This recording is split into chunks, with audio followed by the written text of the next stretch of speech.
Well, I guess we lost JB. Oh no. Hello. Hello. How's it going? It is going. I think Zach and Russ were coming over, but they might have got held up. Maybe. Okay. And JB disappeared on us. So we're off to a great start. We are on crushing it. 3. That's okay. We're crushing it. It's because it's late on the East Coast. The internet just said no. Maybe not today, but I'm excited.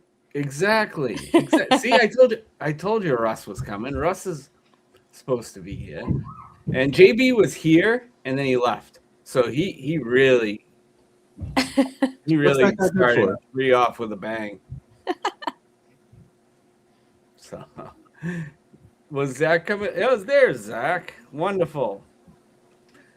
And we are already we were ready to go because JB was here and awesome. You guys were not going to be here so quickly, I guess. They underestimated us. We're here. Yes. And JB decided to leave at the best time. All right. If all of you are here, I'm going the heck to bed. Good night. Fair. I'm just sitting on the couch, so I'm right here, and you can just holler if you need me. Well, he's leaving. Okay. So wow, he said if you're going to leave, I'm going to leave first. See ya. I'm out. I said I'm right here. Like, I'm literally sitting right there. I just watched the soccer goal. And talking. I don't have to be on the screen to put in the same amount of words that I would put in if I'm not on the screen. Good point, Bob. Good point. Good point. Before you leave, though. Go to bed, Russ. Go to bed, Russ. Before you leave, Bob, I pointed out Russ's shirt before. That Bubble Bobble shirt is fire. So obviously, got to give credit to all of you guys pumping out the shirts. Anybody that is interested, there's some awesome shirts. I chose to wear this one tonight because if Sal wasn't going to be on the screen, then I would keep Donkey Kong Sal in here. So. We don't need more Sal. We don't need to stroke his ego. He does it plenty for himself. But doing some awesome shirts this year. Got to give you guys props. Look at that right there. There we go. Promo going on right now. Promo code SALKONG20. Get 20% off all SFB 16 Podathon shirts. So during the show, up until it ends, make sure you're hopping on there, checking out some really awesome, not only just the ones from this year, but there's some awesome throwbacks in there too if you kind of scroll a little bit. Yep, you got to keep going and looking, but go to shopfantasycares.com and use the code SALKONG20, and that's only during Podathon hours. SALKONG20 gets you 20% off of your order. Yeah. Go. And $100 donation during the Podathon gets you the limited Mario Scott helmet. Signed by Scott himself. Yes. Or Russ could sign it if you want Russ to sign it, or don't tell Sal you would want him to sign it. I mean, bring it with you to the expo and get everyone to sign it. I've seen people in the comments asking, "Can we get Ian to sign it?" Yeah, that's true. I mean, that one might cost $200. Yeah, that's true. That's true. All right. Well, Russ, enjoy your nap. Bob, we'll call you from the couch if we need you. Good night, everybody. I can sit. Bye. I'm good to go, Zach. I was literally so earlier I had jumped on and I was playing around a little bit, and something that someone said got me thinking that I don't have any of this. I don't have this. I don't have this graphic, and I think I needed it. So literally I am going through all of my graphics from every SFB and putting them into one. Oh my god! Giant mural. Oh wait, that's awesome. That's sick. Yeah, I'm still got 2 or 3 more folders to open. But Wait, that's awesome. You could print that.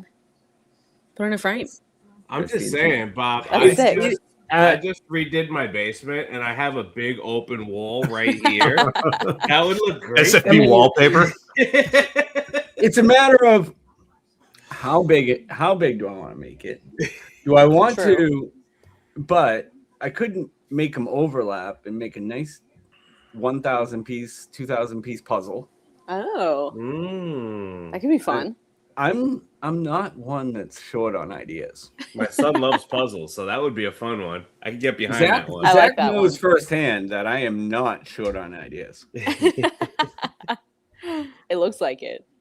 I love it. I love We it. can probably pull this down because that QR code. Ooh, Jorge with a good idea. SFB logo blanket. Ooh, that'd be cool. Okay. And puzzle and I did blanket. a pillow. Okay. That's a big old pillow, though. I was gonna say large pillow. Kendall, welcome back. Yeah, how's it going, guys? How you doing? Good. Is this year 3 for you or year 4 for you on the Podathon? Four. I want to say Nice. year 4. Yeah, I made. Ooh, see, that's a cool pillow. I like that. Wait, Yeah. that's awesome. With the Fantasy Cares Nintendo Yeah, logo yeah. and everything. That's sick. That's amazing. Yeah. You are There pretty we go. creative over there. You come up with it all. Hey, I just. He's like, I know. I like, saw How do a I hint, say I know without being cocky? No. I saw a you hint gotta that just Mugs say it. might be returning. The what? That Mugs the might be Mugs. returning.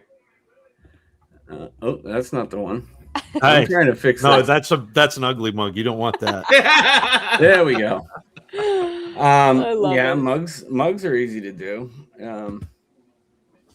Bob, a Let's lot just of build call, all the mugs. merch right now. a lot of call for Let's just- I mean, sweatshirts. we could spend a half Hoodies. hour putting merch out if you want. A lot of call for hoodies.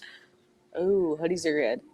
Yes, and as soon as it gets a little bit chillier, we will get some in there. I mean, I'm up in Nice. Maine, Bob. This is strategy.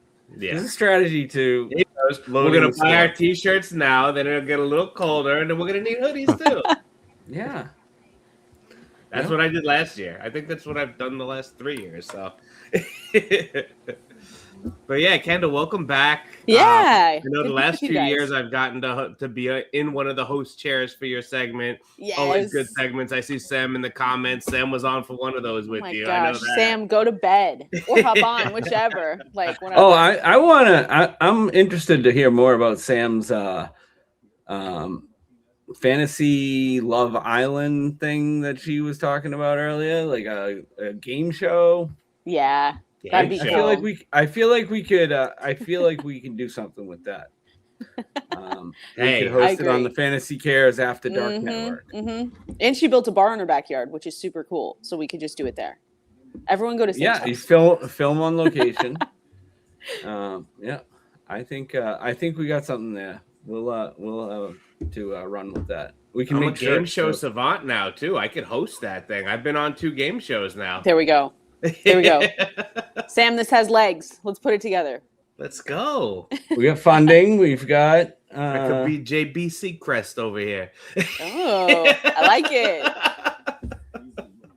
Oh man, I like the idea. Let's plug that one in with the blankets and the puzzles, Bob. Well, I mean, we got to come. I With mean, I the guess we're merch. gonna have to start. I guess I'll have to start working on a logo. Is it I heard okay they're if it has sending a us fish all in to it? Hawaii. Yeah, I heard it's on location, Hawaii, and that. Yeah, I think it's good. Is there All a fish? expenses paid for the host, right? Yeah, right. Everyone. I love it. I love it. So, what division are you in this year? I'm doing SFB LA live in a couple Nice. weeks, and I think I'm Princess Peach, which is just loaded. So like I'm scared. I'm always nervous to go over there. Heavy hitters, and so I'm just there to have a good time. I'm excited though. So I think that one's in just a couple weeks now. Awesome. So we're ready to go. I'm doing the New York City live draft this year. Ooh, I've missed the nice. last 2. I did the first one, and then I missed the last 2. So I'm happy to be back. And to your point, like it's loaded with talent. It's loaded. With but you're there for the good time, right? I always encourage anyone. Exactly. Like, you're only drafting the first 10 rounds. Like you're there to have a good time. Like you're interacting with everyone that you're talking to on socials all the time. So just being in that environment, the raffles, the camaraderie, like I'd Exactly. encourage anybody, if you can get to a live draft, either draft from a live draft, or even if you're not going to draft from there, go there and hang out for a little bit, right? Yeah. Zach, you were in the Boston one last year, right? No, actually, I missed the Boston one last year because I had I had another commitment that came up, but I like that's been my like draft.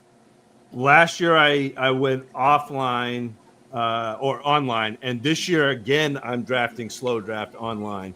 But I'm gonna be at Boston. I'm gonna be at New York. I was supposed to go to nice. I was supposed to go to Denver last weekend. They canceled my flight at 3. So I was supposed to fly out at 5. They canceled my flight at 3. I was halfway to Boston. They got a text. It was like, yeah, no, you're not flying. So I went to my friend's wedding in Colorado last week. Go ahead, Bob. Bob's got something. So he says he had a prior commitment. Let's not downplay this prior commitment. He was being inducted into the Maine Baseball Hall of Fame, and he couldn't make it. I guess that's a reason to not make it. Like, I guess that's fine. Yeah. Congrats. That's amazing. I mean, if it makes you feel bad, I would have much rather been at the Boston Live. I don't like to be made of like at all. Right, and that's exactly why. That's amazing. Congratulations. That is really cool. What position did you play? I was a pitcher and played center also. So. Nice. You That's still got an arm, or did you blow it? So I've done both of my knees. So I've torn. I've also played basketball, and I wasn't smart enough to stop playing basketball when I should have. And so I've torn both patella tendons. But before I did my last one, I was still throwing 85. I went and pitched in my college alumni game like 3 weeks before I blew out my knee. And, And I was still okay. The other part. Yeah. The first part is nice. Oh, that's amazing. Congrats. Thanks. Yeah. So you're going to New York, you're going to Boston. I almost went to, well, I didn't almost go to Denver, but I was in the state. I went to my friend's wedding last weekend. The wedding was on Friday. We were flying out Saturday, and my wife and I were in the airport in Denver the day of the Denver draft. And I was like, oh man, if we knew this, maybe we could have planned to go there and like hung out for a little bit. But and now you guys can just come to LA. Just keep adding stops. Just keep going. Go west, and then you guys can hang out with us in mid-July. I like that idea. I've got to get out to LA. The furthest west I've ever been now is Las Vegas. So we went out for FSGA because I'm a Maine boy. We don't get out very often. Yeah. I had been to Aspen. I've been to Denver and Aspen, and then got out to Vegas. So I still need to hit the West Coast. So yeah, you definitely do. It's beautiful here right now. Yeah, the furthest you got was what? Pink Box. Yeah, the donut place outside the hotel for sure. I know Sal was talking about earlier that he was traveling to a bunch of them this year, talking about going overseas next year. Bob, you were talking about doing Dublin with him next year, right? I'll go wherever. I don't care.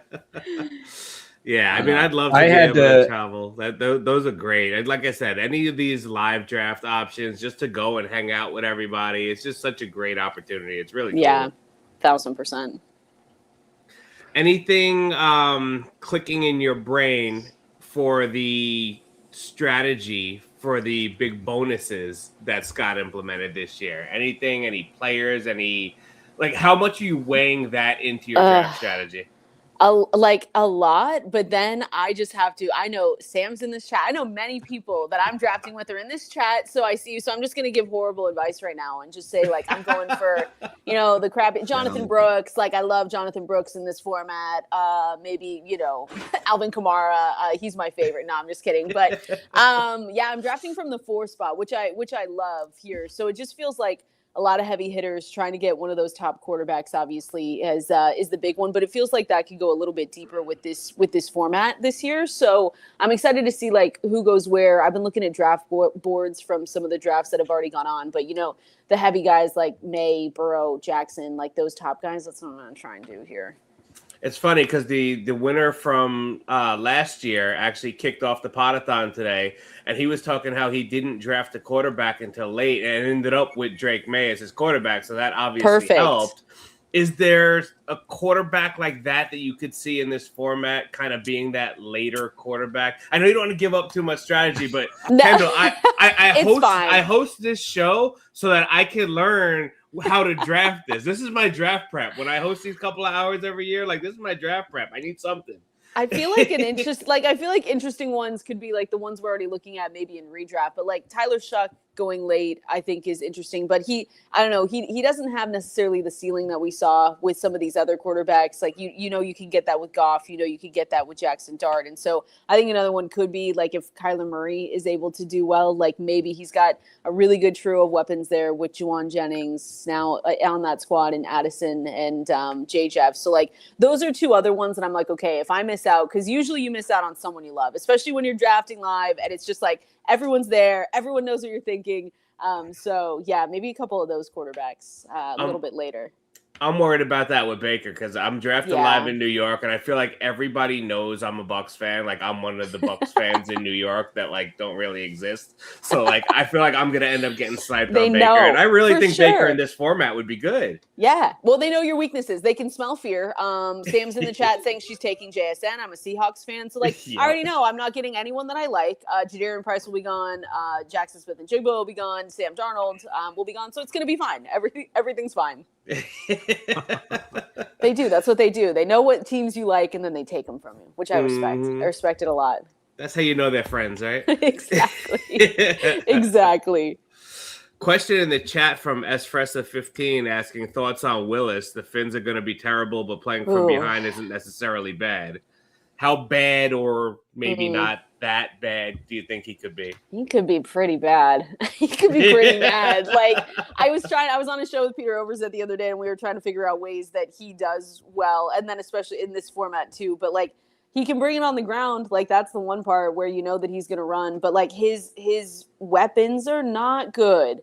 And so like through the air, that's the only part that scares me is like if you're going and looking for touchdown upside, like our projections, we do not have them projected very high at Fantasy Life for like any kind of touchdowns. Like yardage, yeah, I think Dwayne McFarland has him projected for the second most rushing yards of all the quarterbacks in 2026. So that could make up for it. But like his receiving core is so bad. That has to be the worst receiving core in the league, right? You guys? It has to be. It has to be. Yeah. There's like nothing else that's worse. And it's wild to me. Like we've run Willis out because he had one good game and now he's starting. Like, he's never shown to be a great passer. Like, ever. The sample size is so small. So, but we get it. Like for redraft, like I don't know, like because this is where I think I'm probably not going to touch Willis in this format is because like that could sink you. I don't know how late he's going. I haven't seen the ADPs or anything, but you know, redraft. That's the interesting conversation. Is like okay. He could be good on the ground, but like how far can that get you when you've got a receiving core? Like we're talking up people are talking up Greg Dulcich, and I give Ian Hart his crap about it all the time. I'm like, what level of hell are we in? Sorry, Ian, where we're like Greg Dulcich could be the guy, which I don't maybe, but like that could be one of your top pass catchers, and that's tough. Yeah. Yeah, Coop was on earlier. Coop does great tight end stuff, and Coop was saying that Dulcich could be a guy that in this format with the volume that he should get in that offense, that could really be a difference maker here. Yeah. And I think I saw Jake Trowbridge in the chat. Jake, I know you like him too, so we've got Greg Dulcich lovers here. Isn't it crazy that that's what we're talking about right now? I know. We need training camp to start. Like we got to get somewhere here. We really do, because now like the only conversations that we're having now is like, well, you look great in shorts, running drills and pads, right? He's in the best shape of his life. Everything's gonna be fine. Everything's great. Yeah. So we'll see how it goes. I want those running backs really bad too in this format. Like obviously 4, I don't know who's going to get to me at 4, but like getting some of those top, running backs, Bijan, Jahmyr Gibbs, like I think that could be just a huge turn. See, I swore you were leaning JSN there because you feel No, like Gibbs I and know. Bijan will be gone by that point. You figure Probably. they go somewhere 1, 2, 3. Probably. Then do you reach for another running back or do you go with your heart? No, I probably because JSN, I've got my rankings updated and I updated them the other day, and he's my 3, wide receiver 3, and obviously different in this kind of format. But yeah, I'd probably go maybe a quarterback there. I'm unsure, but like looking at some of the projections that amazing people do for this format and just the Scott Fishbowl in general, it's been fun to see like the differences of how this could actually like play out. Yeah. So it'll be fun. I just want to make the playoffs. That's it. That's all I want. That's all I want. I've only missed the playoffs once, I believe. And again, like I credit all of the great guests that we have on the Podathon for helping get me there because that's literally my prep for this tournament. But there's just so many people in the tournament, and like that's why I always say, you know, donate, have fun, enjoy it, because you got to beat 5,000 people to win it. So at least get to the playoffs, make a run, be respectable, exactly, time and donate to charity. Exactly. donate and have fun and go to live drafts. Like if anyone's in LA, come on by. And even if you're not drafting, like we have so much fun. We have so much fun everywhere we go. So like, yeah, it's such a good time. And it's like finally kicking off fantasy season. It feels like it's been forever. So now we're getting into July and it's here. So it's amazing. It's funny because they talk about 4th of July as like the unofficial start to the summer, right? Like SFB Podathon is the unofficial start to fantasy football season, isn't it? Yeah, I agree. Now I'm like locked in. Sirius XM's coming back. So like we're ready to go. Season's here. Good. I was going to ask you that. Tell everybody what's going on over there. What do you got going on? Oh, yeah. Adam made a bet with me if I could make it up and stay up this late. So, Adam, you owe me because I did. But I'm West Coast, so this is not as bad. Yeah, it's earlier as you for guys. you. You're I was good. going to say it's not as bad as you guys. I got a giant coffee trying to keep my eyes open. You're good. That's from water, mind you, everyone. That's not when I'm hosting overnight Podathon. It's not. That is so funny. Dedication to the craft is what's happening here. But yeah, we're back on. Adam and I are back on Sirius XM on July 6th. So we're super excited. 11 a.m. Eastern. I have to do Eastern time. 11 to 1 is the time slot we're going to be in this year. So we're excited. Awesome. That's a great spot too. Get everybody on their lunch break, right? Exactly. Lunch break, a little breakfast for the West Coast people driving to work. So it'll be perfect. Awesome. I love listening to you guys when I'm on the road. You guys always got great segments, great stuff to talk about. Ronus out here too. He's one of the New York guy, right? I know. Is he coming to the New York Live? He should be. I could text him. I know. You know who's up always past midnight is Adam Ronus. He'll be like, "Are you going to the draft?" I think he is, because are they doing Scott Fishbowl the same week as Flex, maybe? Maybe. So I'm drafting Flex at so I think I think Adam should be there, and if not, we can bully him into going because he should be there. Good. Yeah. Tell him I said he better be there. Perfect. Will do. So last question I have for you is, it seems like there's a big debate right now on wide receiver heavy or running back heavy, because the format's kind of tricking people into thinking, do we go heavy running back or are we still leaning into the 0 RB? So what do you think this format leans more towards favoring, the running backs or the wide receivers? I think it's wide receivers. Like I've seen some drafts where, and I think it might have been Ian Hartitz, where he just like went full wide receiver the whole time, where like half a bit, but have fun. But I do really think like this could be the time where you just do go heavy receiver, unless it's those top 2, Jahmyr Gibbs, Bijan Robinson. I think that makes a difference, but you've got the big play bonuses. You've got a lot of stuff to look for, which you can get from some of those, receivers, and even like the not lower echelon or lower tiered receivers, but some of those guys that do get that big play ability, and some of those guys that go a little bit later, I think they're going to be bumped up. So like, that's what I'm looking for. And at 4, I'm going to have a good pick, but I'm really curious to see how people at the back half of these drafts, like where they go and how they kind of modify with some of the good receivers being gone, but those elite level quarterbacks being there in the back half. But yeah, I'd say unless it's Jahmyr, Bijan, which is like on everyone's radar, it feels like it is heavy wide receiver this season. See, and that's what I'm worried about, because I think I'm picking from the 10 spot. So I got to start thinking about like what I'm doing there. No 3rd round reversal this year, right? So like, what am I going to do on that big 1-2 pick? Because that's going to set the tone for the rest of the draft. So exactly. Where are you drafting, Zach? I am 101 in the baseball stars. Yeah, so I have a decision to make up at the top, but we'll see. That Mike, you talked. Kendall, you talked about your division being stacked. Yeah. I thought I was going to get into the slow draft and everything would be fine.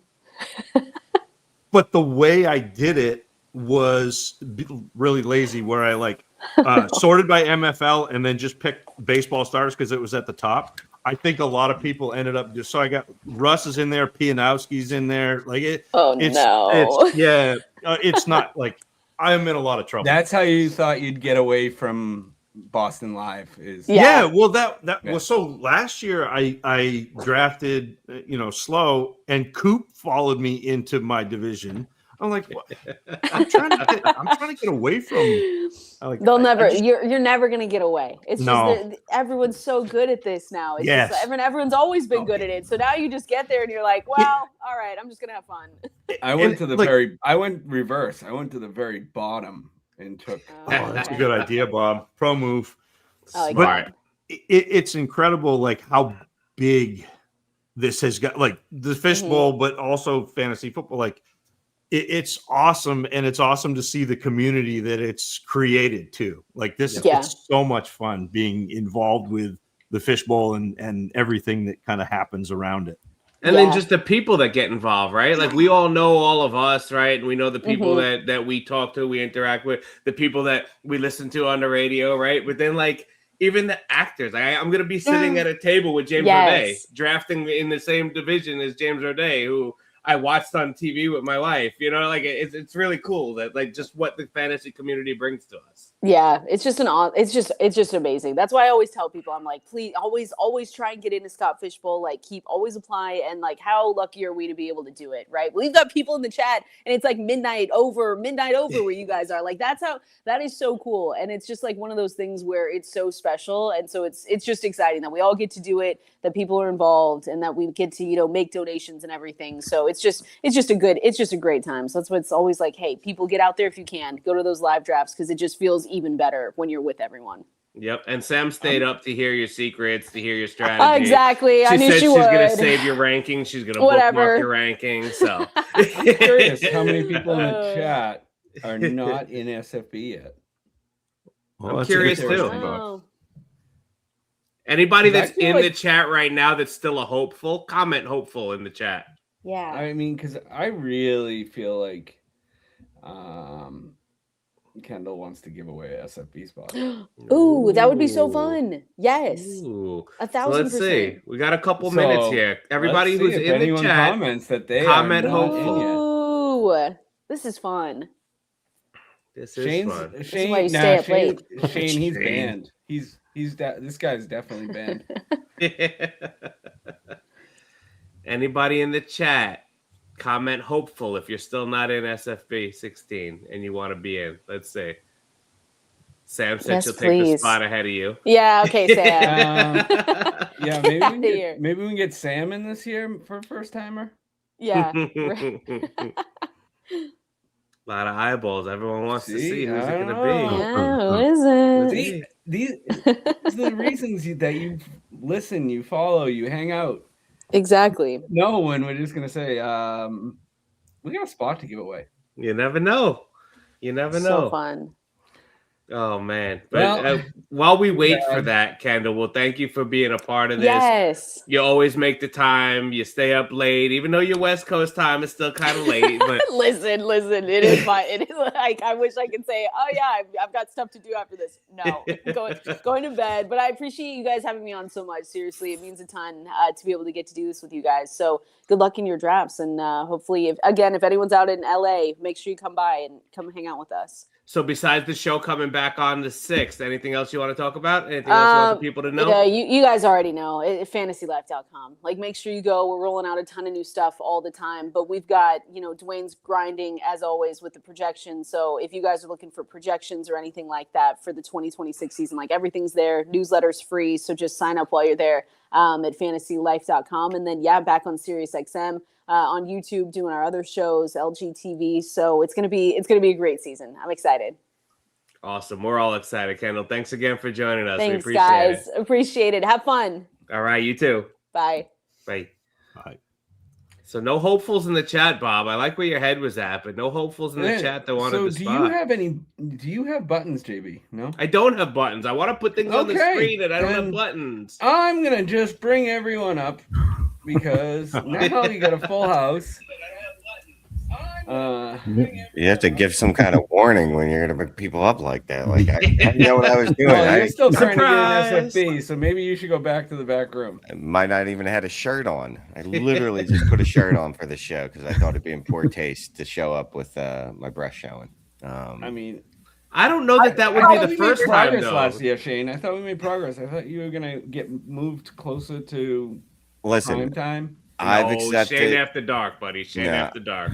I've accepted my 12:30 as an early time slot for me. That works. I mean, it's better than. I mean, I did have I think 4:45 in the morning last year till like. I think that's the time we did it last year. Yeah. Yeah. I remember you at 4:45 this morning last year. It was rough. It was rough. I had to take a nap and wake up. No, yeah, I'll be less. I've learned my lesson. I'm going to be less vulgar. All I said is I didn't think anyone would see me without a shirt. That's all. Well, it is after dark, but I'll leave it at that. Yeah. When I saw Shane and Faith on the same time slot, I was like, all right, this is going to be a fun one. I got to make sure I drink a little coffee. I'm energized for this one. So we appreciate you guys being on here. This is going to be a fun segment. I know it already. So, Faith, it looks like you're on the road today. I am, actually. I am currently in Orlando. Oh, cool. Nice. Are you doing the live draft there? No, I spent the day at Typhoon Lagoon. Oh, Nice. That's fun. That's fun. What division are you in? I am actually drafting live in Boston. Oh, nice. Yeah.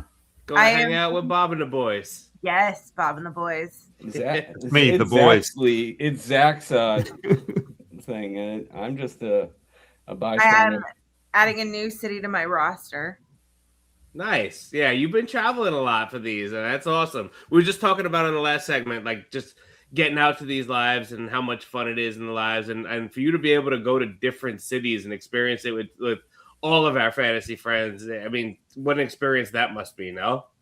It is. My first live draft was Orlando, but my first one on the road was LA, and you were talking about drafting with James Roday. So that was the year that we did restaurants, I believe. And so I was in Rick's Donuts with James Roday, with Tom Everett Scott, with Liz, with Kelly Singh, I did terribly that year. And I ended up drafting, I think I was behind either Tom or James, and A, got sniped almost every time, and B, James just wiped the floor with me. Man. And Tom just dominated that division. And I was like, I'm just here for fun. And it's a good time, right? And it's an experience that you're talking about now, right? And you get to share with other people. I have James in my division. I have Fabiano in my division. So it's going to be a good time. And a lot of local guys that I know from New York that are all in the same division here. A couple of the guys that are in our Long Island Creators live draft league that we have, a couple of them are in my SFB division. So we're going to be drafting together all summer, I guess. It's always a fun time. I drafted live there 2 years ago. And then last year I popped in just to celebrity sticker. So you're going to come back this year and pop in? So I would love to, but thanks to the World Cup and the fact that I work in elections, I just can't take time off that late. So unfortunately, I have to miss New York this year. All right, we'll get you next year. We'll get you back here next When's year. New York's? At August 1st. Yeah, August 1st. It's the last SFB live draft. That's the last one. Oh, so Philly's close to last then. We don't go till the 19th, as I learned yesterday. Are you drafting live, Shane? I learned yesterday. Nice. So I 17, the link for this StreamYard tonight. So but I didn't know I was on this Podathon until Faith texted me and said, "Hey, do you mind if I come on with you?" And I said, no, I didn't know I was on. What time are we going?" So the communication's really working, huh? Yeah. It's Mike's birthday. You gotta, Hey, cut him some slack. Yeah, look, and look, even if I had known, I probably wouldn't have known. I'm in the SFB live, Philly room chat, and I had the audacity to ask yesterday when the draft was. And Colin wasn't happy about that because he sent out somewhere in the neighborhood of 47 emails telling you when it is. And yeah, no idea.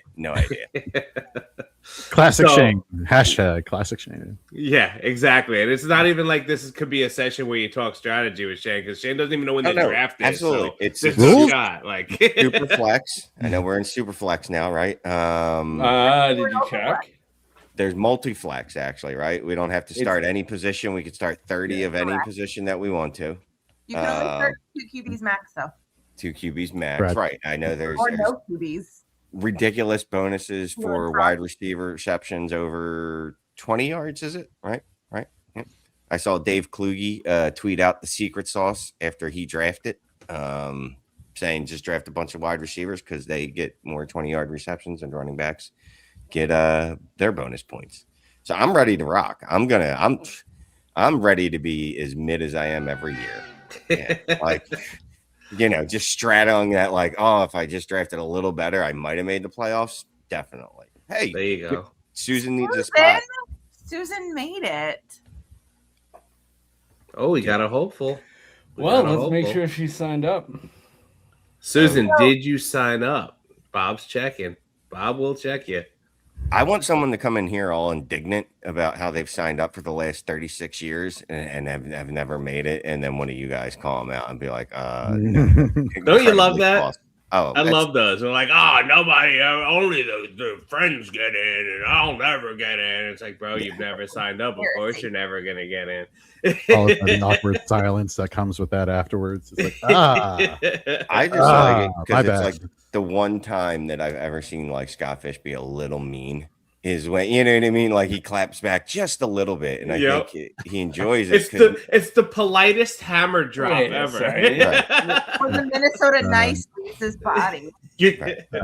At some point, you gotta see evil Scott. Goddess? I don't believe you that there is an evil Scott, though, Zach. I mean, No, there's not. There's not. I've seen Canton Scott, and he was nice there. I've seen Philly Scott, and he was nice there. I mean, New York Scott, and he was nice there. Yeah, I mean, we gotta hang out with him more. Scott, apparently. Jason in the chat saying it's the Jerry Springer moment of SFB. That would be that situation there. Scott gets upset. Yeah. Has anything ever that dramatic happened in the fantasy space? I mean, there's been some crazy things that have happened. What are you blacking out? Like, dude, there's been a whole host of just crazy nonsense that has gone on. And I won't even get into it. Just in this last week, there's been a whole bunch of drama about stuff.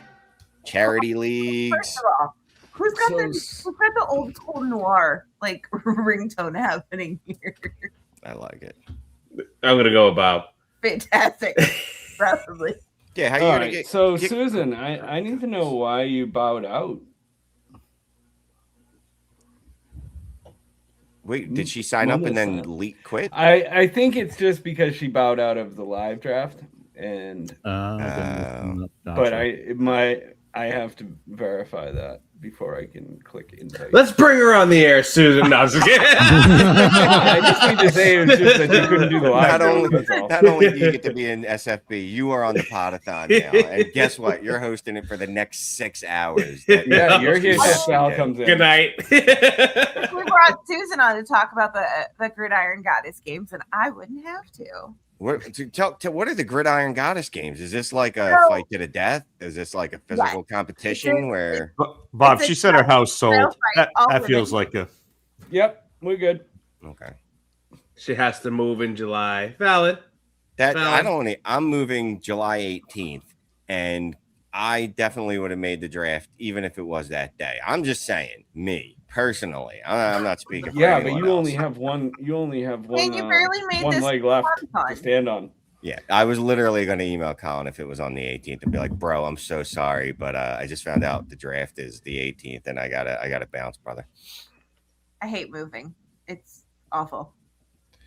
Wait, so Faith, tell us more about this Gridiron Goddess games. So if you guys remember, I don't know if you remember or if you were even paying attention. Last year, Women of Fantasy Football, hi, hello, partnered with Susan and Gridiron Goddess to, we did The suspense. we did our Gods and Goddesses tournament and partnered with Susan. And simply because real life is a thing between Josh's real life and then me and election season gets busy. Unfortunately, the Gods and Goddesses tournament will not be happening this year. Sad, I know. However, Bro, is it just a fantasy league? so it Like, is. I'll put it on. How hard is it?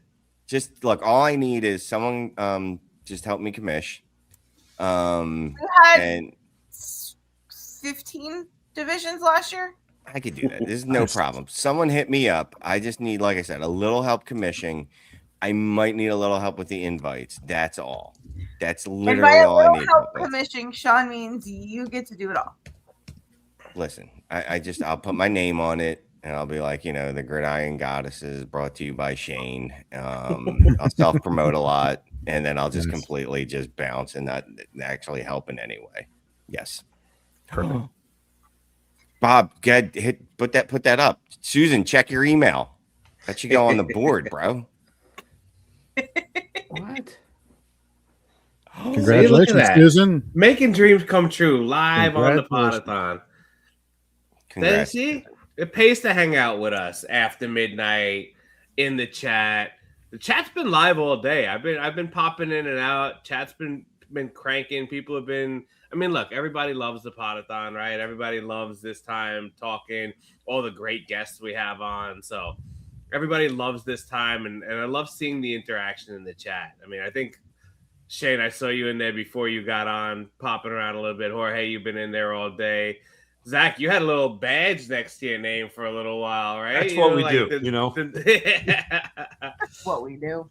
But it's Zach, fun. Zach, I'm just gonna hijack this for a second because I haven't talked to you in a minute, buddy. Love you, miss you. Love you too. Are you going to Canton? You guys going Yes. to Canton this year? Yes. Do people still go to the expo? People still go. Ooh. I'm going to ask Zach and Russ to slide by Philadelphia and come pick me up. When is it? The 31st? 24th? It 18th? is. It's 23rd through the 25th, something like yeah. that. Of July. Yeah. Second to last weekend. Something like that, Jorge. You got that circle. I know thing Jorge's down in there. it. Something like that. I'm bringing my wife for the first time. This is going to Oh, be an nice. event. Yeah, I can't wait. The Natty? We'd be coming by Philly. Unfortunately, not. No, Boo. I know. We'd Yeah, be coming by Philly on the 23rd in the morning on All right. that Thursday. So All right, pick me up. let me know. Yeah, Oh wait, no, On I the gotta corner take of off this work. and this. Just All right, I'm bailing on a lot of work for this. I got some I'm days. 23rd. What day are you guys coming back? Monday. All right, we'll talk. That's All just right. one more All right. day of work. Yeah, listen. I'm taking off from Wednesday to Wednesday. I'm good. I love worked 65 of 67 days at and I'm good. I'm gonna take some time off. You're good with Yeah. time. You You earned deserve it. it. You deserve No, it. You deserve nice. it. Jorge's in the Kings Classic draft in the I am. is it the IDP. Yeah, IDP one. Yes, Yeah. sir. Yeah, Gary Davenport, the godfather of IDP, talked Bob Long into creating it, and so we are the Butt Kiss division. So very excited to take part in that this year. Oh man, that's awesome. That is awesome. I got to watch them draft one time. That was exciting. Yeah, that's from the. I was in the inaugural Queens Classic, and then I haven't been back to the expo. Wow. Oh wait, you haven't been to the expo since then. Okay. Nope. Okay, you've been banned from Canton. So the only time you were in Canton was the one time we hung out. No, we hung out like twice. I have no idea. I drink a lot at Canton, so I don't really remember a lot of it. I've been to the expo 3 times. Okay. I remember when I met Faith back in 21. That was a lot of fun, and Teddy Ricketson was still hanging out with us back then. And Eddie. Teddy, yeah, it was great. It was awesome. 2021 was the rebound after COVID. That's right. Everybody in the fantasy space was like, "We need to get together someplace." Everybody to Canton. No, The 2019 one was in a beer Rec hall. center. Yeah, Well, it was, I wish it was in the beer hall. Yeah, you're right. More like a rec center. It was a middle school rec center. The Midwest Kids- Fantasy yeah. Football Expo. Yeah. Yeah, it Women was in it Fantasy was something. Football had a panel in a breakout room, and it was standing room only. Yeah, if anyone else is watching this, if you're coming from Philly and you're leaving Friday, let me know. If not, whatever. I'll ride with you. I don't care. I don't need to know you. It's only a 7-hour drive. We'll stop at Sheets on the way. Wait, are you Sheets or Wawa? Which one are you? I mean, I grew up on Wawa, obviously. Right. Yeah. So like Sheets is exotic to me. Okay. So I like that How do you feel exotic. about Buc-ee's? Oh, I don't know anything about that. We're getting one like 30 miles down from where I live, and I'm like done. Shane, Like, you need to Buc-ee is the truth. experience a Buc-ee's. It's the Where are truth, man. those? In the They're South, I think. Well, there's Yeah. like but there's one in Kentucky. I think there's two in Kentucky. That's not the South. actually. I don't know that. Anyone with an accent is the South to me. So that's not the South. So am I not the South? Yeah, you're Florida. You're But Floridian. I don't have an accent. Well, I know, but so there's anything in the South is the South. Then also anything with an accent is the South. Okay. So You like know when this you said whole World Anything Cup, that's not like Northeast is the South. right? This whole World That's Cup pretty is much just it. a bunch of people Boston from the has South an coming accent. here. Boston. See, New England. South You- Boston. anything to the left of Shane's house, that's North the Reading. South. Anything Exactly. to the right, that's the North. Exactly. Yeah, South. I just heard Boston. some Boston come out. Were you trying to make a Boston accent right then and there when you said the North? Because I could have swore that's what I picked. I don't need to try. I was gonna say, It's Bob's a 2 South- o'clock. It's 1 o'clock in the morning. I don't need to some of try us have to my accent come out. naturally. I've 18 never hours. experienced a Sheets or a Buc-ee's. Why? We don't have What them the up shit? here. We've got Irving, and that's You're it. in New York. What's a sheet? What's a What's sheet? nervous? Right. That's what I'm saying. Irving is a Canadian oil company. I don't know. It's what we got. Okay. I've got a 7-Eleven. There you go. Yeah, Always everyone's open. got a Yep. Cumberland Farms. Let me The ask the Cumbies, crowd. the Yeah, we got a Cumbies. Cumbies. Royal Farms. Anybody? No. Royal Farms is yeah, they have iced tea. They do. Yes, and they have fried It's chicken Royal and all. Farms Yeah. iced tea, You got the Yeah. Rich Dales. We don't even have Wawa here on Long Island. Oh, dude, you got to go to a Wawa. That's I go to water, New isn't Jersey it? for Isn't that what- Wawa. isn't that I go to No. New Jersey for Wawa. Yeah, for You go, drive go all to, the way to New Jersey. Well, I for don't go to Wawa? New Jersey for Wawa, but any Wawa experience is Right. New Right. Jersey. I was gonna say there's got to be better gotta- cuisine on the way. the There's gotta the be a better gobbler. go to Jersey. The gobbler sandwich in at Wawa during November is like Thanksgiving dinner inside of a hoagie roll. It is Is that magnificent. like Ross's the moist maker? The left his No, it's basically like sandwich? it's so much better. It's like literally turkey. You can have either sweet potatoes or mashed potatoes, and it has like stuffing. Like it's literally like Thanksgiving meal in a sub, and it is fantastic. Yeah. So My, bread with bread. Got it. my son, my son is actually he one of his it's like his second or third job. He's already, but he's at Wawa now. He's a youngster there. I might just see if he wants to like I don't know supply Thanksgiving dinner from Wawa. And see if we can get a discount. When did your child That'd be become old enough to have a job, Shane? It happens quick, T Faith. One day there's this little dude that you're holding his hand crossing the street, and the next thing they're like, "Dad, can you shape up my beard?" And you're like, "I don't want to do this. No, not at all." We're just like 12. What no. the hell? 17 and 14. It happens quick, man. It happens. Oh my god. Can somebody put up Gary's comment on the screen? Gary said the restroom Buc-ee's is Nirvana, and they said the restrooms make you want to poop there. How does a restroom make you So want to poop? they are known for having the Not best the food. cleanest The food restrooms. doesn't make you want to No, poop it's, there. it's not just no. First of all, the food is amazing because they have Thank fresh you. brisket on the board, Mhm. and they will yell it throughout the entire Mhm. floor. How's it There go? are like 50 stalls in each bathroom, men's and women's, and they have the locks that indicate whether there's somebody in it or not. They- The they're- water yeah. is always warm, so when it's cold outside and you go to wash your hands, it's automatically warm. It's magical. Beaver nuggets. It's never cold outside in Florida. I'm sorry. Beaver Yeah. nuggets just made me laugh. That sounds so dirty and It wrong. gets cold in Florida. Beaver nuggets are like puffed corn, like Yeah. popcorn that doesn't have the holes, but then they have this like sugar candy coating that makes them crunchy on the outside, but like Mhm. soft on the inside. They're like a little salty, savory, sweet. So the beaver They have nuggets a are kind wall of of sweet and jerky. savory. Yes. They have a wall of jerky. There's like Jerky. Stop it, 50 Shane. different styles of jerky. Yes. They have fudge. They have Mhm. a bakery section. They have Yep. all of your regular gas station snacks.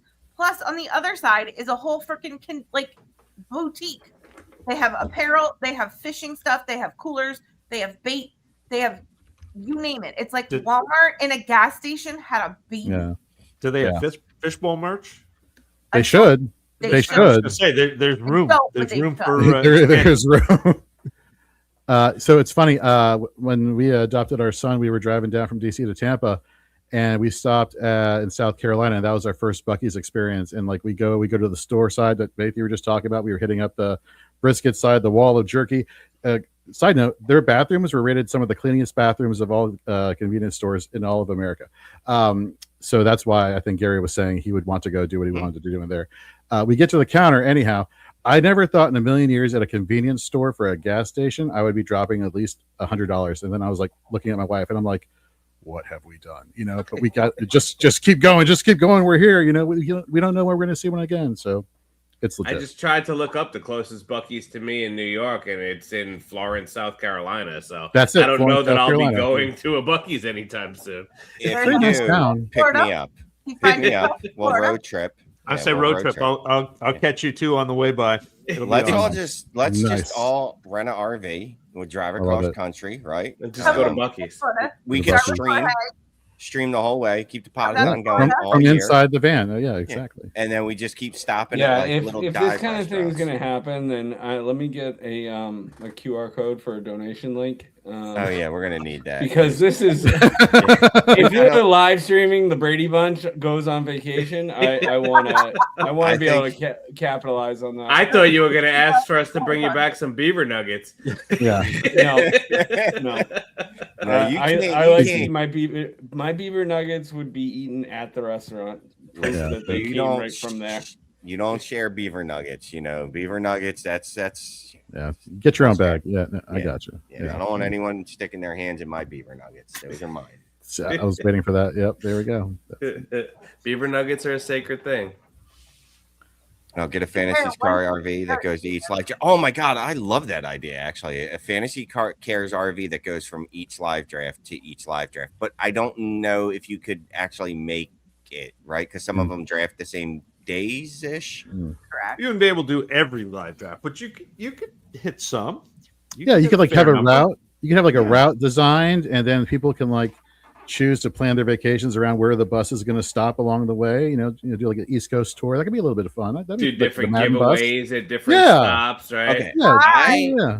I would prefer the Scott Fish private jet.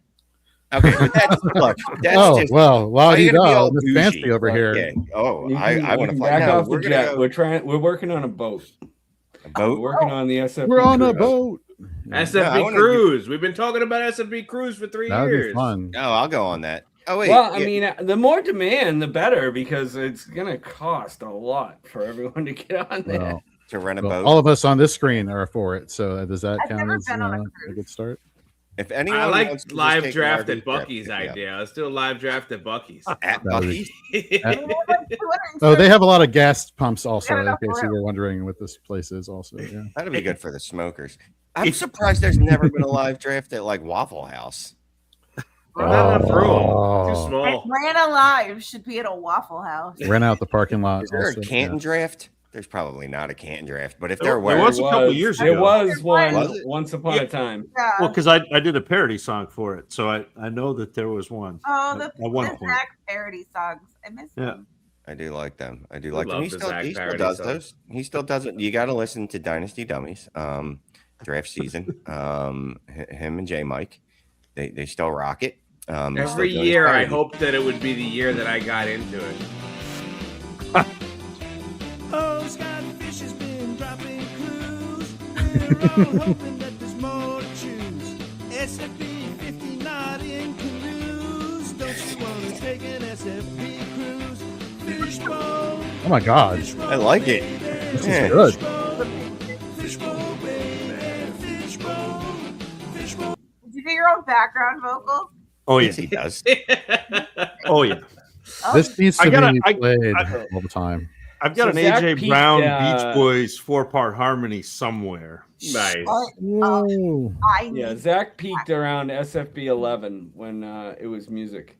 That was he had a peak moment, and then the individual live drafts the first year he hit up every one of them. I did. That is impressive. Oh, there we go. First album. This one right here. Wait.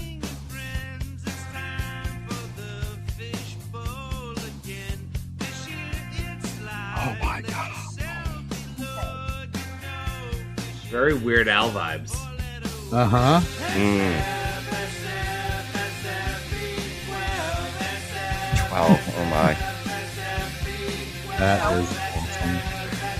I think 14 was my favorite. 14 was a good one. Susan would like us to talk about, well, Faith specifically, because I don't know anything about it, but about the Gridiron Goddess games. I'm just imagining like spears and like you remember Wonder Woman when they were battling on whatever island they were on, Thermopylae? Yeah. I think it was. Themyscira. Sure. Yeah. nerd. God bless you. I mean, Bye, Bob. hello. Oh. Nerdy things all around. Yeah. Faith, get it in. You got 3 minutes. Okay, so the Gridiron Goddess Games is an all women fantasy football tournament. Okay. It's $15 entry. There, 20% goes to Galvanize, who is the organization that Women Fantasy Football partners with. Each division has 3 cash prize winners. The top 5 point scorers across all divisions get bonus cash prizes. 8 prizes for other categories, such as team across all divisions with the highest score during the Week 11 bye-pocalypse, or the team with the highest score in a loss. There's also mini competitions and games, plus a Facebook group to get to know other competitors across divisions. Stay tuned to the Women of Fantasy Football Twitter account. We will be sharing everything that Gridiron Goddess posts.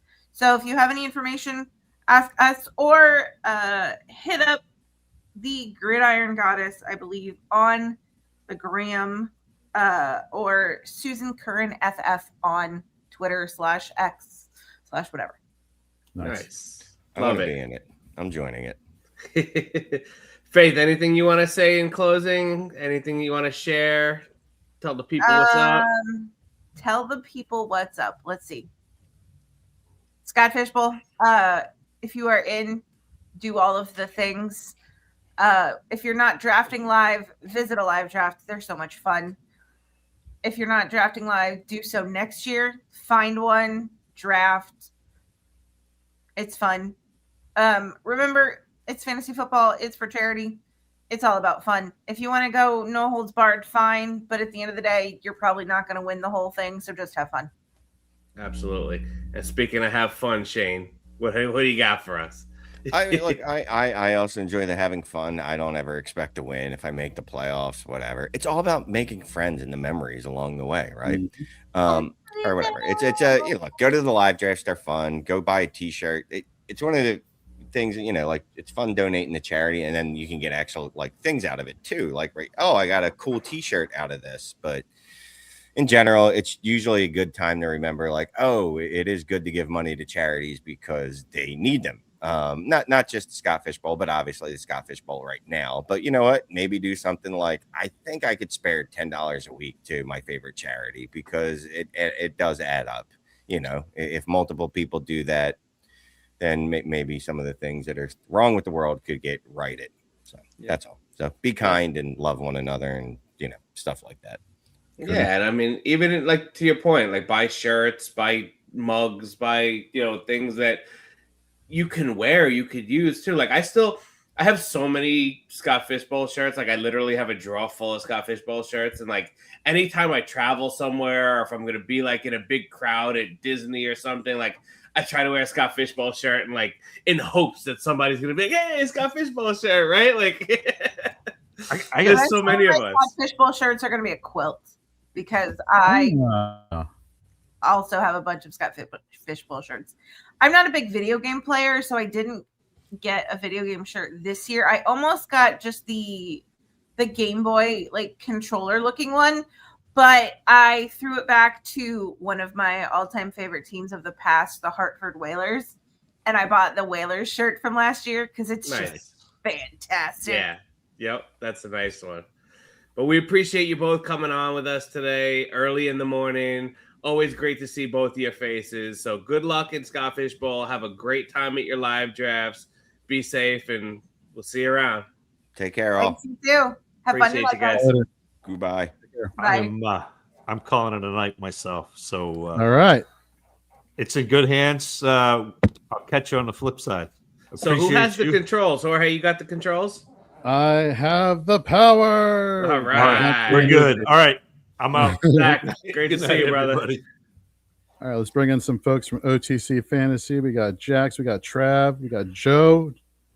How y'all doing, fellas? What's up, gentlemen? And I'm just backstage if you need me. Appreciate Sounds like you, a plan. bud. Bobby.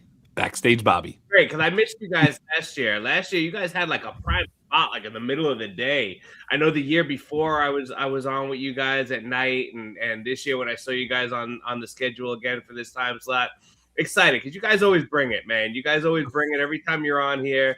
You bring the energy, you bring the knowledge. So excited to have you guys on here with us today. No pressure. No pressure.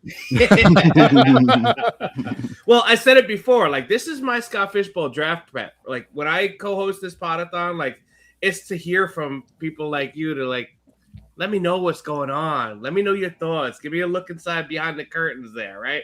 You and me both, brother. You and me both. What do you hear? I was going to say that was our plan this year, so maybe we're all screwed. I got some stuff, boys. I got some stuff. We're going to be all right. Okay. All right. So get us started then. Tell us where you're drafted, what position you're drafted from, and just anything you want to start us off with. Yeah. Well, first off, joining from OTC. This is kind of a new iteration of our brand. This is the first year that OTC has been out. We're about maybe 2 months in, boys. And so it's been great so far. So we appreciate you guys giving us the space. And I am drafting from the 11 spot. And I have to be honest, guys. I was a little bit duped here. I was expecting that third round reversal when I chose the 11 spot. The news wasn't out yet. And a little devastated, but I trusted myself to be able to recover and manage from the 11 spot. The 2 picks close is kind of nice, a little bit predictable as far as what you're going to do there. So I'm pretty excited about that. I'm actually drafting in the live draft in Vancouver next week. Cool. So pretty stoked about that. It's always a good time over there in Vancouver, and Sam and Sal do a good job with the drafts.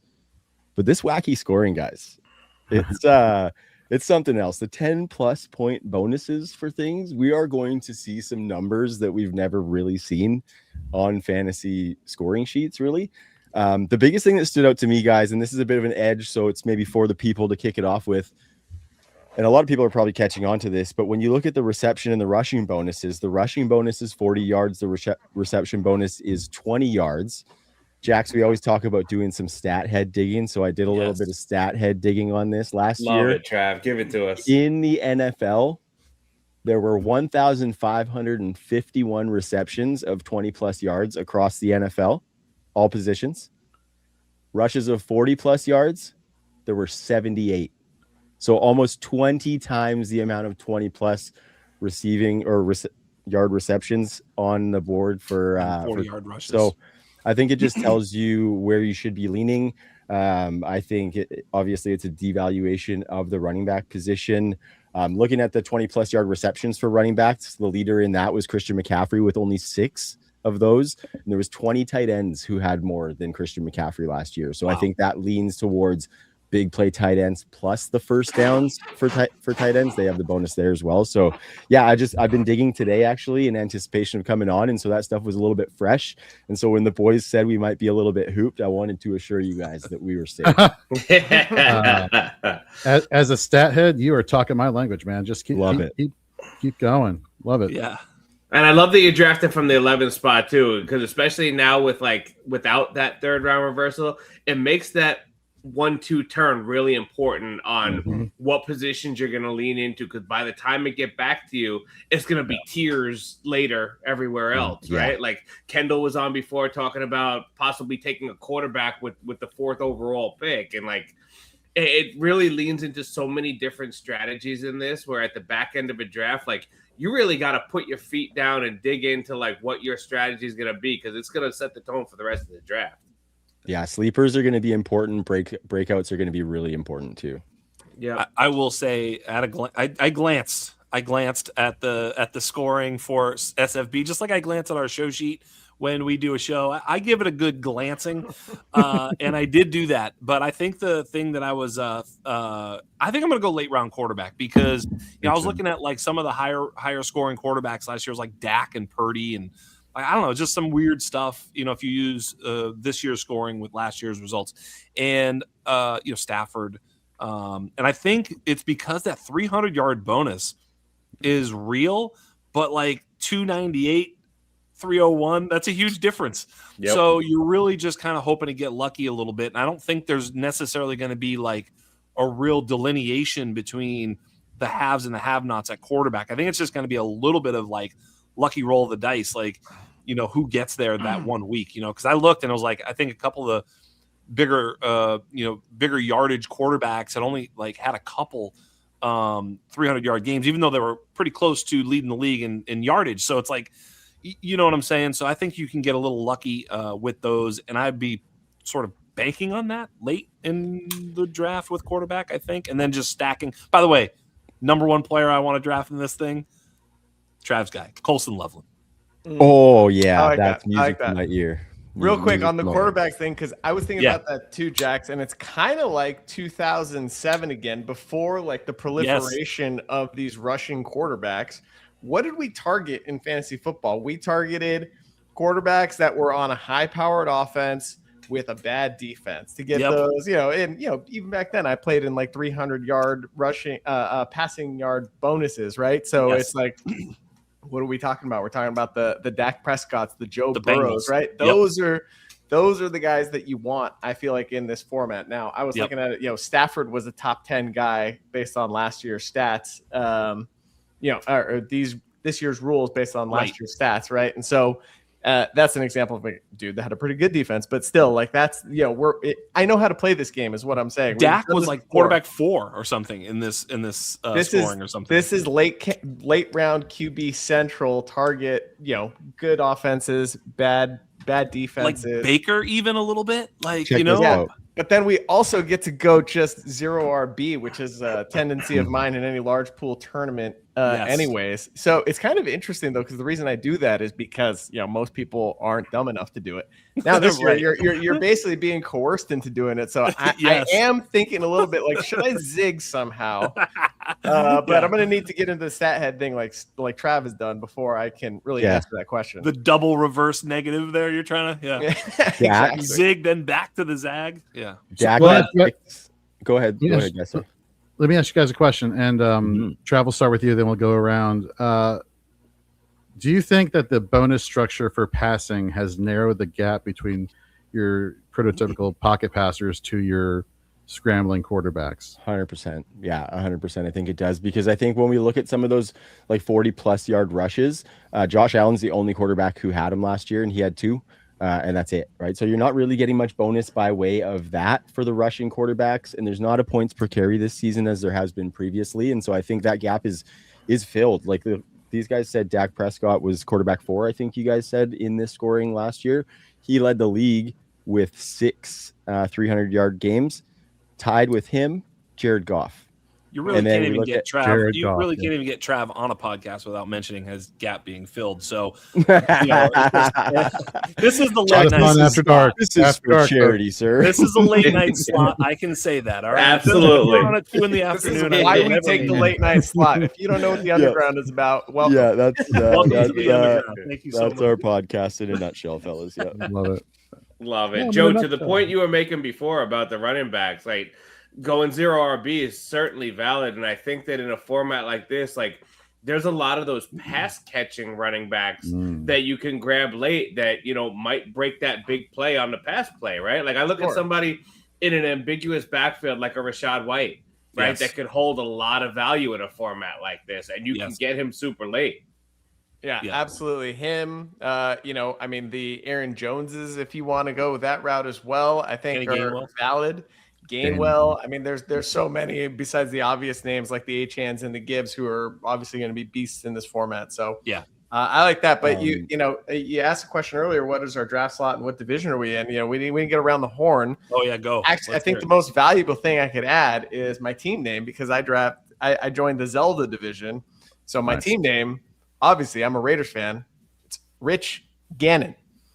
What is it? He had the Triforce of I forget which one. Courage, wisdom. No, it was the bad one. Power, baby. I don't know. But anyhow, that's me geeking out right I don't know. It was a long time ago, but it was a long time ago. Yeah, exactly. Yeah.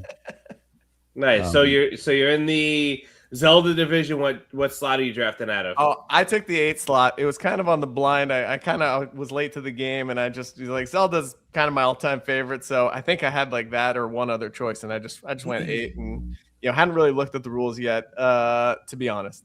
Nice. Yeah. What about you, Jax? What are you drafting out of? Well, I'm in RBI baseball. Nice. Which is, of course, I remember playing RBI baseball. Yep. Just countless hours into the night until I was cross-eyed.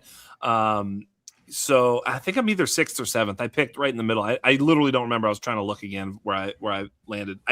I wanted to be in the middle. No 3rd round reversal. I did follow my own advice, which is always check the scoring and settings, Trav. You got to check those scoring and settings before entering a league. I did do that because I was looking for it. I was like, 3rd round reversal. I'm getting pick 12. Sign me up. And then I was like, wait a second, I don't see it. So I'm going late round quarterback, and I love being in the middle, so value doesn't slip past me either way. That was just the strategy I took. I don't think there's a huge advantage of pick 1 versus pick 6. Like I don't, but I do feel there's an advantage sometimes of being in the middle where you're not letting some sort of, because I'll see value and I'll just be like, I'm not going to be able to catch that. I'm too far to the end, Yep. So being in the middle, at least I'll be able to catch a few falling knives, at least in my, from my perspective. I was originally slated to be a 6th spot, and then I'm doing the New York City live draft. Nice. And there was a spot that opened in the division with Fabiano and James Roday in it.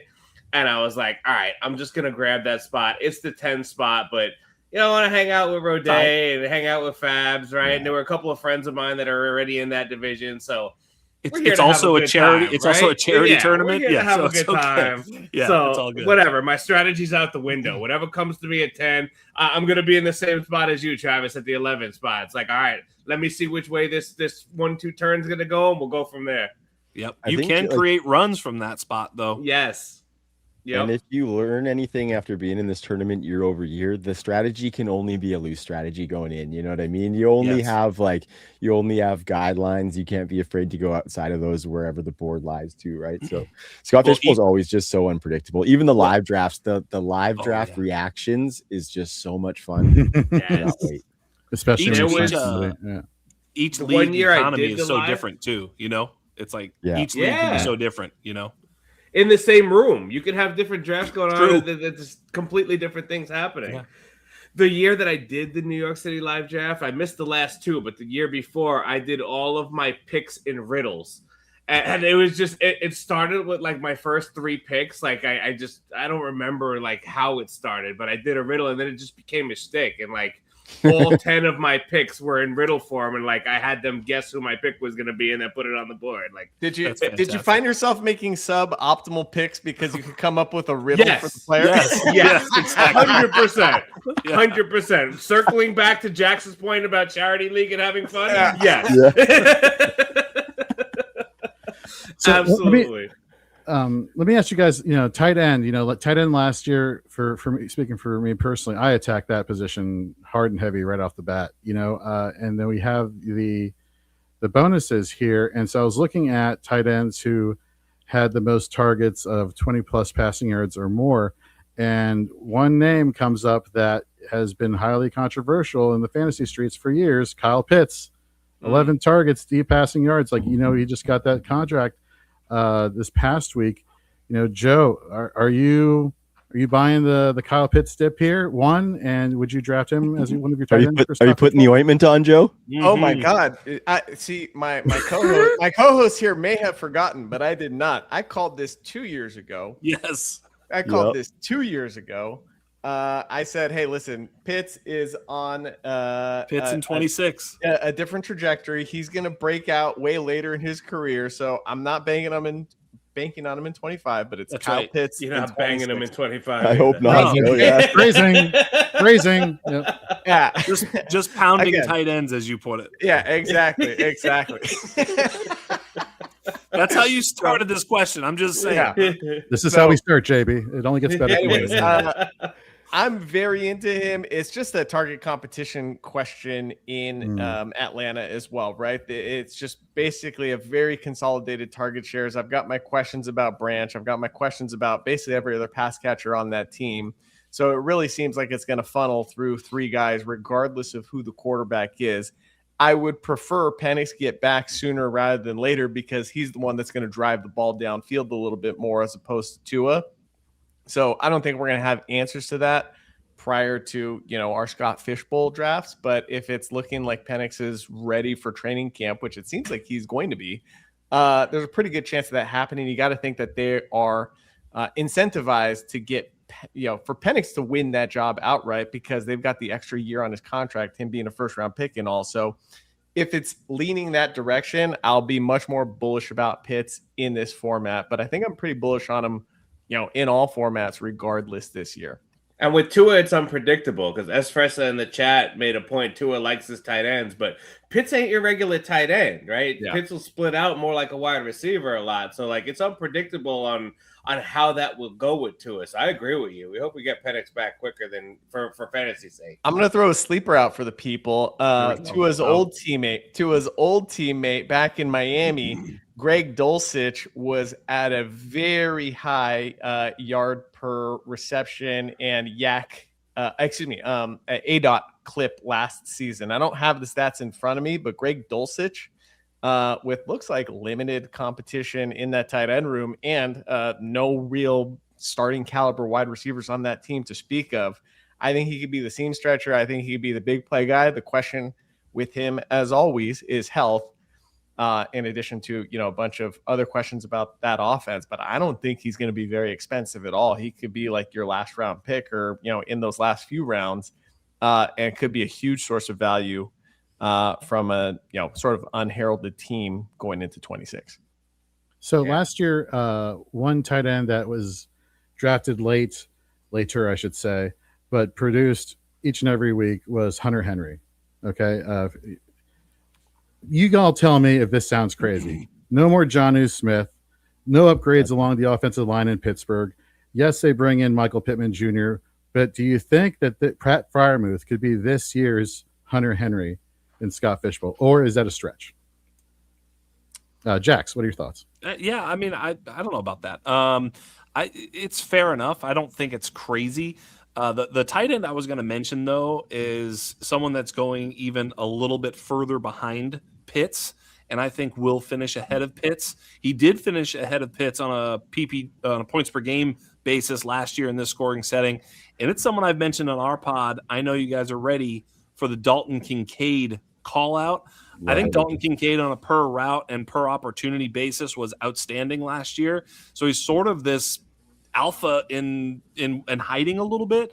Now we do still have questions about how much he'll play and how many snaps he'll see and whether he can stay healthy and etc. But I think if he's on the field, it's been kind of proven out that he's pretty effective and efficient when on the field.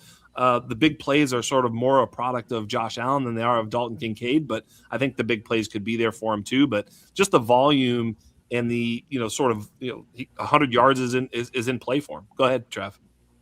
Dalton Kincaid actually led the league last year in 20-plus yard receptions among tight ends with 13, and in this format, that's 130 fantasy points, baby.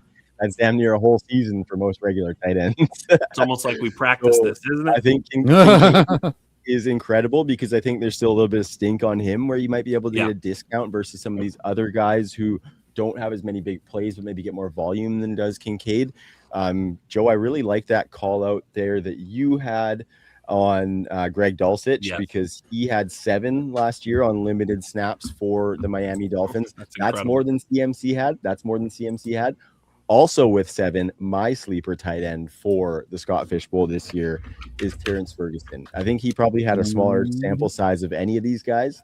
The type of targets that he gets basically get him the 20 yards for him.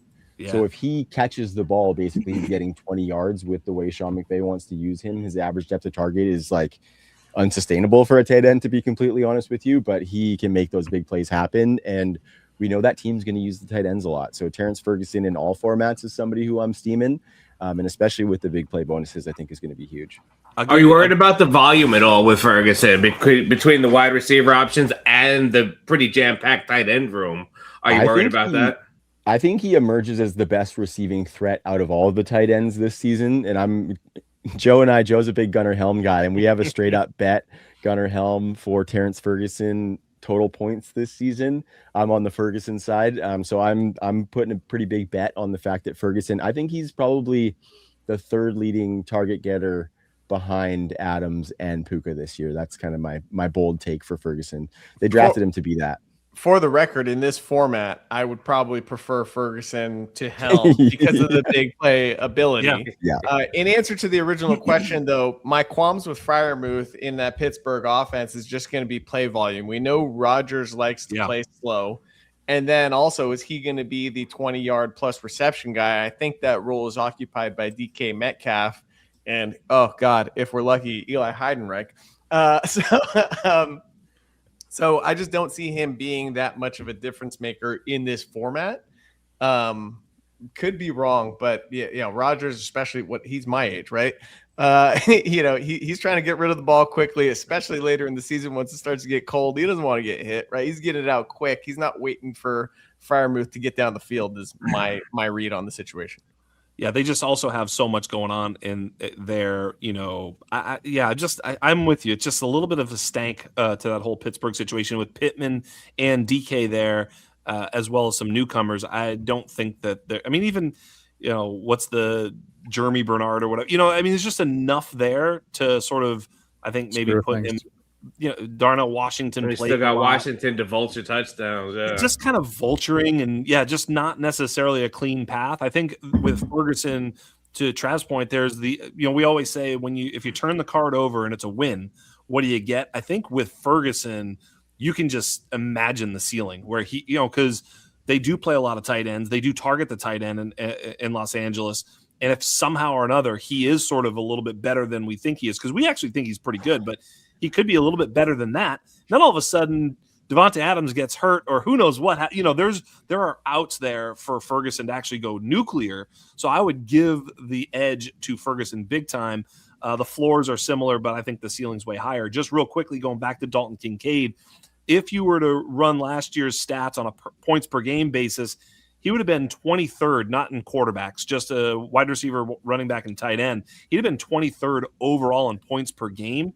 And at 27.5 points per game, Derrick Henry, 27.5 points per game in this format last year. So, you draft Dalton Kincaid and get his 2025 run out, and you're getting last year's Derrick Henry. That doesn't even make any sense. So there's room for a little bit of growth there. Obviously, I understand the downside, but I really like Dalton Kincaid. I think I really just like a lot of these tight ends.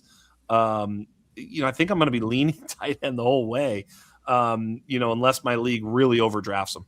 Yeah. And with that flexibility you have of your roster creation, you can do that. Yes.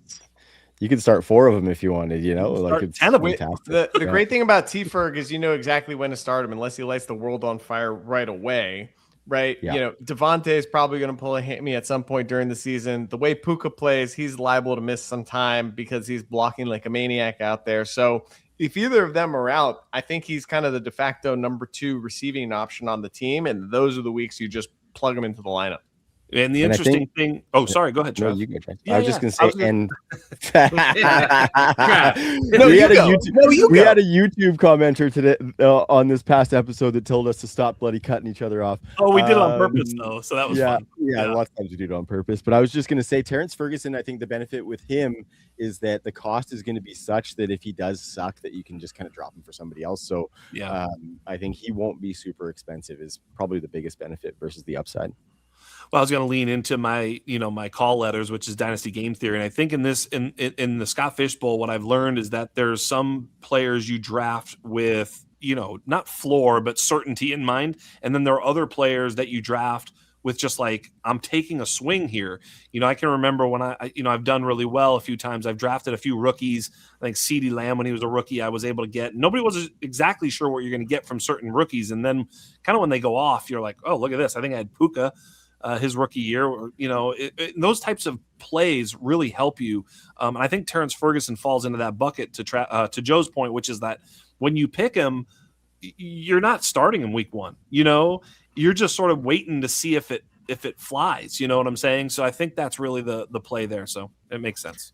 Jax, I wanted one last quick question for you because you brought up Purdy before. Yeah. And, obviously Kittle's banged up already. They brought over Mike Evans, who's, sure to miss a couple of games at some point, especially with that practice facility. So, yeah, where do you look at somebody like Purdy in a format like this, just knowing all the question marks around his pass catching options?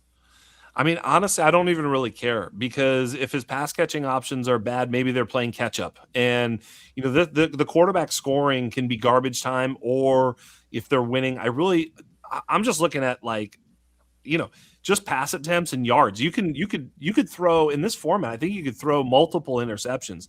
And as long as you get this is a Jameis Winston league, right? So, at the end of the day, it's going to be too hard to predict the game flow of games down the stretch. I'm just hoping to get lucky. I'm going to draft a few quarterbacks, and especially late, just throw a couple on my roster so I have enough to throw in there in optimal matchups and high scoring matchups, and even if they're distinct underdogs, I'm okay with throwing that quarterback in there for garbage time yardage alone.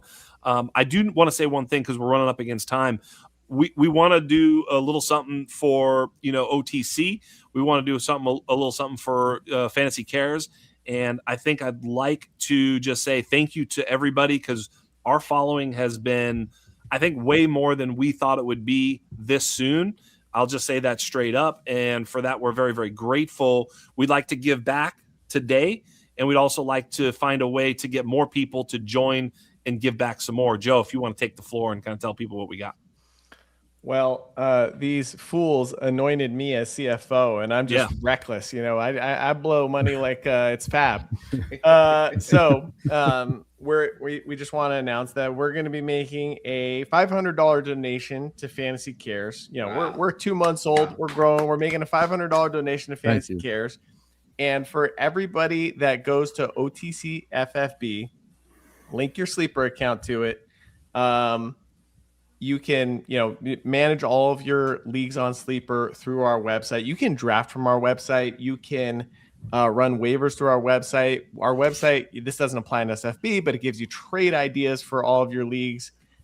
We've got sort of our own sort of ranking system. So I would just encourage you to go on the website, check it out. If you join and you use the promo code SFB16, we are going to donate the first month of your subscription to Fantasy Cares.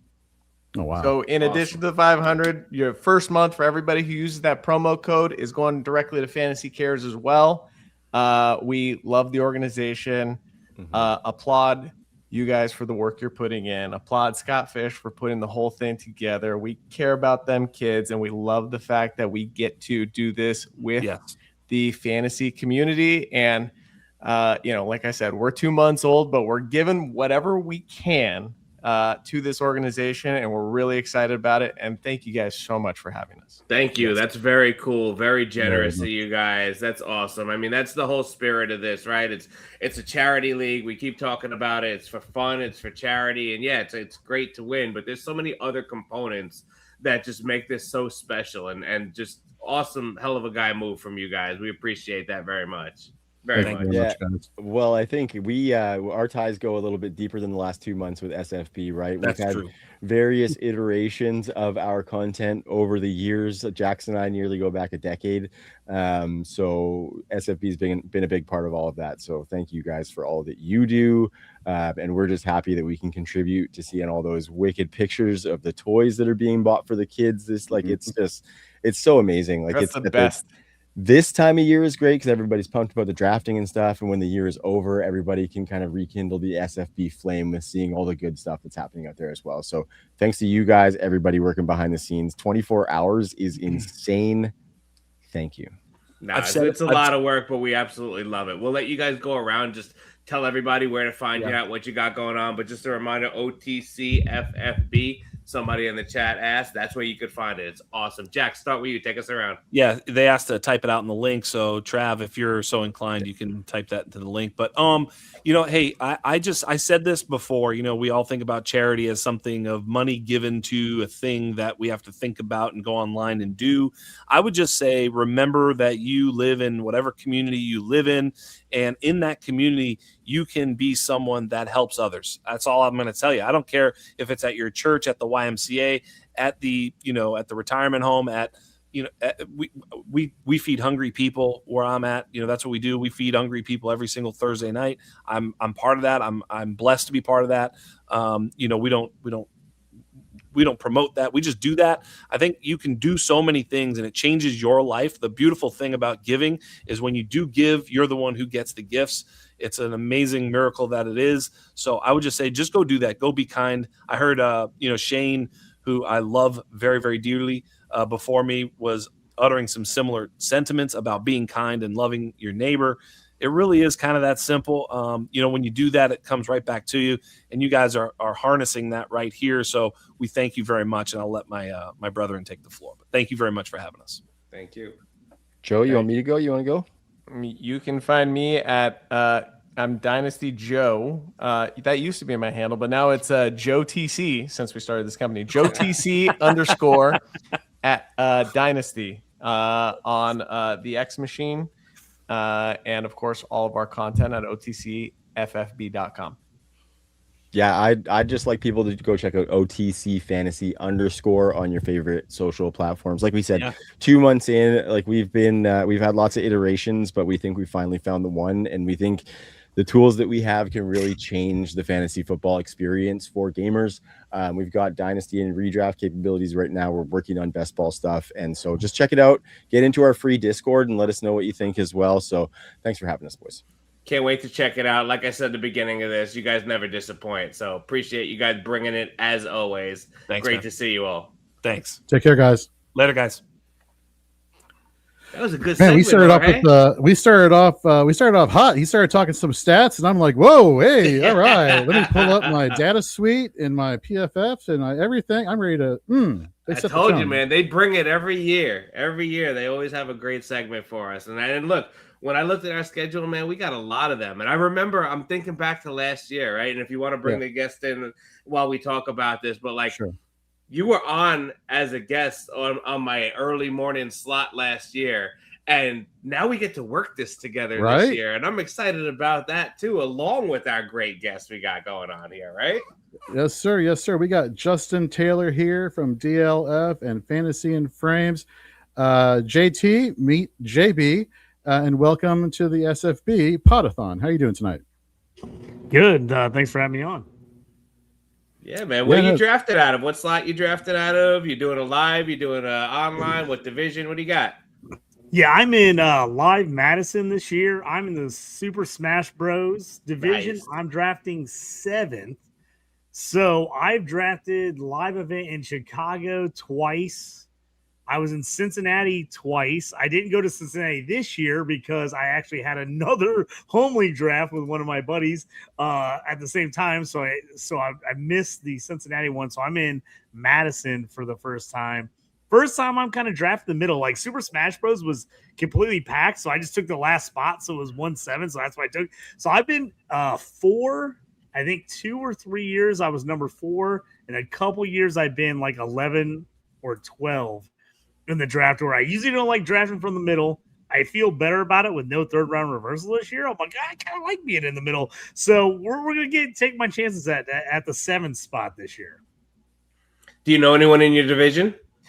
I was trying to look through the list. I actually had it pulled up on Sleeper to try to figure out if I knew any of the guys that were actually in this division. Like I said, I know a ton of the guys in the Chicago one. So whenever I did that, I was good.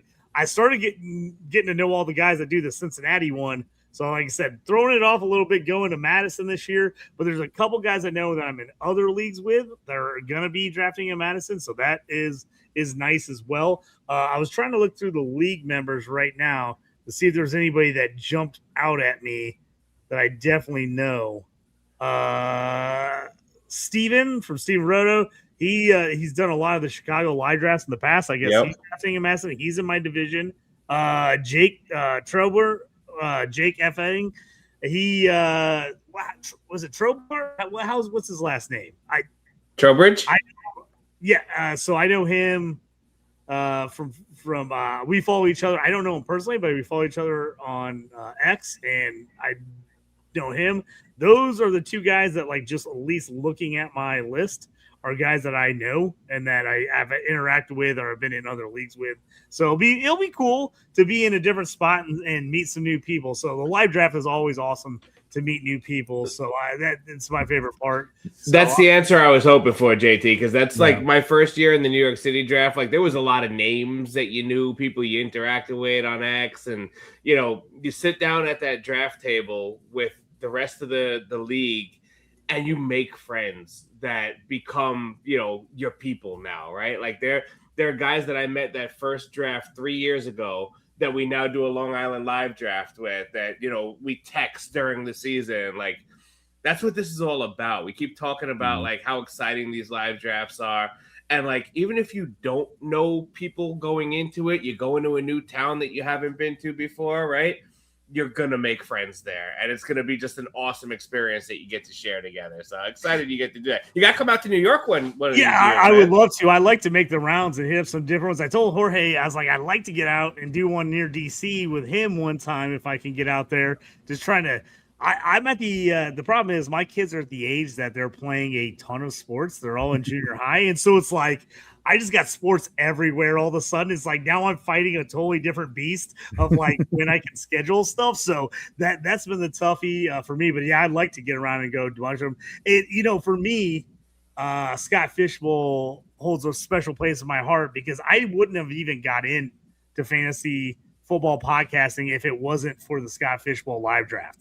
I did the live draft, met John McGlynn, one of my best friends now, a guy I hang out with all the time. He invited me to jump on as just a guest and help out on a podcast. Next thing I know, I'm his co-host, and I get into all these other podcasts, and he's one of the reasons I met Jorge and got on Fantasy and Frames. And so, you never know what's going to happen when you do a live draft like this or meet different people. So, Nick Script was in that first Chicago live draft with me. He works at Fantrax. He got me on at Fantrax, writing content for them. And so you just never know who you're going to meet in these things and how it's going to change your life. So I got into, I saw Jorge's shirt behind him. Scott Fishbowl 9 was my very first one. I won my way in doing an Eliminator League. Ended up winning my Eliminator League, got into SVF 9, absolutely bombed it. It was the worst. It was the worst I've ever done in any fantasy league in my entire life. It was so bad. It was the year that Rodgers got hurt and Le'Veon Bell got traded to the Jets, and I overthought everything. I thought I was going to do all these sneaky moves. I took all these guys on my team. It was awful. But also, that was the first one before I did a live draft. I think at the time, I don't know if the record's ever been beat, but we had the longest online draft ever for Scott Fishbowl 9. We had a guy on the turn who literally he said I don't know the guy, but he said he was in the film industry, and he was like, I'm on set, I can't really look at my phone. We were just waiting forever for him on the turn, 2 turns in a row. It was like days. It was brutal. I think it ended up taking us like almost 2 months to end up finishing our draft. It was a long time. I mean, we just finished before the season started. But yeah, it's a slow draft. Yeah, let's say that was my very first Scott Fishbowl experience, but I've always been in the Eliminators ever since then, and then got back in the first year they did live drafts in Chicago.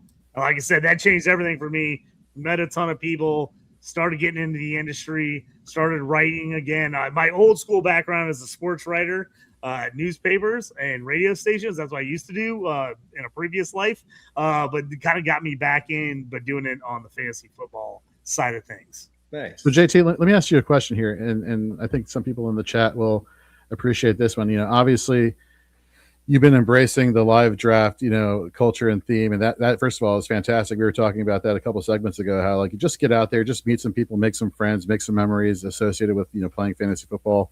Super important. But you also mentioned when you were doing your first draft that you were overthinking a lot. Do you find that being at a live draft helps prevent all that overthinking because you're literally like in front of all these people and you have that's it. But you know what I mean? Like what is your mentality doing a live draft versus doing it, on your phone or on a website? I think the live draft, because it's quicker, you kind of have to already be prepared and kind of know what direction you want to go. When you do the online draft, especially now that you have the live drafts that start earlier and you can kind of start seeing how people drafted, you can definitely overthink it. You can start like going in like, oh, look at this strategy. Look at this strategy. Oh, he's doing this. He's doing that. And you can get to yourself where you're talking yourself into a million different scenarios when you have like an 8-hour or a 12-hour clock or something in between picks. I definitely think it can mess with you more. Now, the nice thing is you have the data, but you're also like, I think you can overthink it a little bit. Where live draft, especially because we only do the first 10 rounds, you gotta know where you're going from there, and then you can kind of slip back when you do it online. You can go like, okay, where did I miss? Okay, I need to get some of these guys here. It's definitely different whenever he has the format where it's really wide open as far as mostly flex spots. I think that changes things a lot for people. Obviously, if there's certain running backs you have to start, a certain amount of quarterbacks you have to start, you start looking at scarcity of position. But when it's wide open with flex spots, I think you can really kind of dive into like, okay, best player available, who do I think will get to my round, and kind of go from there. So for JT, for some of the people in the chat who this is your first time, they're experiencing the awesomeness that is Justin Taylor. Tell the folks a little bit about your background here in the fantasy space and what you work on and what your passion really lies in. Yeah, so like I said, old school. I was a sports writer, covered high school, college, pro sports, every single sport there is out there. I've written an article probably at some point or another about it. A couple years ago, about 4 or 5 years ago, started getting into the fantasy space as far as writing and podcasting. I've been playing fantasy football for 30 years at this point, close to. Got into it in college with a couple guys I worked at a newspaper with, got me on my first official fantasy league, and then kind of just grown from there. And then once Scott Fishbowl happened, it got out of control. I went from like 4 leagues to like 60 leagues in like 3 or 4 years. Because it's all these guys I met in leagues and did the draft with. They're like, oh, I got a home league. You're cool. You seem like you pay attention. Like, can you join my league? And anybody that knows me, I have a hard time saying no to stuff. So I'm like, sure, I'll jump in your league. And then next guy's like, oh, I got another opening. Okay, I'll jump in that league. And then next thing you know, you're in a million leagues. But I also play in everything. So that's part of it too. I'm in Devi. I'm in CFF. I'm in C2C. I play fantasy hockey, fantasy basketball, fantasy baseball. I play everything. So that's part of the reason why I have so many leagues. But I love football for the fact that you can just do so much different stuff as far as scoring wise. Difference. That's what keeps it fun for me. If I was in like 25 leagues that are exactly the same, I don't think I would like it as much. But I like having the strategy of like being able to do different things in different leagues and still be successful. But yeah, so that's kind of how I got into it. Like I said, at this point, if you follow me, I work for DLF. I'm a writer and a ranker for them. I do IDP content mostly and draft content. I'm also a ranker. So like I said, I have my top 150 IDP players there. I also do Devi rankings. So my top 75 Devi over there. I actually have a Jeremiah Love article due tomorrow that I'm probably going to work on the second we get off the show. But yeah, so I do that. Fantasy and Frames, I've been in a couple years with Jorge. We do Shoot the Gap on Fantasy and Frames as our IDP show there. I also jump on Dynasty 365, which is our Dynasty show, and any other show that anybody needs me. In the past, I've done the Stew with JT Brew, which was my gambling show. I didn't do it this last year as my partners that did it with me kind of got out of the space where like they just got too busy with their kids and work. And so I didn't really do it this last year, but I'm on a million other things. Like I said, Dynasty Evaluation with John McGlynn. That's his show. I'm the co-host on that one. Like so I write for Fantrax. I do articles for them as well. Lord. In the past, we've done hockey on Fantasy and Frames. Around the Ice podcast, Jorge was nice enough to let us try a little hockey over there as well with me and a couple of my buddies that are big hockey fans. So, like I said, I'm in a little bit of everything in the space. I tend to be those people, like when I start doing something, I tend to go like all in. I'm like very not like kind of doing stuff. My girlfriend's like, you can't just be in 10 leagues, you got to be in 60. And I'm like, yeah. That's JT, nobody understands it, man. Like I've been trying to, like, because when you're in this industry, right, you talk about like how people just know that you're down for a league, right? Like when they need a guy for a league, it's like, oh, this guy's a fantasy football guy, he'll be down to join a league. Plus, when you're in this industry, all these charity leagues that it's like, how do you say no to that? Yeah, I want to donate to charity and play fantasy football. Those are two things that I like to do. Yes, sir, sign me up, right? It's like, and nobody will understand that when, you know, John from accounting goes, oh, you play fantasy football? How many leagues are you in? I joined my second this year. And you're like, yeah, 42. And he's like, 40 what? Like, yeah. Like, I just like my girlfriend, like I have friends that are like, oh, I got into 3 and it was just too much to handle. I just couldn't pay attention. And my girlfriend's like, I'm not a morning person at all, right? So I don't set an alarm in the morning. I kind of get up when I get up. I work nights and weekends and later in the afternoon. I own my own business. I own a couple restaurants now and a brewery. So I kind of like make my own schedule. I'm not a morning person. The only day I set my alarm is Sunday morning. Yeah, I have Sunday morning football alarm set to wake myself up at the proper time where I can get in all my lineups and put all my bets in before the game starts. So it's like, she's like, you won't get up for anything else, but you'll do that on Sunday. I'm like, yes, because this is important. So the only worst part is, like I said, the only really bad part about being in so many leagues is when there's a last second guy that gets hurt. You have to add. And you have to you have to go through all of your leagues to figure out what you have to move them. Jalen Warren, I told you what, Jalen Warren got last second nixed in the London game last year for the Steelers. The stress level was through the roof. He get mixed. I thought I had plenty of time, so I was like, oh, I'll just move a couple guys. I still have the hours for the other games. And he got knocked out, and I had him in a million leagues. If anybody knows me, when they say like, oh, hey, spread out the players, don't own a million all in one, that's not me. I have the same guy in every league. I love certain players. I just take the same guys everywhere. So I'm like going through 40 leagues and taking Jalen Warren out of my lineup. And like my girlfriend's like, are you okay? I'm like, just leave me alone right now. Don't talk to me. Don't talk to me for like the next 20 minutes. I'm like, because every league I'm just in there, Jalen Warren, just moving them out. I got in every league but 2.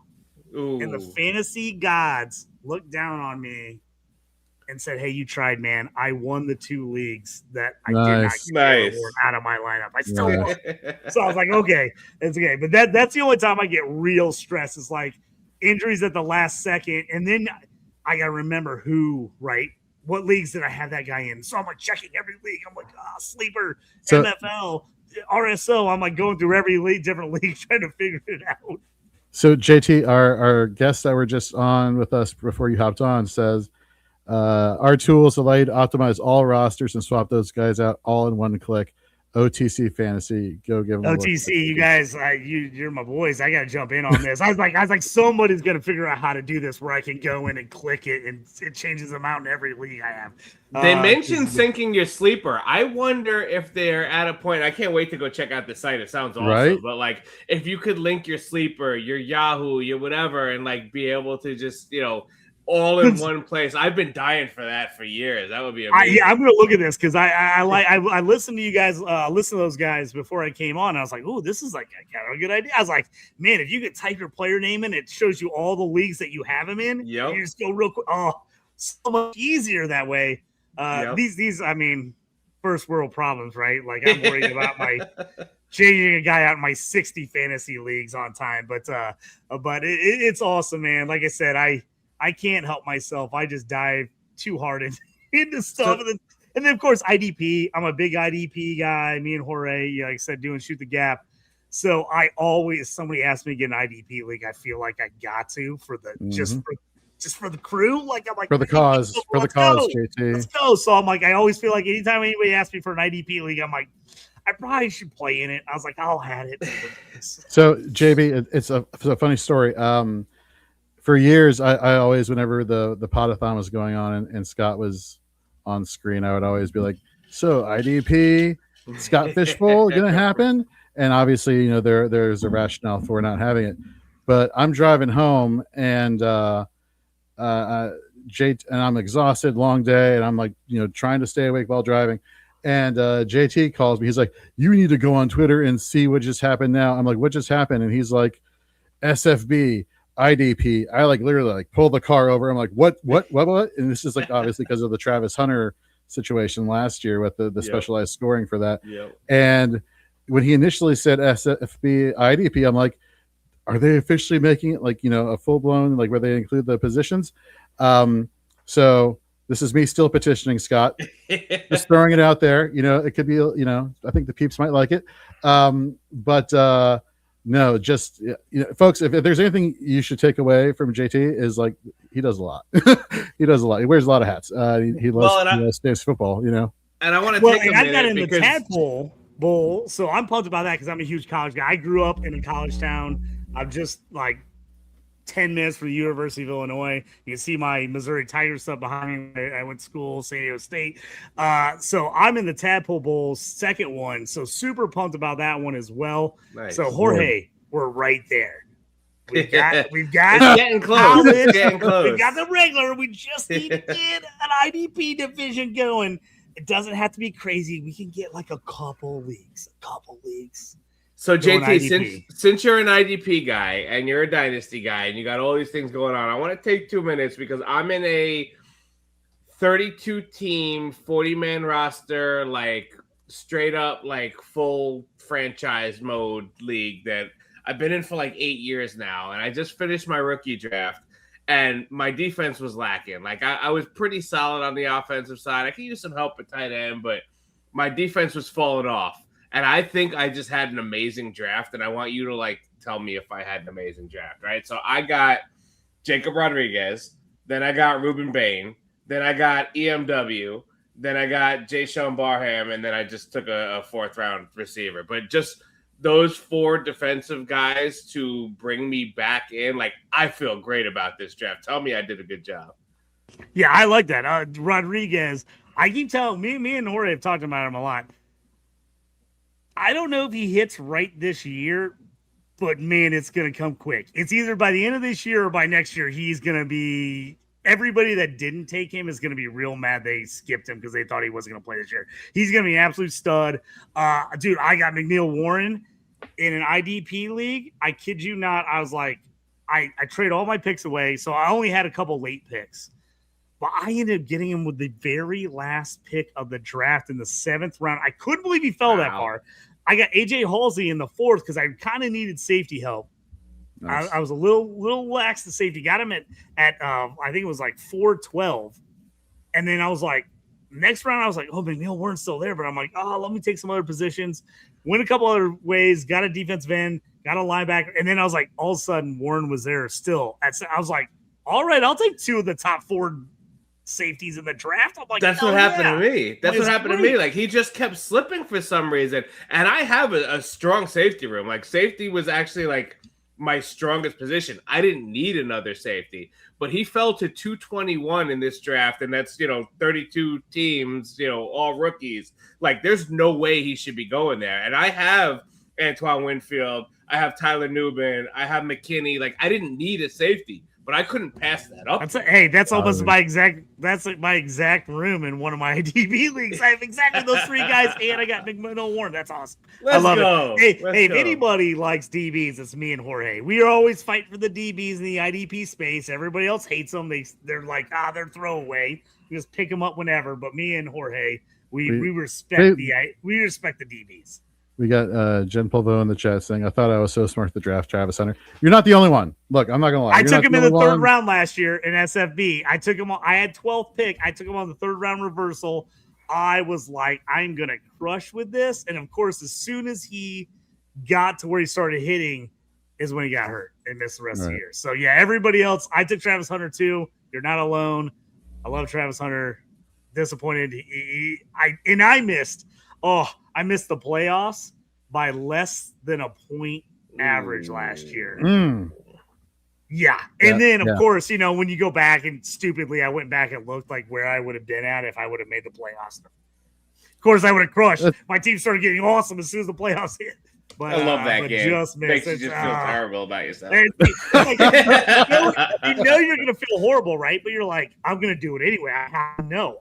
And then I'm like, start doing it every league. I was like, I should have won that league. I could have won this league. I'm like, oh. I did that 2 years ago. I snuck into the playoffs, and then like somebody got hurt. I think my quarterback got hurt like in the first quarter of the playoff, and I was eliminated. And it wasn't a major injury. He was back the next week, and then I just watched it every week. I would have been in the freaking finals, and I was like, ah!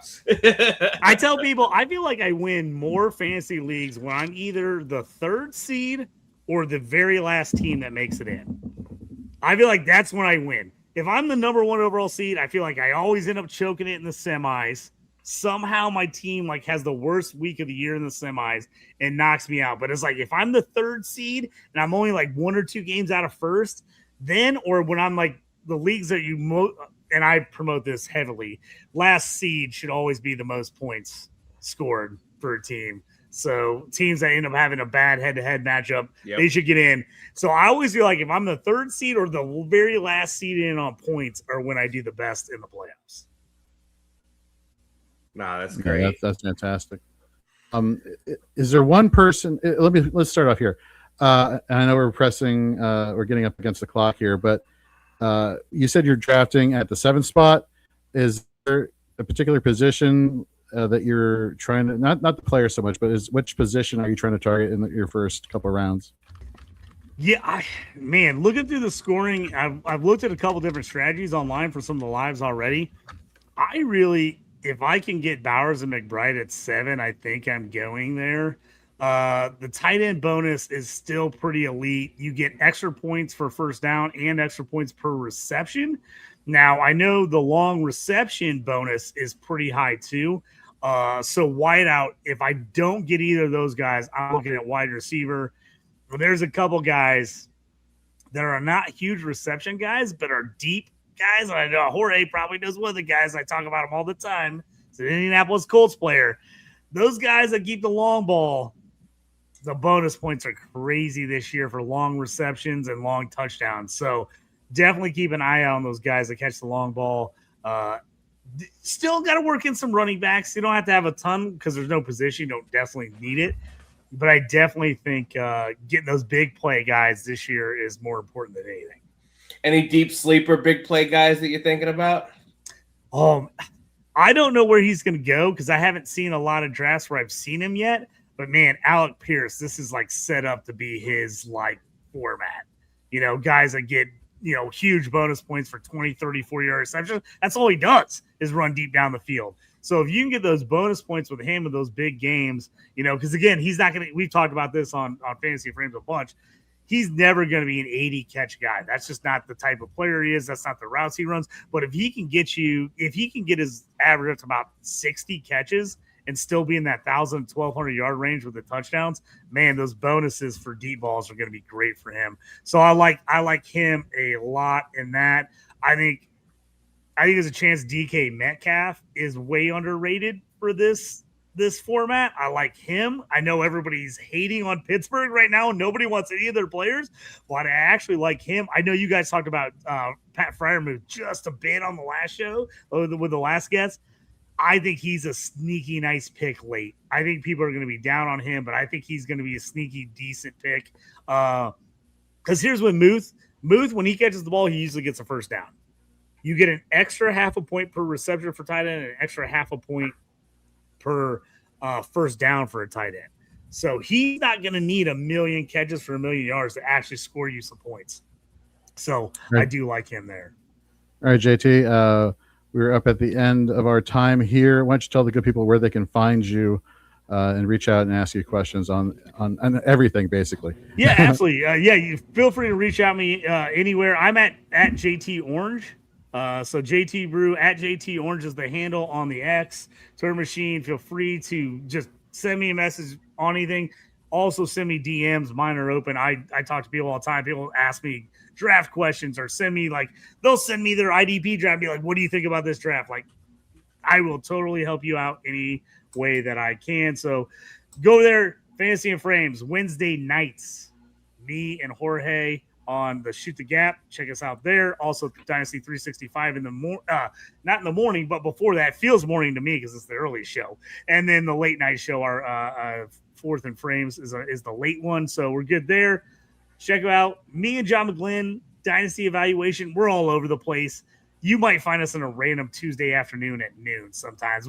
Our schedules are crazy, so we just kind of jump in and do those wherever. If you're a DLF member, get over there, check out my rankings and articles on there.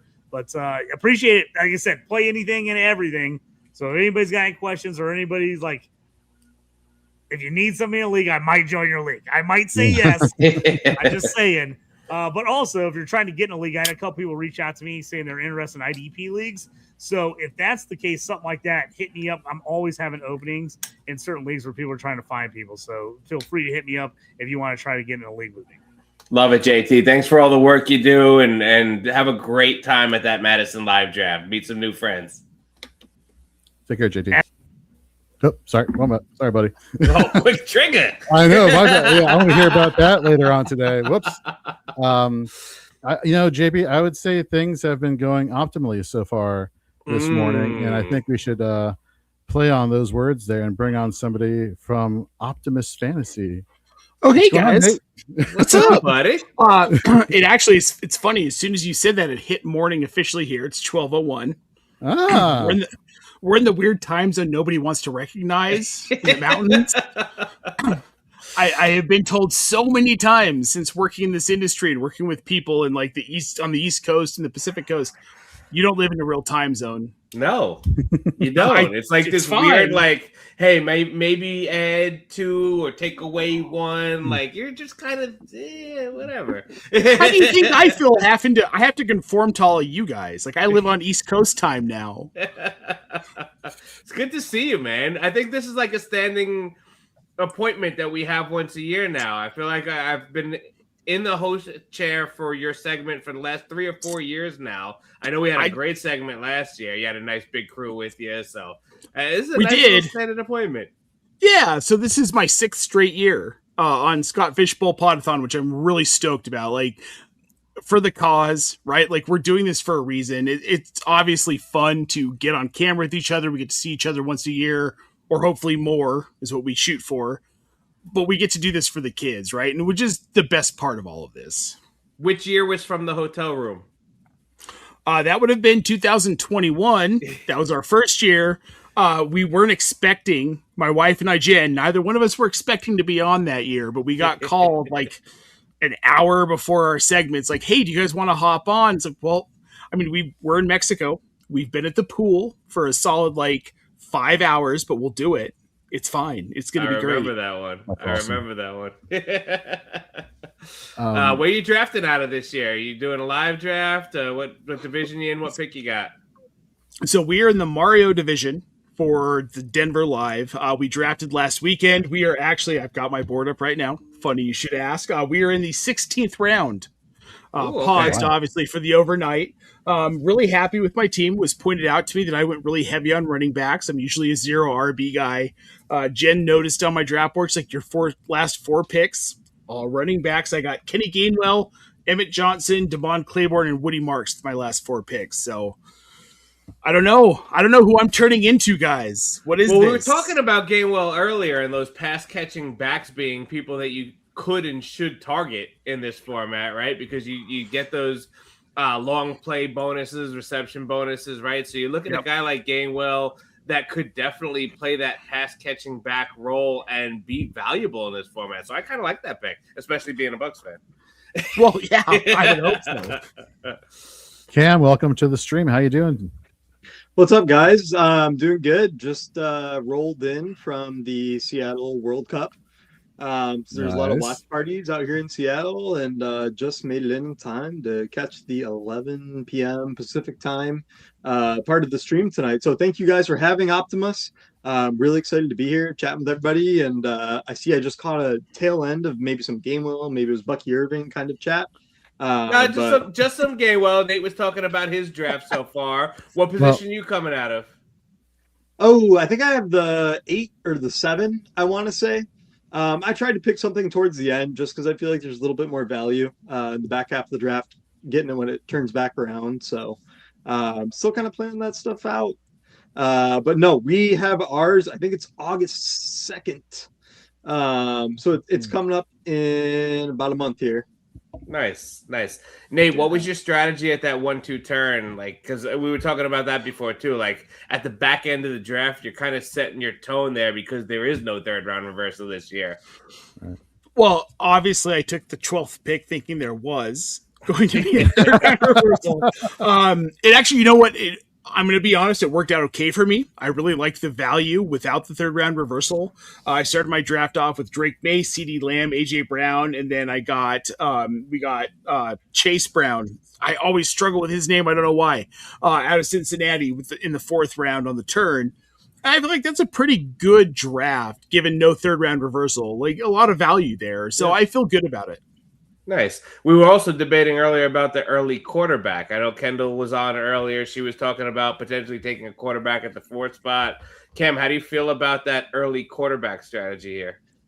Yeah, I am a late quarterback kind of guy. I want to play into like who's available at the very end. Can I get a piece of Baker Mayfield? Can I get some Jordan Love?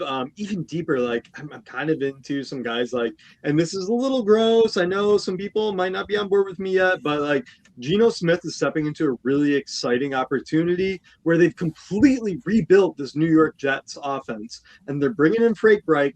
I think there's going to be opportunity for like some really deep value on this Jets team.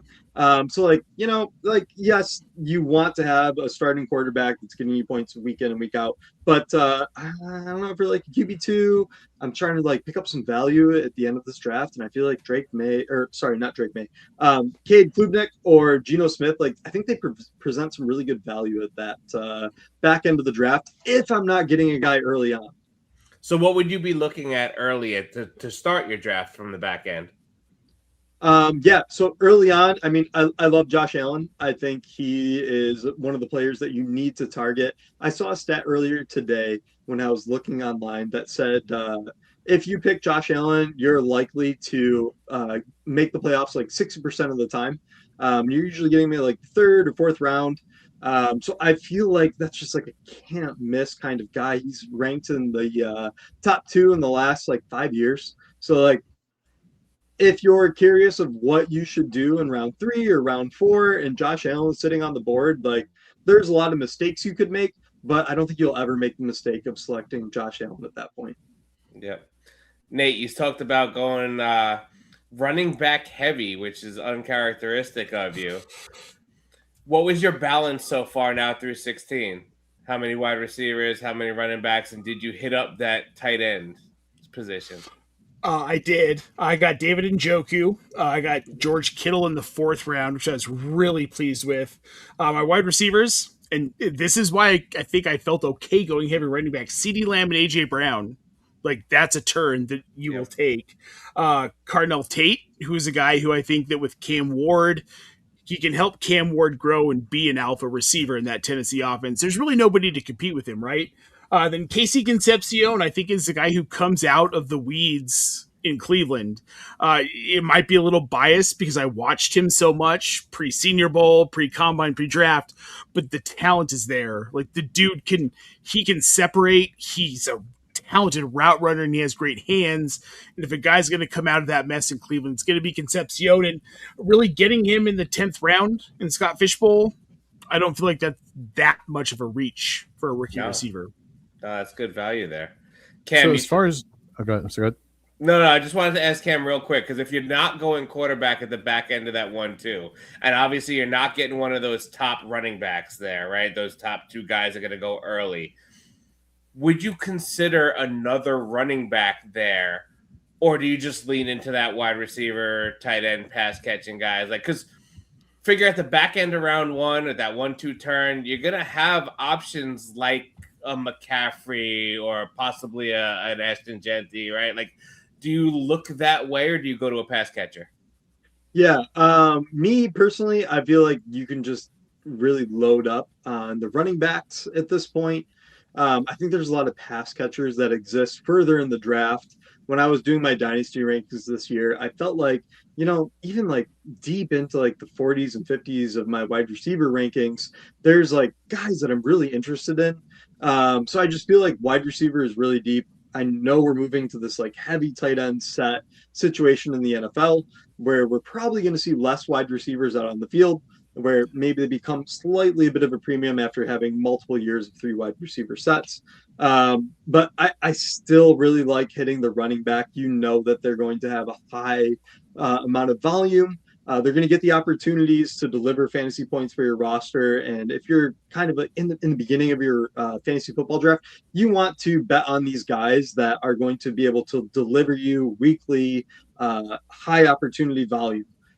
So for me, I know wide receivers can leave you with a dud. I'm not as prone to selecting a top end wide receiver at that point just because I want the stable consistency that a running back gives you at this point in the draft. So I love Christian McCaffrey. I'm not worried about any of the electrical issues that are happening in that part of San Francisco.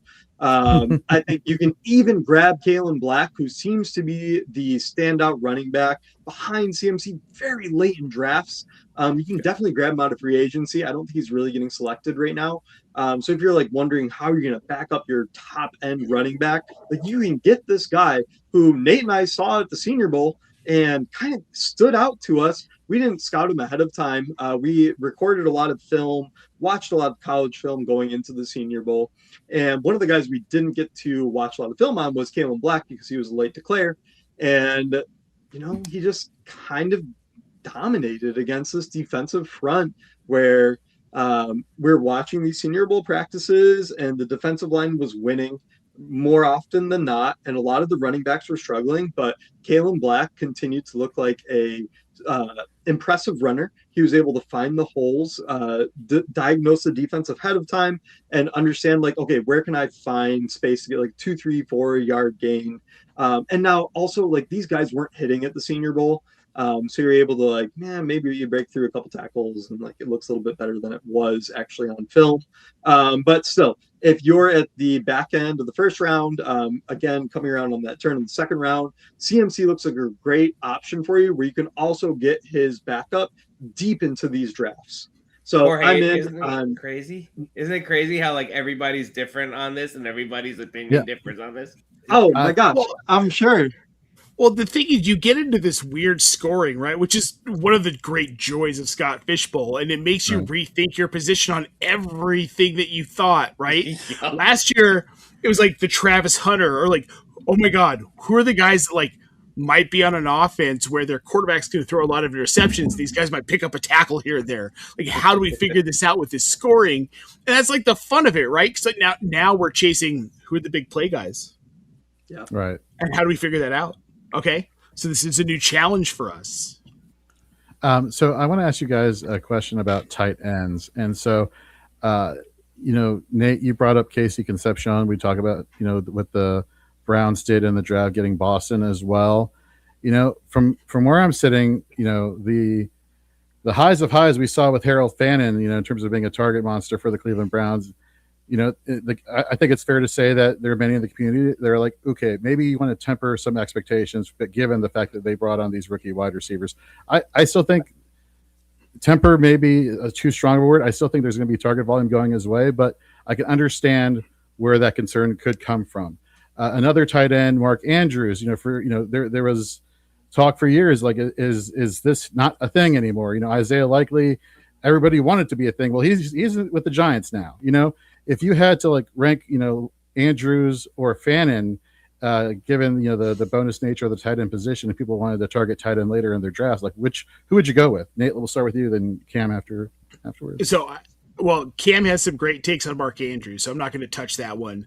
But Okay. Harold Fannin, here's where I'm at with Harold Fannin. Is one of the things that we really studied this offseason, something you can see in our tools, is empty air yards. And like who's getting quality targets, who's getting basically empty targets. Harold Fannin, 41.7% of his air yards were completely empty. No chance to catch that pass, just complete crap targets. Imagine if you get him a better quarterback, Jorge. Yeah. And that's what I'm looking at with him. And will it materialize? Yes, they've added a lot of wide receiver talent. Could that impact it? Of course it could. But most likely with this offense it's going to do, and with Todd Monken now at the helm, they're going to continue to be tight end heavy. I think Fannin is the guy that you want to target here because he's going to see target volume with that extra point PPR for tight ends. That's going to be a premium, and he's going later in drafts. I got him in a mock, I think in like the 10th round. Oh wow. Wow. He, for somebody who, what was he? In one of the top tight ends, number 4 in targets per game. That is the value right there. Cam, Nate was alluding to Mark Andrews. What you got? Yeah, so Mark Andrews, he's had a down year, which is mostly attributed to Lamar Jackson having a down year himself, picking up an injury early on in the season, and this just was never quite right. Isaiah Likely was stealing some of his snaps. If we look at the snap share, it was kind of getting into almost like a 50-50 split between the two of them. But now it's Josh Cuevas and Matthew Hibner. Those are the only other tight ends there that are going to be able to compete with Mark Andrews. So I expect to see 70% of the snaps heading Andrews' way in this offense when we're talking about the tight end.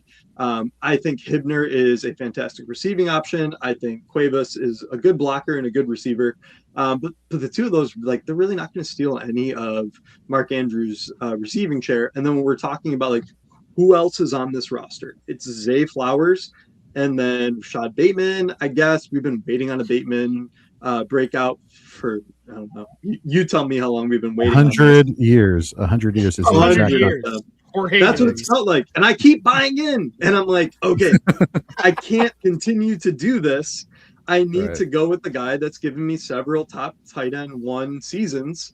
And that's Mark Andrews. And outside of Zay Flowers and Mark Andrews, we talked about the tight ends. That's who they have. They have Bateman there. They also have Surratt and they have Jacoby Lane. Nate and I watch a ton of Surratt. We watch a ton of Lane. Surratt looks like he's going to be able to win with the physicality in his routes. That'll probably hold up in the NFL. He's not a fantastic route runner, but he does create separation at the top of his routes by bumping these guys, giving a little bit of a shove. He is a good route runner. I don't want to sell him short. He can run all 3 levels of the field. Is he a great separator? Not really at the college level, but we'll see what happens at the NFL level. He's able to still continue winning with physicality. And then Jacoby Lane, he's huge. He's got 10.5-inch hands. So you throw it up to him in the end zone. He's a red zone threat. We saw at USC that he was able to really float on a lot of touchdowns to help drive fantasy value. But what happens when we get to the NFL? We saw him in person. This man is quite slender in frame. So you're not going to be able to run him across the middle. You're going to have him live out wide, have him running down the sideline. You're kind of relying on him as an X. So when I think about what we saw between these rookie wide receivers they have, the rookie tight ends they have, I just feel like it's Zay Flowers and Mark Andrews as the 2 main top options for Lamar Jackson this year. And that leaves me, anytime I know that a tight end is going to be one of your top 2 options for a quarterback, that's a guy I'm buying into. Because for me, I need 65 catches for a tight end, and that gives me tight end 1 value. And I think Mark Andrews really just doesn't have any competition for those catches. So I'm in on Andrews this year. You can get him really late.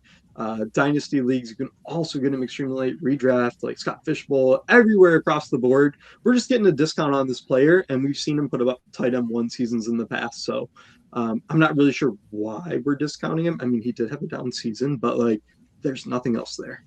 Do you think that with that lack of competition that either of those rookie tight ends has a role, right? Do they have, and asking for somebody drafting late in their rookie draft that's light on tight end, and Cuevas is sitting there for me if I wanted him, and I just I know he's not going to be Mark Andrews, but like, do you think that because the lack of the wide receiver room and because you mentioned, the tight end being more of a thing now, they'll probably play multiple tight end sets pretty frequently there. Do you think someone like Cuevas has a role, has an ability to do something for me? I think Cuevas for my is friend, I mean. for your friends. I think Cuevas is a good release valve. When I was at the Senior Bowl, I'm networking. I'm out there talking to other folks that are there. It was a terrible year to be at the Senior Bowl. Freezing temperatures. We're talking like waking up at 20 degrees in the morning. So like the pure diehard sickos are here this year. And I was able to connect with some folks that were former tight ends.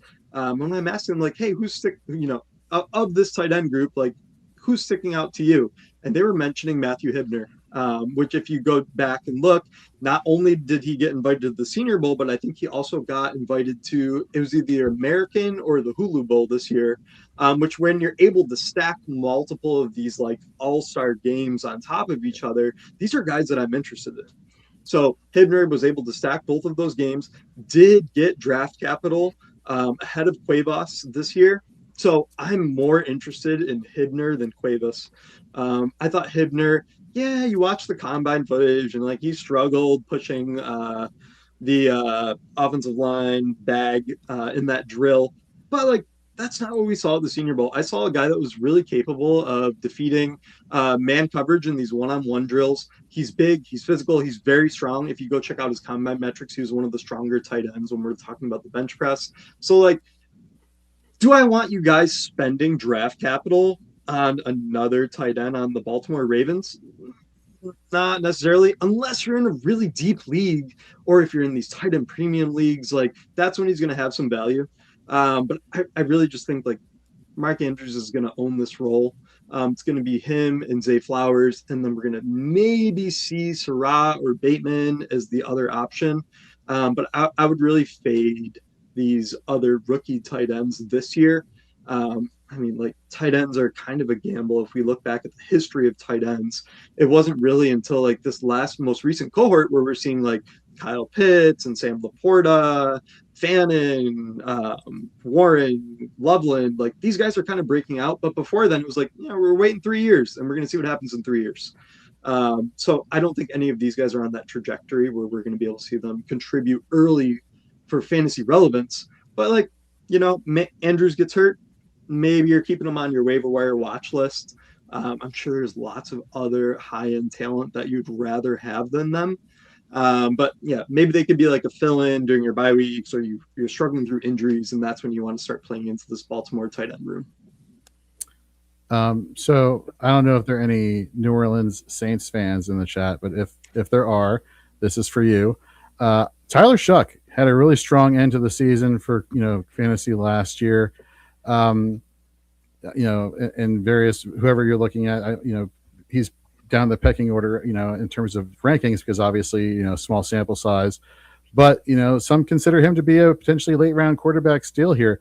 Is he a name that has gone through your head at all? If like you were going to wait on quarterback, would this be a guy like you're like, ooh, I'm trying to set my roster apart from other people's rosters? Obviously, we're competing against so many other people. Like, does that name resonate with you when you hear that? Cam, you were nodding your head a little bit.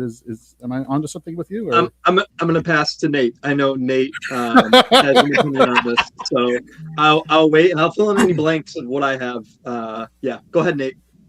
So Cam just opined on the Senior Bowl, but when we saw Tyler Shuck in Mobile a couple of years ago, watching him on the field, it was very clear how pro ready he was, right? And then he gets drafted later by New Orleans. We see him go into a situation with Spencer Rattler, and that was my first indication where it was like, okay, New Orleans probably saw something in this guy because nobody sees anything in Spencer Rattler ever. It was a surprise that he got drafted as high as he did. Seeing him in Mobile, it was shocking to us. Tyler Shuck is he was a pro-ready quarterback when he stepped onto the field in training camp in New Orleans in his rookie season last year. He's not sexy. He's not fancy. He doesn't do anything especially better than anyone else, but he's composed. And we saw that last season in a lot of really strange situations in New Orleans where he did things like rushing for touchdowns at the end of games. That's a composure you don't see in a lot of guys that young. Again, he's not the sexiest, but neither was Tom Brady. And I'm not saying he's Tom Brady, but these are the kind of guys who surprise. Brock Purdy was Mr. Irrelevant, and he has become a starting quarterback for the San Francisco 49ers. Tyler Shuck he's that dude. Is he a top 12 quarterback in fantasy? Absolutely not. Is he a top 24 in Dynasty? Probably. And he's someone I think you can hang your hat on. Yep. Love it. Yeah. Love it. I'd love to hop in on here a little bit as well. So we're talking about a guy that's in a Kellen Moore offense. Go trace Kellen Moore offenses. Like, this is a guy that's primed to have a top 24 quarterback season. He's throwing to Chris Olave, who we were excited about coming out of college. The only really knock on Olave is the concussions. Now we're also adding in Jordan Tyson.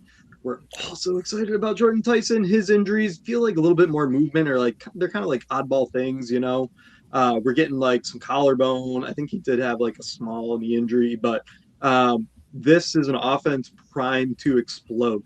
They added Travis A-Chain. I want to make sure I get that right for my homie Mike Vidala. Making sure we're pronouncing people's last names the way that they're supposed to. Not ETN, we're talking about A-Chain. But, they added A-Chain, and I just feel like this is going to be one of those offenses that was productive. Last year, they struggled with a lot of offensive lineman injuries. And now this offensive line is coming back. You should be like, yeah, they're mediocre. And we saw Shaw having to escape the pocket. I did a bunch of deep dives on the New Orleans Saints offense at the end of last season. I was doing Devin Neal film reviews. I did some Chris Olave film reviews. And what we saw was just the left tackle just being Ole. And people are running right by into the backfield. And they were scrambling. They were having to dump off to Juwan Johnson.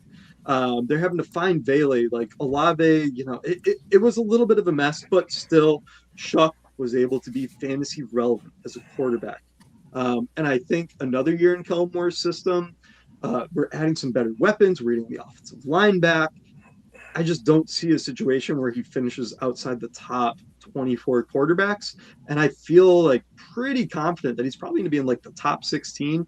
And we might flirt with some QB1 weeks, depending on how his rushing goes. That's a great circle back, because we started this segment talking about, well, if we wait on quarterback in this league, right? If we wait on quarterback in this draft, and that's a perfect guy that, we had the winner of last year, Scott Fishbowl, on to start off the segment. He said he didn't touch quarterback until late, and he got Drake May in round 8 or 9 or something like that. And then he just took his second one late, and he won Scott Fishbowl that way. So, great question, Jorge, because that's the type of quarterback that could give you that advantage. So, guys, I know we're coming up against our time here, but I do want to, for all the dynasty people out there, poke the bear again. And again, since we've been talking about tight ends, let's talk about the controversial. Is it Stowers? Is it Sadiq? Who's the guy? If you were going to pick a rookie tight end in their given situation, obviously we know pathway to snaps dictates obviously everything. If you had to pick a rookie tight end, late round, last pick, one of those two tight ends, who do you think as a rookie is going to go off this year and be a sleeper? Cam, you go first because you're smirking. Oh, I just wrote a tight end. I literally just published a tight end article on this exact topic. It's Sadiq. No, do I feel confident in any of these tight ends that went day 1 or day 2? No, not really. You need injuries to take place for any of these guys to be fantasy relevant. But when we're talking about who could potentially, and this is the thing with Mark Andrews, whereas who could potentially be a top 2 target option in their offense, Sadiq. Okay, Garrett Wilson is number 1, right? And then Mason Taylor is I honestly feel he's a good Kenyon Sadiq light. So we're probably going to see Frank Reich running a lot of 2 tight end sets. Sadiq hopefully starts the year. He's a good blocker. I think he's going to be able to beat out Mason Taylor to be, in the majority of these sets. But then it's Adonai Mitchell, and do we feel extremely confident in him being the number 2 target in this offense? I don't think so. I think with the athleticism of Sadiq and the draft capital they spent on him, I think he has the best potential to blow up of these tight ends. Now, do I want to bet on it? He's not a guy that I would be like, wait on Sadiq and you're going to take him in the back half of your drafts and he's a tight end 1. No, I don't think that. But I think if there is one of these rookies that you want to spend some money on, it's going to be Sadiq. I don't think it's Raritan. I don't think it's Borkercher. I don't think it's Kasmeric. We can talk about some of these other guys that went into, but it's Sadiq. Nate, you agree? I do. JB, just real quick. Congratulations on Password, buddy. Thanks, a brother. freaking celebrity. Really cool that you're on with Jimmy Fallon. Just wanted to shout that out here real quick before we're out of here. Appreciate it. Really awesome, man. It was really cool. It was really cool. I'm glad you watched it. Thanks for supporting We have not watched the episode yet. We have it saved. But we are Facebook friends. So I saw you on Facebook. So really awesome, man. Really cool thing. Appreciate it. Text me after the episode. Let me know what you think. It was a lot of fun. I will. Guys, real quick, tell the good people where. Oh, sorry. I was just saying, send it to me. No, you're good. You're I good. also want to watch it. It's streaming live on Peacock and NBC app. If you have that, it's Password from last week with Jimmy Fallon. The special guest was The Miz. It was a really awesome episode. So awesome. Was it awesome? It was awesome. That's awesome. Gentlemen, tell the good people where they can find all your work and where they can find you. Well, you can mostly find us on optimusfantasy.com and tools.optimusfantasy.com. We do have a bunch of Scott Fishbowl tools. We've got a draft helper. We've got projections for everything. Then in season, you can sync your league. We've got start sit advice. We've got waiver wire advice. It's all free, of course. So tools.optimusfantasy.com /Scott Fishbowl SFB. We'd love to have you guys over there. And then you can check us out on Blue Sky at optimusfantasy.com. Love it. Well, gentlemen, thank you so much for your time. Mountain time, was it Mountain Time that we're getting standardized to there, Nate? Is that correct? Well, for me, but Cam specific. Wait. Yeah, Pacific. There we go. We'll see what we can do with. We'll see what we can do next year and make it all standardized to Nate's time, just so we can have it. Everything's on Mountain Time next year. It's perfect. Exactly. Never. Appreciate you guys. Gentlemen. Great to see you. Thanks for having us, guys. Fantastic. Take care. All right. Mountain Time. So we got to tell Scott and the gang and everybody, Bob, if you're listening, got to switch that up to Mountain Time next year, just to appease the Mountain Timers. Bob, if you are listening, throw on the graphic for the helmet, because we got to remind the people in the chat. And I see some new faces in there. My man Herms is in the chat. I ain't seen Herms in a minute. I can throw it on. In the chat. What's up, Angie? So we have an awesome promo going on right now. If you donate $100 or more during the Podathon, check out this awesome SFB 16 mini helmet signed by Scott. So anybody who donates $100 or more during the Podathon will get one of these mini helmets per qualifying donation while supplies last. So really cool little mini helmet. There's one with Mario on it, and there's one I think with Zelda on it, if I'm not mistaken. That's awesome. So really cool options there for you. Obviously, we're here for a fantasy football tournament for charity. So any donations that you make that $100 or more during the Podathon will get you one of those awesome helmets. All right. Let's bring in some friends here to the show. We got John from Good Teams Win, Great Teams Cover. And we got Mark from Sleepers and Busts. Gentlemen, welcome to the Scott Fishbowl Podathon. How you doing today? Hey guys, yeah, great, thank you. How are you doing? How many hours in are you? I'm personally 2 hours in, going till 10:30 this morning. So starting early, and yeah. So how are you doing?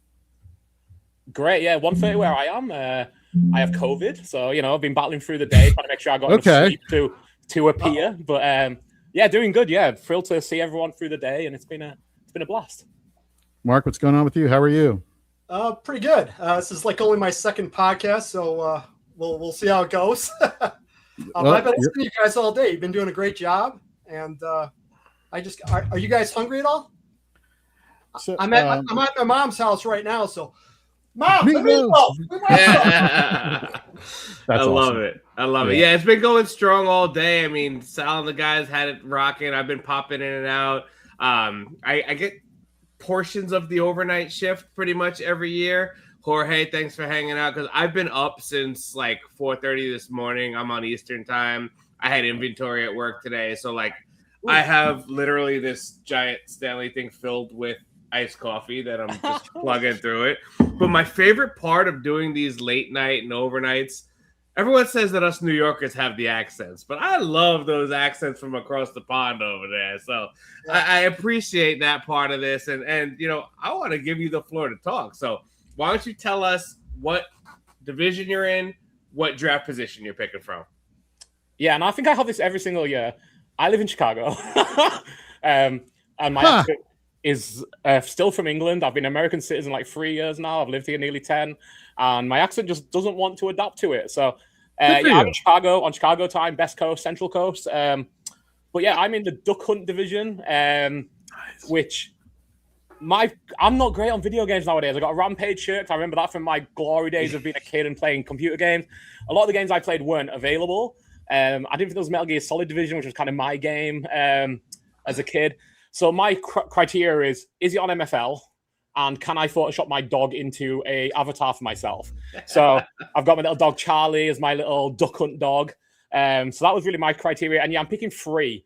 I didn't think there would be third round reversal this year because I think he got a bit irked with people assuming last year. Yep. And then, yeah, I was pretty pleased it worked out that way. So, you know, get your elite, whomever it might be at 3 and no third round reversal. So yeah, I was happy with that.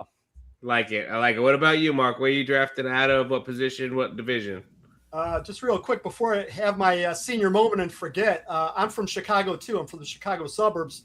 I moved out to Arizona to help my mom after her boyfriend passed. So I'm in the Phoenix Live and picking 9th. So I picked first the last couple of years. I tell you, picking on the ends is really hard. It's the hardest spot because you've got to predict 24 picks or 23 picks in advance. Right. So you really got to reach. I like to reach for my guys. So I'm picking 9th this year. Hopefully it'll be a little easier. So we'll see how it goes. All right. Awesome. Any particular strategy from that 9 spot? Kind of changing it on the fly, but just from after looking it over, I was going to go running back, but I kind of think it favors receivers. It's a lot easier to catch 20 yards than it is to run for it. And you can get those 20-yard catches, those bonuses, every time there's a reception for 20 yards. Whereas a running back, McCaffrey had like 2,000 yards last year, and he still only finished 5th in the scoring.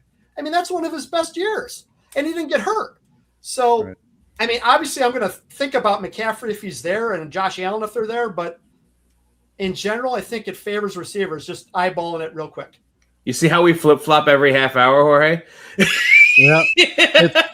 You love to see the different strategies, right? And you know, you add on top of that 12 different draft spots, different perspectives, different, you know, views of the scoring setting and bonuses, which I think, you know, all of us can agree here, like mother of God, right?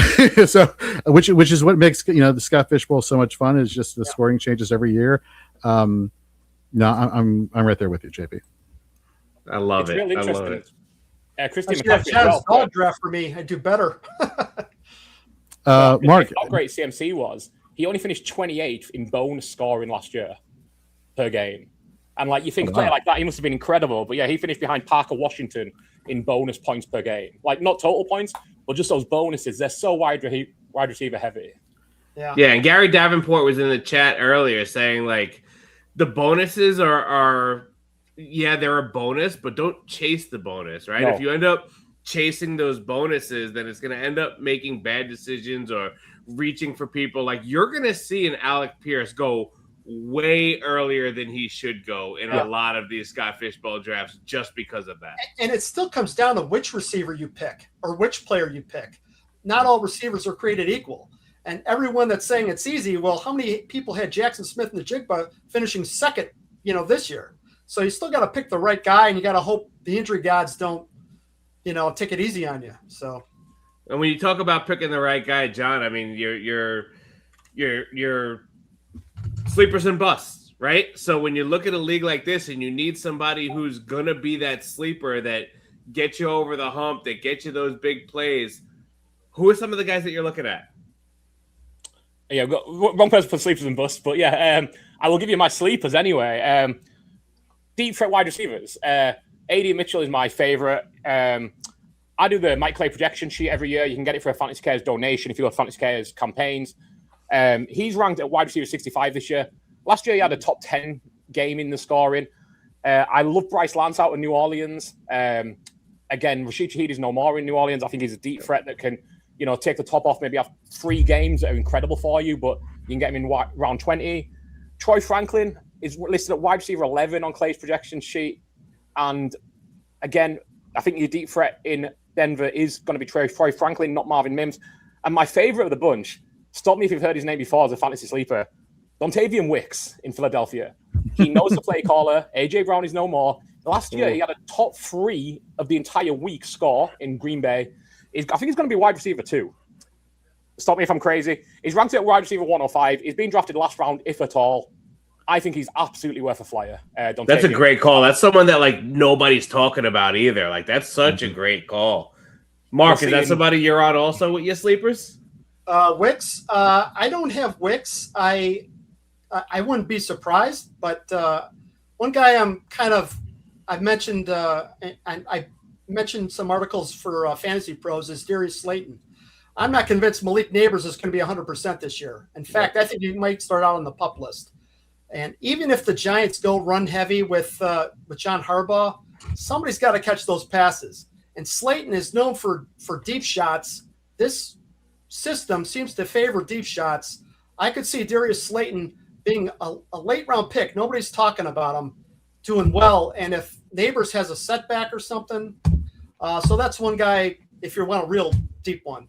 Well, you don't think it's going to be OBJ or Juju or any of the all the washed up? Odell's there for mentoring, but they're not bringing all those. They're not bringing all those guys in if Neighbors is looking good, right? Yep. Yeah. So I like Marvin Harrison too, but I've liked him the last couple of years. So that hopefully he can stay healthy. We'll see. You guys, you mentioned just now Marvin Harrison, Darius Slayton, Troy Franklin. Literally 7, 8, 9 amongst all wide receivers with a minimum of 60 targets, 6, 7, 8 in average depth of target last year. So you talk about big play sleepers, that is fantastic. One player who finished 4th in average depth of target among these qualified wide receivers, Brian Thomas. What are we thinking about Brian Thomas for Scott Fishbowl? Is he somebody that you want to potentially get later? Me or John? Yep, jury's out. Yeah. Mark, why don't you go first? Oh, okay. I had Brian Thomas last year in a Raspberry draft. I took him early, and I really got burned. So I might not be the best person to ask, but at his price, he could be a value. I don't think he'll be their number one go-to guy, but he's going to be. I think I read Liam Cohen say they want to use him in a deep role, which would be kind of like a Jameson Williams kind of role, which would be beneficial in this scoring. He had too many drops last year. They've got to keep Trevor Lawrence upright, and they've got a difficult schedule to start. So we'll see how it goes. But for the price, he's worth a shot, definitely. Yeah, he's going 78 in live drafts right now, which that's a lot later than last year, right? Right. Was it going 2-3 rounds last year? So I took him early last year. That's why I got the Ringo kiss of death. I think of the Jacksonville receivers in this year's format, I think he's probably my favorite, but he'll have to fall for me to take him. I think there's so many mouths to feed in Jacksonville, even like Brenton Strange and I forget his name, the rookie tight end everyone seems to be getting hyped on. There's so many mouths in Jacksonville. It might just be a Trevor Lawrence year. Yeah. Parker Washington, a lot of people like, so that's but we'll see. Who do you guys? You mentioned the early schedule for Brian Thomas, and that's what scared me too. I was trying to find the tweet that I saw from Doug Orth earlier. But Brian Thomas this season from weeks 2 to 8 We'll likely see primary coverage from Surtain, Christian Gonzalez, DJ Turner, Quinion Mitchell, Stingley, and Sauce Gardner. Yeah, that's I did a not like freaking that gauntlet. schedule when I saw it. That's a gauntlet. What are your guys' thoughts on Alec Pierce? Didn't he get like the biggest free agent wide receiver contract this year? Well, at least this year, not of all time, but just for this year. What are your thoughts there? Do you want to be called Byron or John? Because I can see like two different wait, which one would you prefer? Byron's good. Yeah, my real name is John, but pretty much everyone calls me Byron. So yeah. All right, Byron. Well, what are your thoughts here on Alec Pierce? Yeah, I don't think I'll be drafting Alec Pierce. Last year was wide receiver 18 on such a limited amount of targets that maybe he can do it again. But between Daniel Jones being, coming back from that brutal injury, there is less competition for targets there. I just think I don't want to bet on Cinderella happening twice. I don't think Daniel Jones is who we showed last year. I think it's more that was probably a outcome that we don't see repeated very often. And Alec Pierce, I truthfully don't think we see that outcome repeated very often. I would rather take Josh Downs a lot later if I'm taking an Indy wide receiver. You'll get a couple of big games from Alec Pierce undoubtedly because he is such a great deep threat, but I don't think he's going to trouble getting 100 targets this year. I think his role is going to be pretty similar. They might try and change him, but I think by this point in your NFL career, you are who you are. And I understand why they paid him because good players don't get to free agency. And if you've got the money to spend, you might as well keep guys that in-house. But yeah, I don't think we're making my fantasy team if he's going anywhere around wide receiver 18 price. What about you, Mark? Yeah, I'm a little nervous about the Colts offense in general because Jones is coming off that Achilles injury, and those are not easy to come off of. And he's a running quarterback. And I think the Colts offense, if my memory's right, kind of dove a little bit once Jones got hurt. Riley Leonard, maybe he takes the next step, but maybe he doesn't. So I'm a little bit down on Jonathan Taylor. They'll probably try to feed him and carry the offense through him, but I don't know if the Colts offense will be as good coming out of the gate. And then once Jones comes back, is he going to be the same player? Is he going to be able to run the read option to help Taylor and help the offense and keep him honest? I don't know if he will be. Those are tough to come back from, so we'll have to wait and see. But as of right now, I'm kind of out on Pierce. All right, Mark. Well, you mentioned a name earlier. Now, a Philadelphia Eagle, formerly Green Bay Packer, and Dontavian Wicks. Same type of typecast as Alec Pierce, referring to Christian Watson now in Green Bay. You're decreasing the wide receiver room a bit. What are your thoughts on Christian Watson? He could be a good pick. He's got to stay healthy. That's the $1 million question with Watson. He's got all the potential in the world. The other thing is Matthew Golden. They took him number 1 last year. He was not a factor last year. He's supposed to have a bigger role. I think the guy that I'm kind of leaning towards a little bit is Jaden Reed. I'm like, if I play the wind, instead of fighting the wind, I like to play the wind. So Watson's got an injury history. Maybe it's Jaden Reed that comes out of the Packers room being the number 1 wide receiver. I am out on Tucker Kraft, by the way. I do not see how he comes back from his knee injury and has any kind of a year. I am, for the most part, if a guy's got a reconstructive knee surgery, I'm out on him the next year. Stephon Diggs and Adrian Peterson were like the anomaly to the rule, the exception to the rule. But mainly, unless I hear good reports, I'm out on them. So for me, I'm kind of leaning maybe Jaden Reed would be the guy I'd target, or Matthew Golden if you get a deal on him. Watson, I like him. It's just the price he costs the most out of those guys. So Byron, based off of that answer, how do you feel about Jordan Love? Because I look at that wide receiver room as just kind of like a toss up, right? Kind of like Mark's answer. It's like, who's it going to be? But regardless of who it's going to be, it's going to be Jordan Love, right? And in a format like this where you might want to go a little later with a quarterback, is Love somebody you'd be looking at? Kind of, but I'll be honest, he's not a target. I don't like how Matt LaFleur calls games. I think he wants to run the ball a ton. He never seems to fully just let Jordan Love cook, to quote a Russism. I think he just wants his hand on the wheel a little too much for me. And with the Packers receivers that have left, Romeo Dobbs left. I think there was someone else that's completely left my mind. Wicks left. Wicks. Wicks. You know the guy you brought up.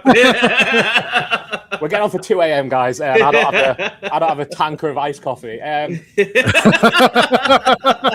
I love But yeah, that. I worry, especially if Tucker Kraft isn't good to go, because to me, Tucker Kraft is their wide receiver one. I was all in on him last year, and it broke my heart in so many leagues when he went down forever. So yeah, Jordan Love, I think the talent's there. I think he's an incredible thrower of the ball, but I'd just love to see him somewhere where like they just go YOLO and go full Jordan Love. I don't think it's going to be that this year. It seems like Josh Jacobs is going to play the full season at this point. If Josh Jacobs ends up not playing the season, I'll move Jordan Love up. But right now, not a huge target now for me. You mentioned Josh Jacobs, so let's kind of transition to the running back position. We for most of the the past couple hours we've been wide receivers and taking advantage of the bonuses. We talk about tight ends, taking advantage of the tight end premium aspect of Scott Fishbowl. But eventually, only so many wide receivers we can have on our roster. So obviously, running back is the next one. And I was just pulling this up just now, looking at the running backs with a minimum of 60 rushing attempts last year, and looking at the percentage of yards to come on explosive runs defined by 15 yards or more. And there are two people within the top 5 that have been very polarizing for the fantasy community in terms of like, which running back do we really want? And number 3 in explosive yards percentage is Travion Henderson. Number 5 is Ramondre Stevenson. What are we doing with these two running backs, given the fact that we are looking at these rushing bonuses for the running back position? Like Byron, let's stick with you. Like, who do you feel more comfortable drafting? I haven't checked their ADPs, but I'm all about Andre this year. I think they're better than Travion Henderson, especially down the stretch, the second half of the season. Henderson is so flashy, but I just don't know how much run he's going to get. If they're splitting 22 rush attempts, I wouldn't be surprised if Stevenson gets 15 of them, and Henderson's on the 7 side. I think Stevenson's going to be much more reliable. Henderson could well break. If one of them's going to break out, it will be Henderson, though. But I'm more likely to just put my chips in on Stevenson and get that, running back 17 finish rather than the Henderson who has 3 great weeks and, is kind of a bum the rest of the season. And Vrabel has that old school mindset, right? So, like, he's not the type that's going to just go to the flashy toy just to look cool. Like, he'd rather go with the pounder, the one who's not as flashy and not as sexy that gets the job done. No, that's a fair point. Mark, you mentioned that this is your second podcast that you've done. Yeah. So let me ask you a question. What does being in Scott Fishbowl, mean to you? As somebody who second podcast, and I'm assuming maybe hasn't been doing. Have you been doing a lot of content for many years, or is this something that's been the first translation state for podcasting? I just started doing. This is my second podcast, but I've been writing on my site since like 2016, and I've been playing since 91. So so some stuff. So how long have you been in Scott Fishbowl? My first year is easy to remember. Was the year Andrew Luck retired because I took him at my first pick. So it couldn't get worse for me there. Yeah, I was at dinner after our draft, and as soon as Andrew Luck, the notification came across my phone, and I'm like, "You suck." Freaking believable. Yeah. Well, tell us your thoughts on Scott Fishbowl. What does it mean to you? I think it's great in so many aspects. It's a great way to give back to people, especially right now where a lot of people are struggling with inflation and job loss and stuff. So I think in general, fantasy football, it just helps people escape. It's a lot of people take it so seriously, and I'm competitive. I want to win. But the best part of it is meeting new people, making friends in the industry, making friends that aren't in the industry that just like playing. Personally, for me, I lost my dad in 2012 to cancer. So thank you. But after I grieved, writing helped me cope. And so that was like an escape for me. So just being in Scott Fishbowl is an escape, and it's great to compete. And I think the fun thing is Scott always throws a wrinkle or two to make you go crazy. How are you going to strategize with it? And it's just so much fun. It's so challenging. So I love the experience. I look forward to it every year. So no, that is it's beautiful when you have something like that motivating you. Obviously you don't want the circumstances to be there, but I feel like that resonates with a lot of people who want to give back to a charitable cause, such as what we got going on at Scott Fishbowl. Byron, what are your thoughts? How many years have you been playing Scott Fishbowl, and what does it mean to you?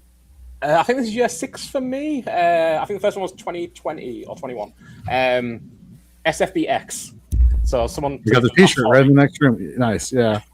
And I was lucky. I won my way in that year. And yeah, I mean, Scott Fishbowl Fantasy Cares. I mean, it's just really cool. It's one of the things that I've implemented in. I don't commission any NFL leagues anymore. I chopped out of that a few years ago. It's too much for me. But I do Premier League drafts with my friends from England. And we add a charity component to all of our leagues. And I'll recommend this to any league you're in. You don't have to do it with Fantasy Cares, but please do. Your loser can donate entry equivalent to the prize, the entry fee for the league to the charity of the winner's choosing. It gets everyone thinking about charity. It gets a little bit more money for a charity. Maybe more people will donate on the back of that if it's something personal, if you can make a good pitch for them. But just put it in people's minds. And, for the last, I think 4 or 5 years, I always play a ton of the Fantasy Cares Eliminators, which John Bosch and now Alan Hepp, their brainchild, which is marvelous. You get celebrities involved. You get in group chats with your favorite fantasy analysts. I played in the Coot Doodle one every year it's been on, and I have some very close friends in that league. It's just the best. Every year that comes by, I'm not a projections master, but Mike Clay is, and I steal his projections from ESPN. I go through the work of converting them, using some formulas for some things like first downs, etc. And then I put a link up saying, donate to Fantasy Cares, either send me a receipt or what, my good friend John Bosch has done the last couple of years is just create a link on Fantasy Cares on the campaigns. So you don't need to bother me. You can just do it directly. You don't need to wait for me to send you a sheet. You get it in an email. And I think we've raised over like $750 this year doing it, which is, it gives me a real sense of pride that, it's really worth doing. I don't know how much it raises year on year, but I just know because John set the link up this year that he sent me a link recently of how much we'd raised. And I was like, that is incredible. Thank you very much. So it's an opportunity for anybody to get involved. And I'm not somebody in the industry. I have a podcast with my buddies. We talk betting in the NFL. We talk a bit of fantasy football, but I get to come on here and talk to you guys, meet new people, sign up for these leagues, do a little bit of work, outreach with people. And, it's good for helping people, but when you do good for other people, who the first beneficiary is? You, because you get to feel great about all the help you're doing. So, it's a selfless act that makes you a bit selfish because you get that great feeling. So, I would really recommend anybody to do it. Join the Fantasy Cares Discord as well. There's so many great people in there. If you haven't got a spot in Scott Fish yet and you're tuning in at this hour, you probably deserve one. So join the Discord. They're always doing giveaways there as well. Never come on to Twitter or social media and say, I couldn't get a spot in Scott Fish Bowl. Well, you probably didn't try. Is kind of the too long of it. If you support Fantasy Cares, you do the FC Eliminators, you're playing Scott Fish, and you'd be a positive voice in the community, join the Discord, take part in them giveaways, you will almost certainly find a spot because someone will vouch for you or you'll just win one. So, sorry that was very long-winded, but no. No, that's really important. Both of you have different motivations, and it's just great to hear because no matter what your background is, where you're coming from, what's gone on in one's life, the fact that so many of us have we are all coming together under this great cause. Yep. From all over the world, it just speaks to what this represents. And JB, I don't know if you've noticed, I've been keeping track of our viewership, and it's gone up 100 viewers the past couple hours. So thank you for all who are tuning in. And the reason why it's gone up 100 every hour is for quality people here like Byron and Mark. So thank you all for tuning in. And yeah. So yeah, I mean, look, man, this chat's been live all day long. I see, our host Sal is fast asleep getting his beauty rest, but his son's in the chat right now. I see him popping in there. So we got the better Sal in the chat right now.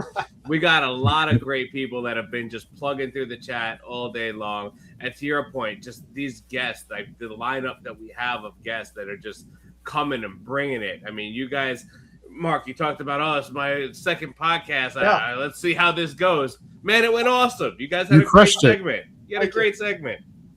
So we appreciate you guys being on. Why don't you, Mark, start with you, then we'll head over to Byron. Just tell the people where they can find you. Tell them what you're doing.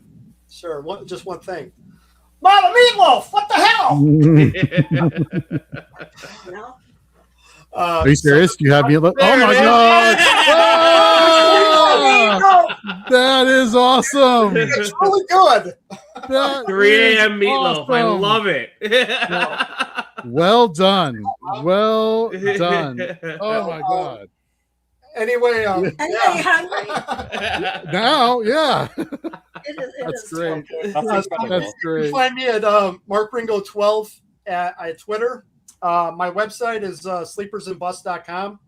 I also contribute to Fantasy Pros and Betting Pros once in a while. So they'll ask me to contribute to an article and give my thoughts. So I just like to laugh and have fun. I don't like to take things too seriously, but I definitely am competitive and want to win. So I try to help people the best I can, but have fun doing it. So this has been a blast. Thanks. I just want to thank you guys for having me, and thanks Scott Fish. And it's awesome to meet all you guys. And hopefully we can do it again sometime. If anyone wants a guest on a podcast, let me know. I'd love to be a part of it. So awesome. What about you, Byron? What you got? Yeah, so you find me every week minimum in the off season and a few times a week in the regular season. Good teams win, great teams cover. We cover NFL betting, fantasy football, mainly betting is our angle. And you can find social media, GTW_GTC. And we just started our State of the Division previews with friend of the Podathon, Cooter Doodle, is our NFC South guest appearance. It's not in the back of a police car, unfortunately. She didn't want to go full Podathon on us, but don't let her talk too much Saints, bro. It's still the Bucks division. Get out of here with that. Wasn't last year. Got bit by a little fella. So and that's where you can find me. I'm at Byron Chenko on Twitter, on Blue Sky. I'm much more on Blue Sky than Twitter nowadays. So yeah, please give me a shout. Mark, I will give you a shout, see if you can come on our show during the season for some preview talk. Definitely. Yeah, thank you always for having us. Thank you for hosting us. An absolute blast. And yeah, good teams win, great teams cover. We're on YouTube podcasts every single week. So you can... Awesome. Appreciate the both of you. Thank you for checking in. Thank you for being a part of this. Again, awesome. Great segment out of you both. So appreciate you and have a great time with your Scott Fish Bowls. Yeah, good luck, guys. Take care. Jorge, Man, I'm fading, dude. I'm out of iced coffee. My original plan was to shut down at 3:00, go to bed. I told you, I've been up since 4 a.m. I had inventory today, but I could not leave before this next segment because this is my guy, dude. Like, this is my guy. We have overnight, Podathon every year, but like, this is my Bucks brethren, another late night, great voice to listen to. So I couldn't leave before my man came on. How's it going? Yeah, what's up, Murph? What an intro. Boy, you boys are incredible. Good to join you. Thanks for staying on, JB. I got an ask before we start, because you were on Password, and we don't get that here in the UK, so you're going to have to... really? You're going to have to ship me that, and I want to be able to watch how my guy got on. But yeah, no, good to... how do I follow John and Mark, right? And how do I follow Meatloaf? Like... Right? That was the segment of the show right there. You all need to clip that up, and that needs to go viral. I put in the chat, I was like, that's we all go to Mark's house for an SFB draft next year. I'm not gonna lie, I thought he was just coming back to recall that joke from the beginning of the segment, and then they came to Meatloaf. Like, I wonder if they timed it to the point where it's like, I know exactly when it's coming out of the oven. Let me time this perfectly. Clearly, he did prep, right? So, like, it's unreal. He needs a job in television, if nothing else. That timing was really on point. How are we all doing? It's good to chat to you boys. Late there, we're having a heat wave here. I'm sure John probably filled you in. It's hot as heck. So I'm in a different room of my house. I would have a nice background with my Bucks gear, JB, but it's too hot up there. So which SSB 16 shirt are you wearing? I got the Donkey Kong. Nice. So I got the Donkey Sal. I love that. The Donkey Sal is the one. I almost got that, and I thought too many people are going to get that with Sal. With Sal on, I saw him living his best life in Vegas. I figured I had to put this on because if I was taking the segments where he was sleeping, let's at least get his gorilla face still on this year. So get him on the show a little bit. And my son, when I put this on, he's like, what is that? I'm like, it's Sal. And he's like, but why is he like Donkey Kong? And my 4-year-old's not going to understand. Well, Scott Fish Bowls this year, it's just like, yeah, it's Sal. So what position are you drafted out of? What division are you in? Did you do a live draft? You did a live draft, live right? draft. I went to Dublin's first live draft. Now, first of all, very, very cool to do a live draft and not be in the US is freaking amazing in its own right. Yep. I've done UK, I've done London the last few years. I think I've done 3 of the previous 4 of the previous 5. I don't know how long it's been in London, but somewhere along those lines, 3 or 4 or 5. And then my guy, Danny Laurentiis and Eric Flynn got given the opportunity to do Dublin. And so Danny is my co-host on 5 Yard. He's actually being a good dad right now. Otherwise, he'd be here with me. It's his daughter's last game of the season. So he is being a good dad. Oh, wow. So otherwise, he'd be here with me and talking about it. So they got the opportunity to do Dublin. And I was like, oh, right, that's it. I'm getting on a plane. It's not far. It's like an hour flight, right? So it's not, we're not talking about, it's not a difficult journey to do. Metallica are in town. I thought about maybe double dipping that with a Metallica concert, but it was Father's Day weekend as well. And I was like, I'm already stretching it that I'm missing half of Father's Day to go and draft in a live draft. Well, I mean, you're already there. You're already there. Well, that was kind of the thought, and then I chickened out. You did the right thing. Yeah, well, I thought I better be a good parent too. If Danny's being a good parent, I can't be shown up entirely by Danny, right? So yeah, and I must say it was incredible. We were in Trinity Bar, which is one of the famous bars in Dublin. Pat McAfee did an event there, or in a bar on the same strip, literally a couple of years ago. For some of the college games, it's right where ESPN do College Game Day. It's literally right next door to when they do Game Day in Ireland. Nice. With Pat McAfee and the crew. So, and I was out there a couple of years ago for the college football classic out there where Florida State lost to Georgia Tech. I enjoyed that immensely as a Florida Gator, by the way. Nice. And so, yeah, we brought back a lot of great memories. The sun was shining. We were in a great place. And I just say, the people in the Dublin draft, there were some phenomenal people. People I played fantasy football with for years, like Joe Callahan, who goes way, way back on some of these old days. You know, Eric Flynn talked about, he was a co-host. Eric Nilsson, and I have to give a bit of a shout out to Eric. Eric has an amazing app that has a load of great SFB content, which absolutely massively helped me. Well, I think crushed my draft. It's called Trader.app. So it's TRADYR.app. And it has all live ADP of all the drafts coming through. So before anyone else has built that. So with all the scoring built in, you can look at all the other drafts. You can really get under the skin of the scoring, multiple different projection models in there as well. A lot of great things for your league.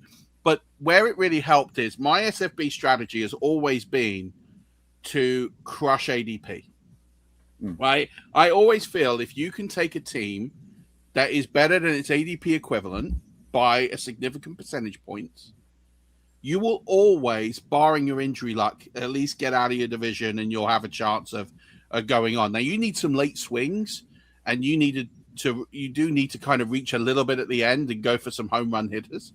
But I think if you can get the first half of your draft where you're snagging value every round and you're pivoting away from what everyone else is doing, you'll have a better opportunity, I think, of getting out of your division. I think I've made the playoffs in 6 of the last 7 years with that strategy. So for me, that feels like a good I feel like we had to chop that in. I thought it was dead, but JB keeping it alive. No, don't worry. My son is keeping it alive with JB. I might have to clip that up for my boy, and he'll watch it and love it. I've embraced it. I fully embraced it. I'm 42 years old. I have no business 6'7"ing around, but like the 20-somethings in my office get so mad that I do it that I've That's just awesome. Embraced it and I've ran with it. Embrace the hate. Embrace the hate. No, I got you. But no, Murph, I mean, I love that you went to Dublin for it. I love that we're in Dublin this year, right? Like just the Scott Fish Bowl and its reach, right, across the entire world now. I think they were talking about 7 or 8 live drafts outside of the United States, and just how this thing has grown and how it continues to grow. Sal and Bob were hinting at them taking a trip to Dublin next year. Oh, I they think gotta Sal do it. said him and Liz Loza were talking about it in Vegas, that they should go to Dublin next year. Like, it's just amazing what this fantasy football tournament does for not just the United States, but for the whole world, bringing people together for a good cause, donating to charity. Like, the fact that you got to experience that Dublin draft is just awesome, man. That's really cool. How did your draft go? I'm happy with it. I put it up on X, and I think that the haters are going to hate it, and that's fine. I'm cool with it. It's very running back heavy. Now, people are going to look at that and go, why have you gone sort of running back heavy? And everyone's like, well, the scoring does favor tight ends and wide receivers, right? So tight ends, first of all, I had Colm Kelly in there of Rotoviz. Now, anyone who knows Colm knows he loves tight ends. I think he took 4 in the first 6 rounds or 5 in the first 7. So he snared all the tight ends. So that kind of put a kibosh on my plan pretty quickly of maybe sneaking a decent tight end in 2 or 3. And then just what happened was running backs faded in my draft heavily. So I got Derrick Henry at the back of 4. I got Chase Brown at the start of 5. I was drafting in the 3 spot. So at the time I drafted Derrick Henry, it was the second latest pick of Derrick Henry amongst 28 drafts. It was the latest pick of Chase Brown in 30 drafts or in 28 drafts. So it was like these players kept coming out. I took Josh Jacobs late 6. Again, latest pick of Josh Jacobs in any draft up to that point. Yeah, and when the people falls to you, you can't pass it up, right? And that's exactly it. So it wasn't due to be an RB heavy. I was going to go with some of those wide receivers there, but when those kind of players are falling there, and you're looking at the sheer power that those numbers are going to bring, it's kind of like you just have to follow it, as you say. You let the value come to you. You got to snare it, and I feel pretty good about executing. I took Josh Allen at the 103. I always like to anchor with that key QB. If Allen was going to be there at 3, that was my plan going in. That was the name I was going to put up. He fell to me. I took him. I felt pretty good about that. AJ Brown was in the 3rd round with that trade. Being part of that Patriots offense looks exciting. But like the late picks were the most interesting for me, because I sat there and I was trying to construct, like, what am I going to do late on? There's obviously all these wide receiver bonuses. And I'm like, how do I lean into that? How do I make the most of that? And to be honest, when I started dissecting the wide receiver bonuses, now there's tons of instances of 20-yard reception plays. But then I actually started really digging into it, and the separation isn't there. So it's like there's, of all the players that recorded a 20-yard plus reception last year, there was 302. So 302 players caught 20-yard reception. Now, if I just of that, over 200 of them caught 5 or less. So then you're like, okay, so there's these potential 10-point bonuses, but you're in the art of the random there. Right. So it doesn't feel sustainable. Not to mention you've got 21 different coaching changes. There's 21 different offensive coordinators this year. So like what we saw last year is not going to translate to what we saw this year. Offenses are going to be more efficient. Offenses are going to spread around. We saw a lot of good wide receivers. I know there wasn't the talent at the top end of the draft, but there was a lot of really good receivers that are going to impact current rosters. So you're looking at this period of like those 200 odd players who have got some form of 20-yard play, and you're like, there's a good chance most of those might not get one, or they'll see a decrease. But there's also just not that much difference. So it kind of felt like I don't really need to just dilute the pool. Once you're out, and only 47 players caught 10 or more. So once those 47 are kind of off the board, it's kind of like, we're kind of just in a meta, kind of like we are with wide receiver normally. So I think people see these bonuses and they kind of see the bright lights of, hey, this is where I can make some real difference. And actually, you're going to reach for players that you don't need to. And I think that allowed for the value to drop for me. So my team, and I'll read it out, I went... I just want to pause for a second, because that's such a great point, Murph, because like we've talked about like over leaning into the bonuses. And, you know, I look at it earlier with a guy like Alec Pierce that might go too early, but that's such a great point talking about towards the end of the draft, because toward the end of the draft, people's mindset might be, oh, let me lean towards those bonuses and grab that random wide receiver that'll catch that, you know, 40-yard touchdown once this year. Yeah. But that's not going to get you as far as somebody who would consistently chip away, that you could get, you know, an RB2 that might step into a bigger role, or a pass catching back, That's it. or a backup tight end even who can do something, right? So that's a really good point. I'm glad you brought that up, Murph. Now, tell us a little about the squad. Yeah, I think you want to take the swings late. So I went with the guys who could usurp into a full-time role. I think you're in this tournament once. No one's really going to win it, right? Or someone has to, obviously, but you're not playing to win. You're playing to see how far you can get. You want to challenge yourself against the best, and you want to give yourself a chance, but you want to have fun, right? So, like, for me, Josh Allen, 103, James Cook, 210, with what he's done the last 2 seasons, has been phenomenal. A little stack there also helps. You know, A.J. Brown, Derrick Henry, Chase Brown, Josh Jacobs, Devontae Adams in the 7th round. Felt good. Then I finally took a tight end because Tom Kelly let me take one in Dallas Goedert at the 8th. I had to reach here at quarterback. So a lot of quarterbacks hadn't gone off the board. I was anticipating a quarterback run.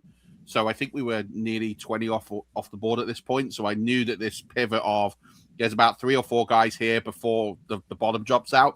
So I reached at Darnold. This was my only reach pick of the draft, according to the ADP. I was 7 picks over ADP, but it was 17 back to my pick. Right. Back to my pick. Run. So I had to start the run. Right. So Sam Darnold in the 9th. Michael Pittman, who I think is going to usurp DK Metcalf in the 10th. Then I got one of my steals of the draft, Gadsden in the 11th, which I feel like is great value. I think, again, was one of the lowest picks of him in Scottish Bowl at the time. TJ Hawkinson to back it up. You just don't know. Like, you always got to give the talent a chance at that point. Then I took Mendoza. Again, just thinking like Mendoza could do something second half of the season. Go with the upshot there, and he was kind of like the last viable QB as well. So it kind of put a few of my league mates in a bit of a position. They're like, oh, okay. Then I went Jordan Mason because I think he could usurp Aaron Jones in the 14th. I took a shot on Stephon Diggs getting a contract somewhere. And this is where I took some swings late, right? So Stephon Diggs, Travis Hunter.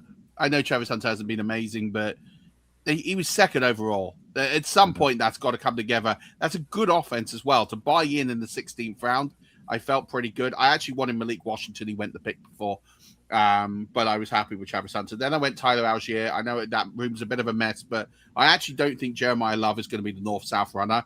I think he's going to be kind of what they did with Bijan in his rookie year, put him out wide, get lots of receptions. And I think Algier is going to be that north-south runner. They paid him a lot of money. It's going to be a role for him. Then I took Emmett Johnson because Ken Walker always gets injured. Kirk Cousins, because I just thought at this point, why not? At least that way I've locked up the 3rd QB.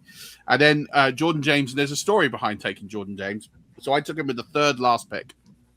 In the other draft, a guy who heads up the Irish 49ers faithful, shout out to Mark, by the way, took Jordan James in the 5th round. Wow. To give me the 5th round. Like, I mean, through ADP. Go get your guy, right? Go get your guy. Yeah. And so literally, we had a WhatsApp chat going with the combined drafts of everyone who went to the draft and then a few that drafted offline as well. There's an Irish offline draft that's going to take place. So everyone's involved. There was like, when's Jordan James going to go? When's Jordan James going to go? So it's like 3 picks to go. Last pick, I'll just take him. And we do it for narratives and fun, right? So, but also there is a logic to it that if Christian McCaffrey doesn't maintain what he did last year, which given his age and the profile history is a good chance, Jordan James could be a really good pick. He could be a good pick in the 5th round. If he goes down early, Christian McCaffrey, no one will be laughing at that pick in October, November if Christian McCaffrey goes down. But I'll take him in the 20th and hedge all the risk. Yeah. That's a lot of good value you got in that draft, Murph. You're absolutely right. I'm curious if you have your draft board pulled up. I'm curious where Aston Genty went because he's a guy that I'm not seeing a lot of people talking about, but they did improve their offensive line. It seems like, obviously they got a quarterback now, so that offense might be more proficient, right? So, like, Nobody's really talking about him, and I'm curious where he went in your draft. He went at the 2-4. He went RB5. Okay. So the some people in my draft were bullish on him for that reason. Yeah, I think the Raiders are a bit of a wild card, and I think you look at the fact they don't have a lot of offensive receiving talent outside of Brock Bowers. I think there's every chance they could just really utilize GT. Now, again, the problem, as you say, that offensive line was terrible. They have upgraded it slightly. I still think it needs work. I still don't rate it as well as other offensive lines, but it has improved. I think he will be better being year two. I think the pressure of everyone talking about what he did, I don't think. And again, we saw this in college. He didn't come out of the gates and just smash it, right? It took him a bit of time before he put up those ridiculous video game numbers. And I think, he'll be a better player in year two. I don't think I would have taken him at the 210. For me, I was eyeing up Jonathan Taylor, James Cook over him. But I'm quite happy if those guys had gone, he would have been sort of in that trigger. The only guys that went after him, but before me, were like Saquon Barkley, who I'm just I'm not quite there on. But then players that went after him that I've seen going before, like Kenneth Walker, Jeremiah Love, they're players that you can think, I'd be taking Ashton GT over him for sure. So I didn't hate that pick. I think that makes a lot of sense what you're saying. So Murph, being a Bucks fan, well, both of you being Bucks fans, I'm curious what your thoughts are on the signing of Kenneth Gainwell. You mentioned you went running back heavy. You also mentioned how people are chasing the wide receiver bonuses, but from a receiving back situation, what are your expectations for him for redraft, and is he a good value pick in Scott Fishbowl? Do you want to go first, JB, or shall I? No, you take it and tell us where he went in your draft too while you're at it. Oh, I don't even know. I have to look where he went. Kenneth Gainwell, I'm really not sure. So the thing with Zach Robinson, obviously, we're talking about a different Bucks offensive coordinator, the fifth in 5 years. Two of those guys obviously left because they got promoted to be head coaches. So Nate's trolling me because I'm about to be on the clock in a different draft. In your draft, Fantasy and Frames, shout out Fantasy and Frames, of course. Where did Kenneth Gainwell go? That's a good question. I can't even see him on the board. I know he obviously went. I didn't see who took him first. Okay, Kenneth Gainwell went in the 11th round, 11-9. I think for me, I wouldn't take him that high. I am concerned. He's a good receiving back. There's some concerns over Bucky Irving's shoulder, which could play to Gainwell's advantage if there's something there. I kind of liken this signing. He got a lot of money, which confused me, JB, because I didn't see it coming. I kind of thought we would add someone in free agency. He got a lot of money, and you can't ignore that. My initial thought was this feels very similar to, the Shady McCoy signings, and we've signed running backs of pedigree in the past who kind of just have been supplemental pieces on good rosters. But I do think there's concern over Bucky Irving's injury and that shoulder injury. So I think that they could alleviate some of the receiving workload that he gets to Kenneth Gainwell. But I don't think Kenneth Gainwell is going to get any of the running side. So I think Sean Tucker is grossly underrated. And I think Sean Tucker, the fact that they've kept him around and Sean Tucker continues to dominate in when he's had opportunities. If you look at his yards after contact and you look at his yards per carry, they're huge numbers. He had a phenomenal week against the Saints, where I think he put up like 170, 180 yards. This guy's got all the north-south talent. Not a great receiving back, but I think Gainwell is that blocking back that I think that's where he gets his work. They know that the offensive line's not as strong as it should be. And I think he's been brought in for his blocking work and he'll get some receiving work, but I'm not sure I'm liking him enough in redraft to invest in a format like this where there are receiving bonuses. I think he's fine, but at 11 and at his current ADP, I don't think I can invest. I think there's too many red flags with the history of this Buccaneers organization, with the way that the run game has been so bad for so many years, with the exception of one good year, which got Mr. Duval a coaching job. Yeah. But that's why I'm not as high on Gainwell too, for those same exact points. Is that like he's not one of those backup running backs or RB2s that if the main guy goes down, he's gonna step into that role, right? You No. have Sean Tucker there for that reason. If Bucky's shoulder's no good, if Bucky gets hurt, it's Tucker stepping into that role and Gainwell keeping his role as that third down back, that pass catching back. So, like, I don't think that he's going to have that significant of a bump if the guy in front of him gets hurt. Whereas, like, I'll take a guy like Rachaad White, who left the Bucs, right? Mhm. Who's now in an ambiguous backfield that could actually be the guy that gets the bulk of the carries, obviously the bulk of the pass catching, the red zone carries, right? Because Bill wasn't very efficient in the red zone last year. So No. someone like Rachaad White, I'd be more interested in because he could be a semi bell cow type of role on top of the receiving back role, where Gainwell probably never going to have that opportunity. Yeah, I'm with you. I think they're the ones you want to nail. The Jordan Masons, the Rachaad Whites, the Tyler Algiers, because we know that kind of role of what's going to happen with Jeremiah Love. We think, you want to chase even like the Jonah Colemans and RJ Harveys of the world. They're the kind of positions you want to target. Gainwell feels like a very meh. He'll have some flex worthy weeks for sure. There's no home run number in him. I don't see a world where Kenneth Gainwell puts up consistent 20-point weeks. So they're not guys I ever want on my team because they're very limited in what they'll do. For one flex week to cover buys, sure, you'll probably be okay. But I don't think I'm ever going to be in a situation where I'm looking at my bench and thinking I'm going to put Kenneth Gainwell over X. Yep. What about the pass catches in Tampa, Murph? Because like in a format like this with the big play bonuses, the over 20 bonuses, man, if Mike Evans was still there with Baker, like I would have loved that. But obviously he's not. So is there a Buccaneers pass catcher that you think would be favorable in this format? Do you know what? I mean, obviously Emeka Ibuka is going to be huge potentially, I think. But I wouldn't sleep on Jalen McMillan. So there was a lot of real...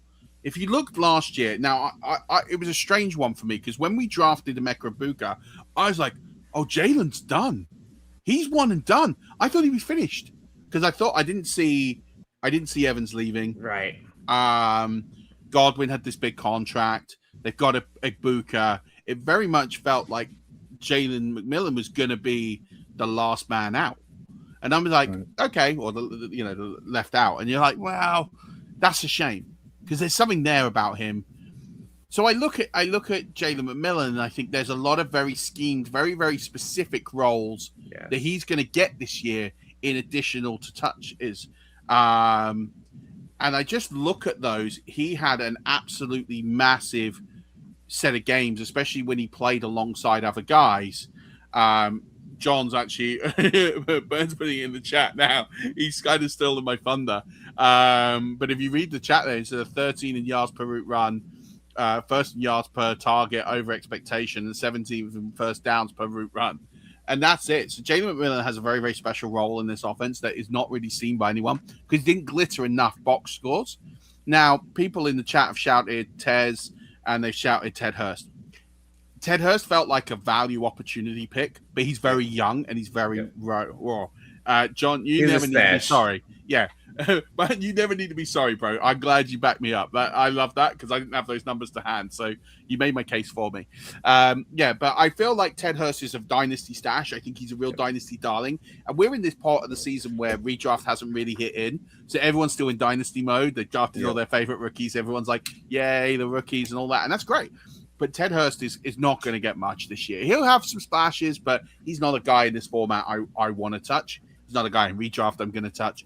I feel like he's a developmental player who will get some special teams work, and he'll be brought on. Now, I think there's potential for him to be a very special player. Godwin, with that contract in history and injury history, there's some room for him to be the sort of up there in a year or two, but I think he's going to take time.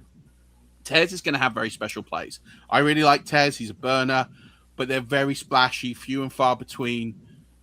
And I think with all the changes that are going to be in this offense with the playbook, I think it's going to start slow. and then I think it's gonna ramp up. So Tez is going to be one of these players in this format that's probably a really good stash play, but it's going to be really hard to hold. So if you're taking him knowing that you're not going to touch him for 6 or 7 weeks until the fluctuation kind of sets 6, 7 weeks. Stop it. Come on. No, great, Murph. I mean, all great points. And I feel like every year, dude, we have the same conversation. Like, this session just goes by way too quick, man. Like, I feel like I just miss you so much through the course of the year from last time to this time. Yeah, man. And we just have such a great conversation that, like, well, it you'll just come on our flies by. show. We'll get you on our show. We'll have a longer conversation. We should do. I'm also going to the Bucks home opener. So there you go. I'm going to tease that. Nice. So I'm going to tease that incentive to you. If you can get down to the Bucks home opener, we can hang out there and talk properly. That would be awesome, man. Why don't you tell everybody where they can find you? Tell them what you're doing. Sure. And then I'm going to also encourage a giveaway as well. So I'm going to give away some stuff. So, yes, you can find me on the X Machine at 5 Yard Rush. That's the name of my podcast, 5 Yard Rush. Been going over 1,000 episodes. So long time. Lots of great people on there. You two have never been on. You two need to come on. We're going to fix that for sure this off season. We got loads of great guests lined up. We go a little bit niche. We look at sort of the strategy behind the strategy of fantasy football in terms of maybe less on pick this player and that player, and more about building that foundational knowledge so that you build. So we've done a lot of stuff on efficiency and offensive line stuff and just getting into the weeds of bits and pieces. So yeah, tune in on YouTube and all the great places as everyone else's podcast has. So that's 5 Yard Rush. I also host a fantasy football competition called the FFCC. It's the Fantasy Football Challenge Cup. It's a straight knockout competition, almost effectively from the very beginning. So it's less about regular season. You do 2 week knockouts, and if you advance, you advance. There's like a main event that if you lose, there's like a second chance tournament that's in there. So the first 10 people who are watching this, whether you're watching it live, watching it on catch up, whatever. In fact, there's probably no way to regulate it, so I'll probably let in as many as I can. But if you show me a donation to Fantasy Cares or to Crohn's and Colitis UK, who is our chosen charity partner, in the last 24 hours, so it's Sunday 28th. So if you did at the start of the Podathon, the 27th, or you do it the 28th or even the 29th, and you show a Fantasy Cares donation, or you show a Crohn's and Colitis, if that's US or UK, because that's the charity I represent, I'll give you a spot in our FFCC tournament. Lots of great guys in it. You both have been in it for previous years. So it encourages people to keep donating for all the work you're doing and staying up late. So donate to Fantasy Cares. Hope to see you in there. And if you want to pick my brain about more stuff, I've got some great SFB workbooks and stuff that I'm happy to share as well with people. So drop me a follow on the X Machine or on Blue Sky. So it's Murph.NFL and then the usual Blue Sky, or Murph_NFL and then the usual Blue Sky handle. Rubbish. Or just leave comments on our YouTube videos and I'll find you that way. So yeah. Love it, my brother. Thanks for another great segment as always. Always great to see you, and please keep in touch. All day long. And don't forget to send me the video recording of Password, because I want to see you on there and see my guy represent and take it home. Yes, sir. Yes, sir. Appreciate you as always, my man. Cheers to you both. Great to finally chat to you as well, because we've not talked on the pod for quite a while as well. So we need to get you on, George, soon. Thank you. I'm looking forward to it. Thank you so much. Take care. All the best. Okay. See ya. All right, my brother. I'm running on about 24 hours awake, and I think that's all I got right now. I get it. I know you got great guests coming in. You got a co-host coming in with you to hold it down until Sal wakes up. I'll probably pop back on sometime tomorrow morning. I got a 2 and a 4-year-old, so I'm not sleeping late, but I'm going to go get a couple of hours of sleep, my man. It's been awesome co-hosting this show with you. You and me sitting in the driver's seat for a couple hours together has been a lot of fun. Everybody in the chat, thank you for your energy. Thank you for keeping us going. Thank you, giant cup of iced coffee. And thank you for everybody donating, man. That's what this is all about. FantasyCares.org. Have fun, donate to a great cause, and keep this thing rocking, baby. Will do. All right, brother. It's great sharing the screen with you. Get some rest. Yes, sir. Later. See you. All right, folks. Well, again, welcome to the Scott Fishbowl 16 Podathon. I'm going to be your host for a few hours, Jorge Edwards. And I was sitting here and I'm thinking, man, there's got to be somebody I can pair with me that just gets my nerdiness, gets my geekiness, and is not afraid to call me out on my stuff in front of hundreds of people, if not thousands. And I thought to myself, Nate Markham, you're probably that guy from Fantasy and Frames. Nate, how you doing this morning, man? Oh man, the spryness of Murph and him drinking coffee in the morning like a normal human being does. And I've been up since about 5 yesterday, and I'm drinking coffee to stay up through to, like you said, give you some trouble, call you out on your dumb nerdiness. Yep. Not dumb, you know what I'm saying. I know what you're saying. I got you. Yeah, you sent me a text before we and to the guest, we'll be right with you. How am I doing? I got these Celsius drinks, and there's like a value thing at Target, and I had like 2 of them. Oh my and God. all of a sudden I started to feel like the rush, and I'm like, oh my God, this has more caffeine than Red Bull. I need to start switching to water. So things might get interesting as we keep going. But speaking of going, let's bring on our guests here for this segment. We got from Face Off Sports Network, Ben. I was going to say, if you didn't have the bunny ears, you need to get back off the screen and then go back. But you got the bunny ears on. Love it. And of course, we got the Fantasy Effects, Jay and John. Jay, how are you doing, man? Let's start with you. Doing great, man. I actually just had my my Scott Fishbowl live draft in Salt Lake City this morning. Nice. So I'm fresh off the draft. It was the first time I've gotten to a live draft with the stickers on the board in so many years, man. It's such a rush when you go up there. You have the name you want, and then you go and you sort through the papers, find the sticker, put it up on the board, man. It's the best way to draft. How are y'all doing? Doing great, going strong. John, how are you, man? Doing well. I'm a little sleepy. I got 2 young kids, but we're doing well. I'm on the West Coast, so it's only 12:30, but yeah, I'm excited to be here. Well, welcome to Scott Fishbowl Podathon After Dark. Ben, it is always a pleasure to see you. How are you doing today? Doing quite well. I just got back in time from we closed down the karaoke bar tonight, so I have lots of energy going into this. So I'm ready to go, and I'm happy to be here. Honored to be here. This is fantastic. Well, Ben, let's stick with you. Then we'll go around going around the frames, as we like to say over at FIF. Which division are you in, and at what spot are you picking?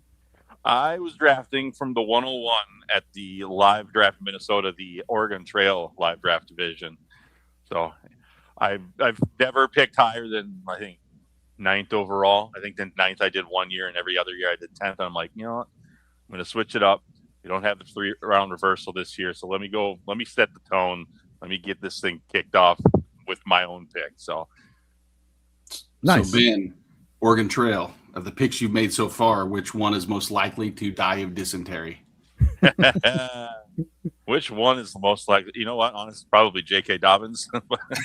That's okay. Good call. Fair enough. Jay, what about you? I also picked from the 101 spot. So that's kind of fun. I actually did it too, and I didn't realize that this is my first year in the Scott Fishbowl. I didn't realize they used to have the 3rd round reversals, right? And so I stupidly was just like, oh, I'll just take the first pick. That's the best pick. And then people were like, they usually have a reversal, right? And I was like, oh no. But then so I kind of mission failed successfully, right? And we ended up with the first pick, no 3rd round reversal. So it was nice. I got to take my boy Brock Bowers first overall, which was a fun pick. Very nice. And Jay, what about you? You haven't drafted yet, correct? No, not yet. So I'm going to be doing LA Live, so out of the Yoshi. And so I'm picking 11. When I jumped in, I was like, I think there'll probably be 3rd round reversal. And so I kind of got a slap in the face there. But kind of the way I like to build my teams, I love wide receivers. And so I think at the end of the rounds there, I think I'll be all right.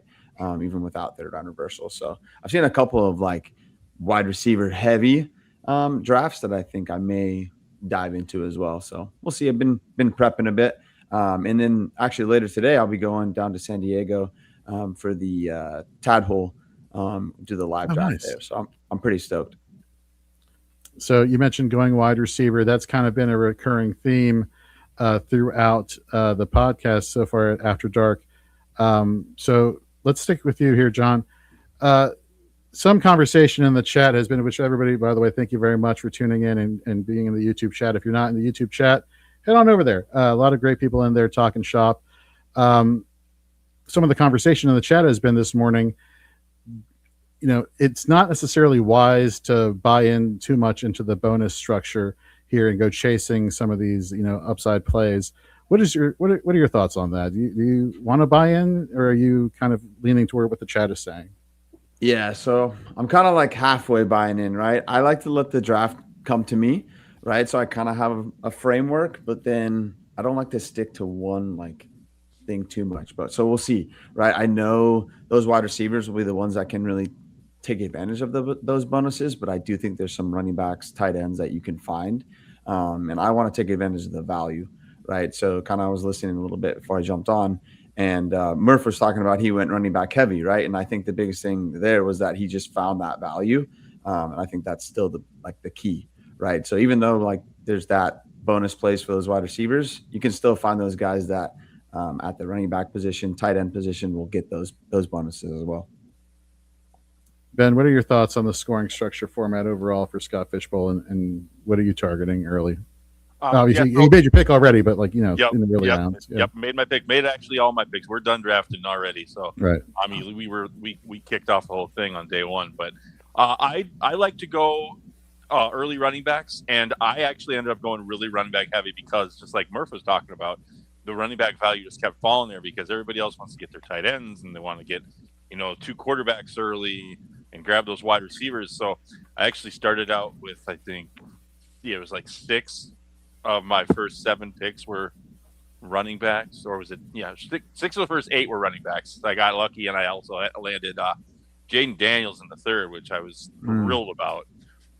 So I like the running backs. It's always worked out well for me in this format, and I also, don't look into the bonuses as much. I kind of looked at a little bit of that later in the draft with some, basically the dart throw picks, the last half of the draft. Guys that if they could do it, they could hit here and there, get you a big bonus if you started them the right week and whatnot. So, I went very, very running back heavy. I think I have 9 overall.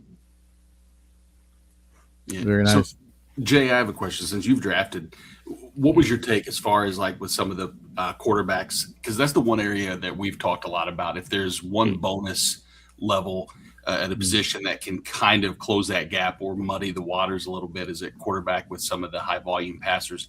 Did that play out, or was it still? Yeah, my group went pretty heavy quarterback. I think actually I have the draft board up now. I think we had 7 go in the first 2 rounds, which was pretty significant. It actually kind of surprised me a little bit just because I did a little research before, and you kind of look at the 10-point bonus for 300 passing yards sounds great, but most of the quarterbacks really don't do it all that often. I kind of went through the last 3 years, and a lot of the quarterbacks maybe did it 2-3 times in a season. So you're really only hitting that 2 or 3 times throughout the year.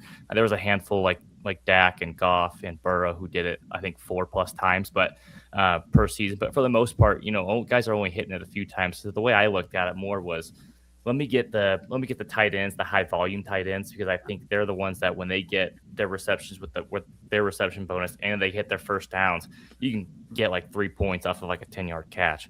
And then you have the guys too that kind of hit deeper receptions. And so I think the 20+ yard receptions was a little bit easier to hit on the bonuses than I think the 40-yard passing and rushing plays was kind of my take on the situation. Yeah, no, and that makes sense. And Murph was saying earlier about the receiving bonuses, and I looked at the rushing just to get why he was talking about to see how many 40+ yard rushers. And I mean, you're talking about really a dozen that had more than 2 total. Right. And one of those was Josh Allen. And so that kind of even, not to push Josh Allen up even further, but I think that's going to be a trickier spot. I think you hit the nail on the head with the tight ends and maybe separating the receivers, right? If you choose between one and the other, Jameson Williams and whoever else you have in that same tier, maybe you'll lean JMO over the other. That's the Ben- one guy I was thinking of too, like that big play for JMO. Those are the type of wide receivers that you want to find. And I was, like I said, like I think there could be value there, right? Some people will be like, yeah, but JMO rarely gets those bonuses, but I think that's still, those are going to be those huge weeks. Ben, you mentioned you got Jaden Daniels in the third. Who did you pair him up with as another quarterback in your draft, and what was your thought process with that? So I got another quarterback that I'm really into this year. I was into him last year. I'm into him again this year. Trevor Lawrence, my second quarterback. I'm not expecting those big bonuses, but I'm expecting solid production on a fairly high scoring offense all year. So I was really happy with getting him. I think it was the 8th round. I think I took him in.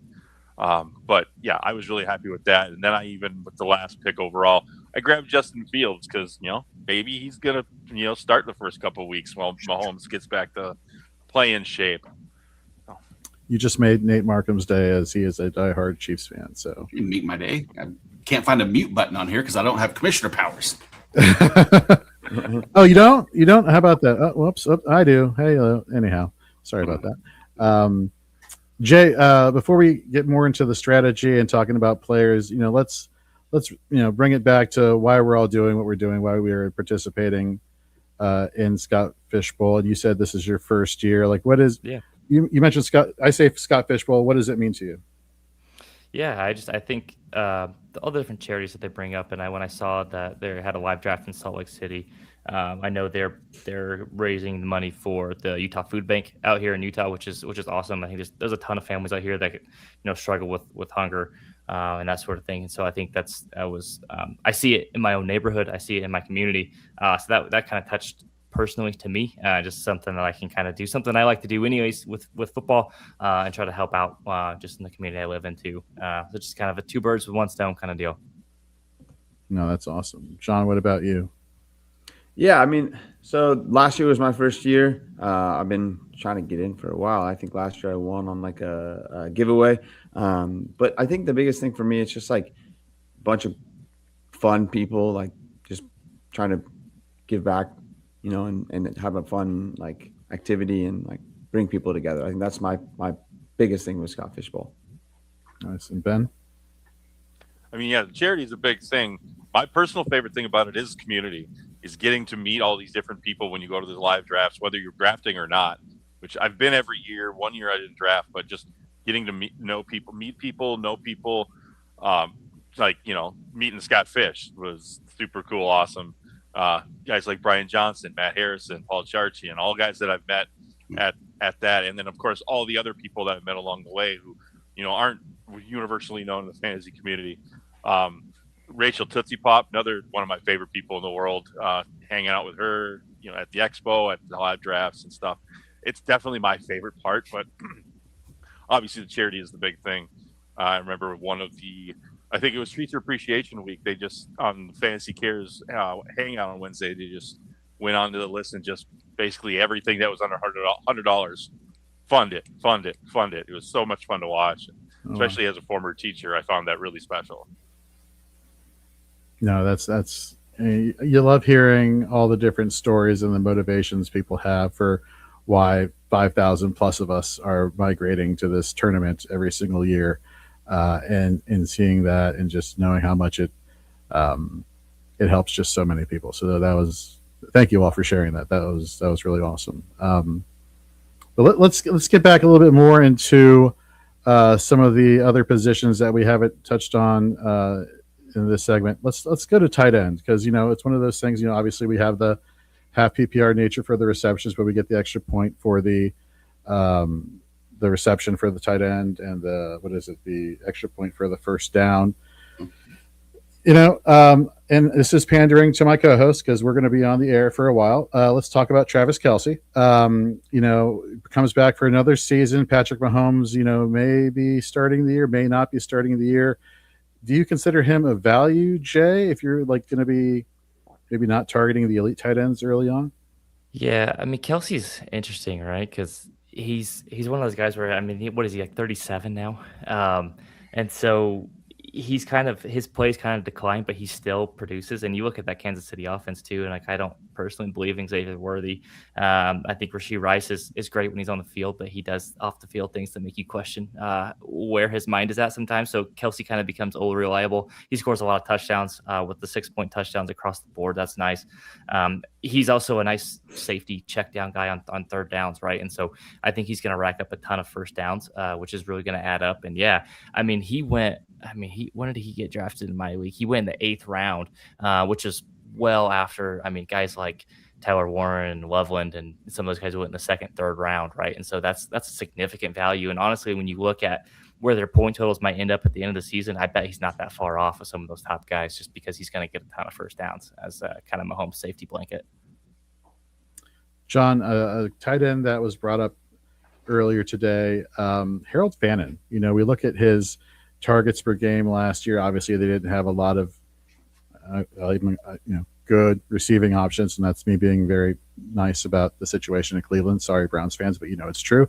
Well, the Browns go up. They draft a pair of wide receivers here with Concepcion in Boston, and you scroll through the fantasy football streets, the dangerous places sometimes, and you hear people talking about, well, I'm thinking Fannin is going to depreciate in value because they drafted these rookie wide receivers, but at the same time, these are rookie wide receivers, right? And so there is familiarity. If Shador gets the job, for example, with Harold Fannin, what are your thoughts?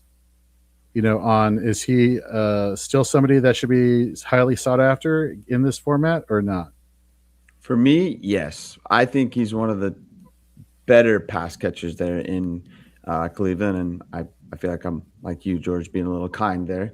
But Fannin is a player that I think is just in this type of format is going to be one that could elevate quite a bit, right? I think depending on where you can get him, I was looking at where Jay's draft was in Utah, and like at the end of the fourth, I think for me that's a good spot, right? And I think in this position or in this format, in this scoring, those first down, they're going to go to him, right? He's going to be their top, like their security blanket, like you said. I do think, maybe Deshaun Watson gets the starting position, but I think it's going to be Shador. Ben, another tight end that was brought up, and I'm very curious to get your thoughts here. Mark Andrews, in terms of the receiving options in Baltimore, I think scarce is a great way to phrase it. You have Zay Flowers, who many people are hyping up to have maybe his best year as a pro, even though last year was his best year up until that point. So the fact that we're thinking about him just getting even better is amazing. But no Isaiah Likely anymore, right? So now Mark Andrews is back to being the tight end. There's no real competitive depth behind him as there was with Likely the past few seasons. Is Mark Andrews somebody that is a good late round tight end, or would you not even consider him a late round tight end that he should be highly sought after because the targets are going to be consolidated? Yeah, I think that there is going to be some consolidation with the targets for Mark Andrews. I feel like he is being a little bit underdrafted. I almost did actually take him in my Scott Fishbowl draft and he got scooped up a little bit before me. Obviously, when you're drafting on the turn, you're going to miss out on a lot of guys. But I feel like we're going to have one more good year from him. I mean, is he going to be like a top 5 year? Probably not. But a guy who's he can score touchdowns, might get 7, 8, 9, 10. I do think he's a value where he's at. So nice. When we talk about wide receivers now, let me throw out 2 names here that were first round top 10 wide receivers. I believe they both are top 10. Carnell Tate and Jordan Tyson. There's a lot of talk of Tyler Shuck, rightfully so, towards the end of last season. We saw his finish down the stretch. We're hearing all the Chris Olave, injury news starting to come out already. There's already something happening. I don't know. It's an elbow. It's a knee. Something's going on already, right? And we have Carnell Tate going to the Titans there with Brian Dable, calling the shots here. If you had to pick one rookie wide receiver to bank on in Scott Fishbowl, who would you go with? Let's start with Jay. Jay, why don't you answer this question first? Yeah, well, I actually took this guy. I took Cardinal Tate in the 6th round. That's kind of my rookie. Jordan, I have not been a Jordan Tyson guy. I don't know if you've listened to our show. I've been very probably not nice to Jordan Tyson throughout the process, and the fact that he's still nursing a hamstring injury about 9 months after it happened doesn't give me a ton of confidence. I do like Tyler Shuck though in that offense for the Saints, but I'm more of an Olave guy. But Cardinal Tate, I think he's going to be a fantastic option for Cam Ward. Cam Ward's got a big, strong arm, crazy arm strength. I think Cardinal Tate's going to be their deep ball guy. Wandale can kind of eat it up underneath. I know Brian Daboll with his rookie wide receivers, with Malik Neighbors a couple of years ago. I mean, he just force fed him as many targets as he could handle. I think Cardinal Tate is going to get that same kind of treatment. I think Tennessee that offense is going to look so much better than it did last year. I think Cam Ward's in for a big year 2 bump, and I think Cardinal Tate is going to easily be the top rookie wide receiver option in fantasy this year. What about you, John? Yeah, I was going to take Tate as well, but I'll be a little bit different here. And I think Mekhi Lemon, right? It's one rookie wide receiver that I love coming out, right? And I actually got to see him a couple times at USC.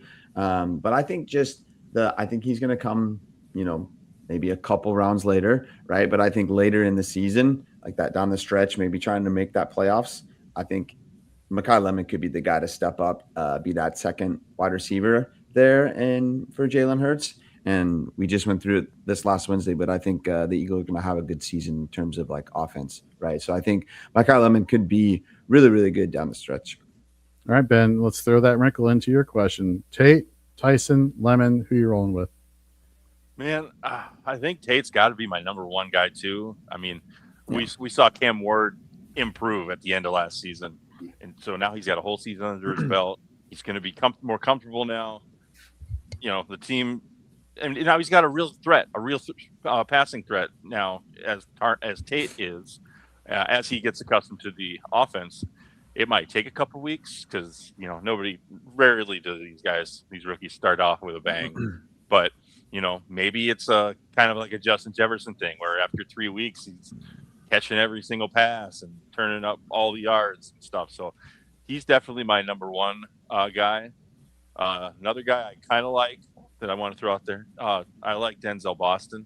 I know he's behind Concepcion when it comes to the Browns wide receivers, and we love, Fannin is the number one target. He's probably the alpha target there in Cleveland, but I feel like Boston could be a very good supplemental target, complementary target.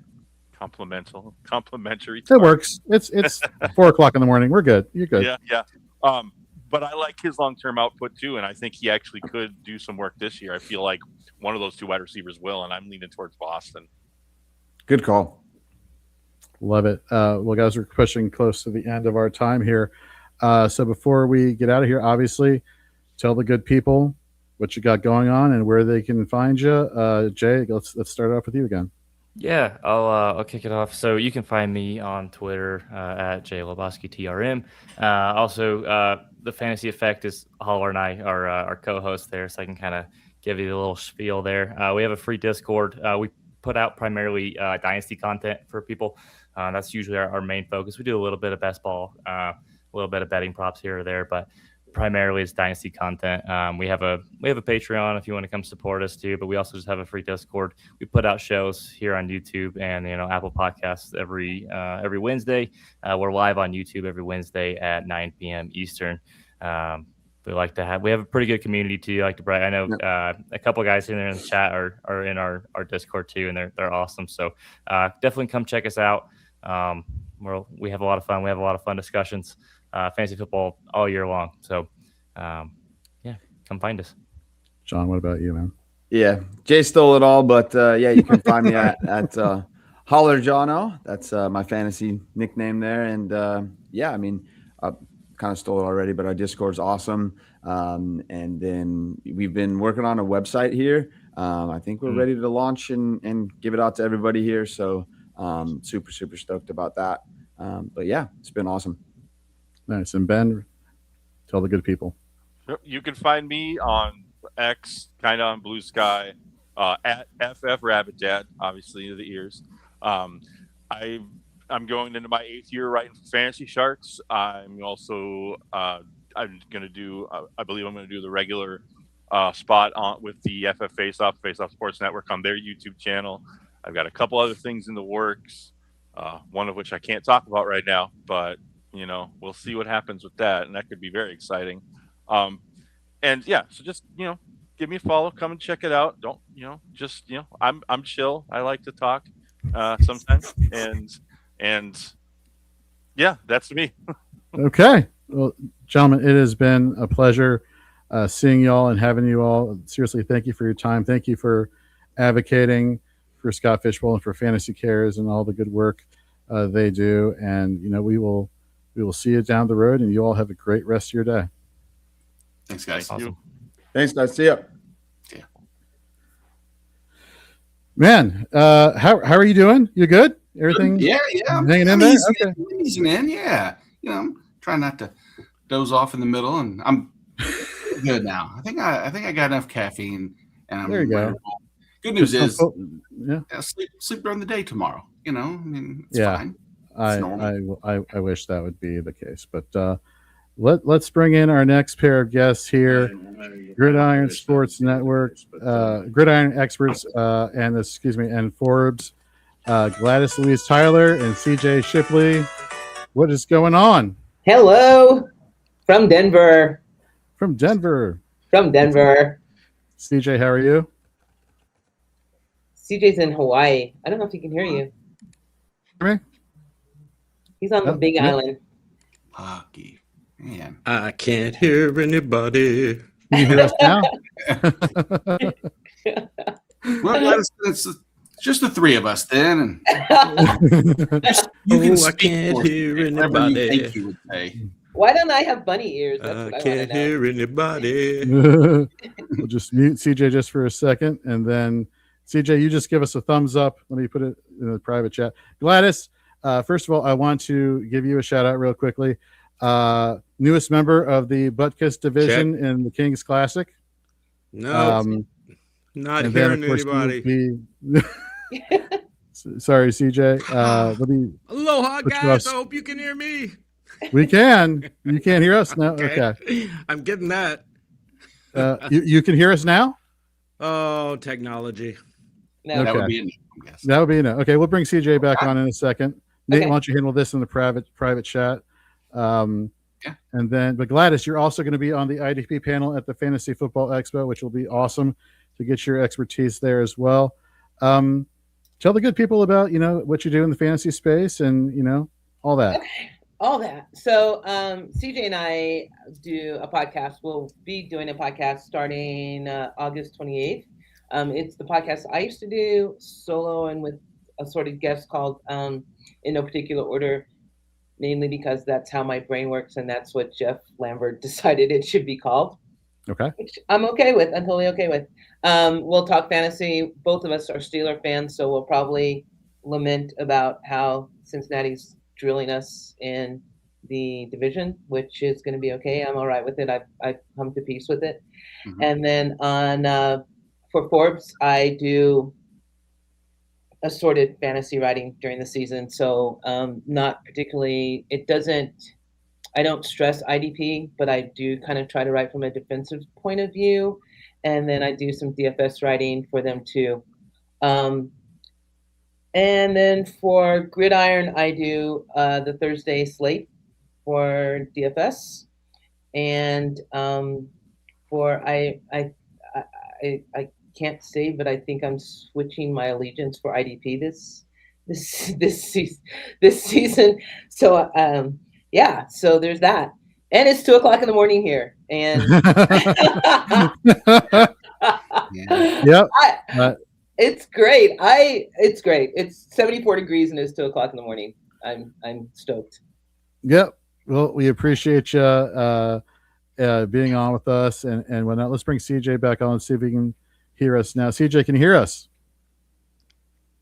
Nope, not yet. No. I'm still hearing nothing.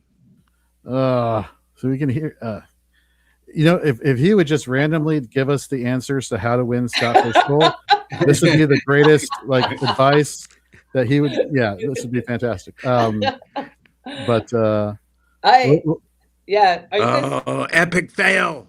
We'll bring you back, CJ. Hang on. We You did gonna the say live Gladys? Denver draft. I just did the live Denver draft. It's the first time I did a live draft for the Scott Fish Bowl. Yeah. And I would recommend it for everyone. Like, I'm not particularly a social person, which is really weird because I bartend, but it was fun. It was a good time. Like it was unexpectedly a good time. Although Emily Kluge does a really great job. But it was, if you can do a live draft, go. Yeah. Even if you're like not a social person like I am, just do it. You'll love it. And you said you guys already did your draft? Yeah, we did it the 12th. No, the 14th. Yeah, we did it a Sunday. We did it the 14th, maybe. Okay. That sounds about right. Yeah. Yeah, it feels right. That feels right. Or the 13th.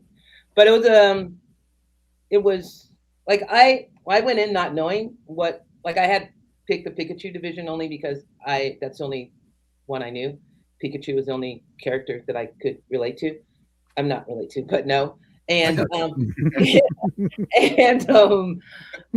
there were like 4 different other divisions there, and then you had a silent auction, which I actually bid on way more than you just bid and you're like, it's gonna be fine, and then she calls your name like 5 times and you're like, oh shit, it's not gonna be fine. Like my checking account hates me right now.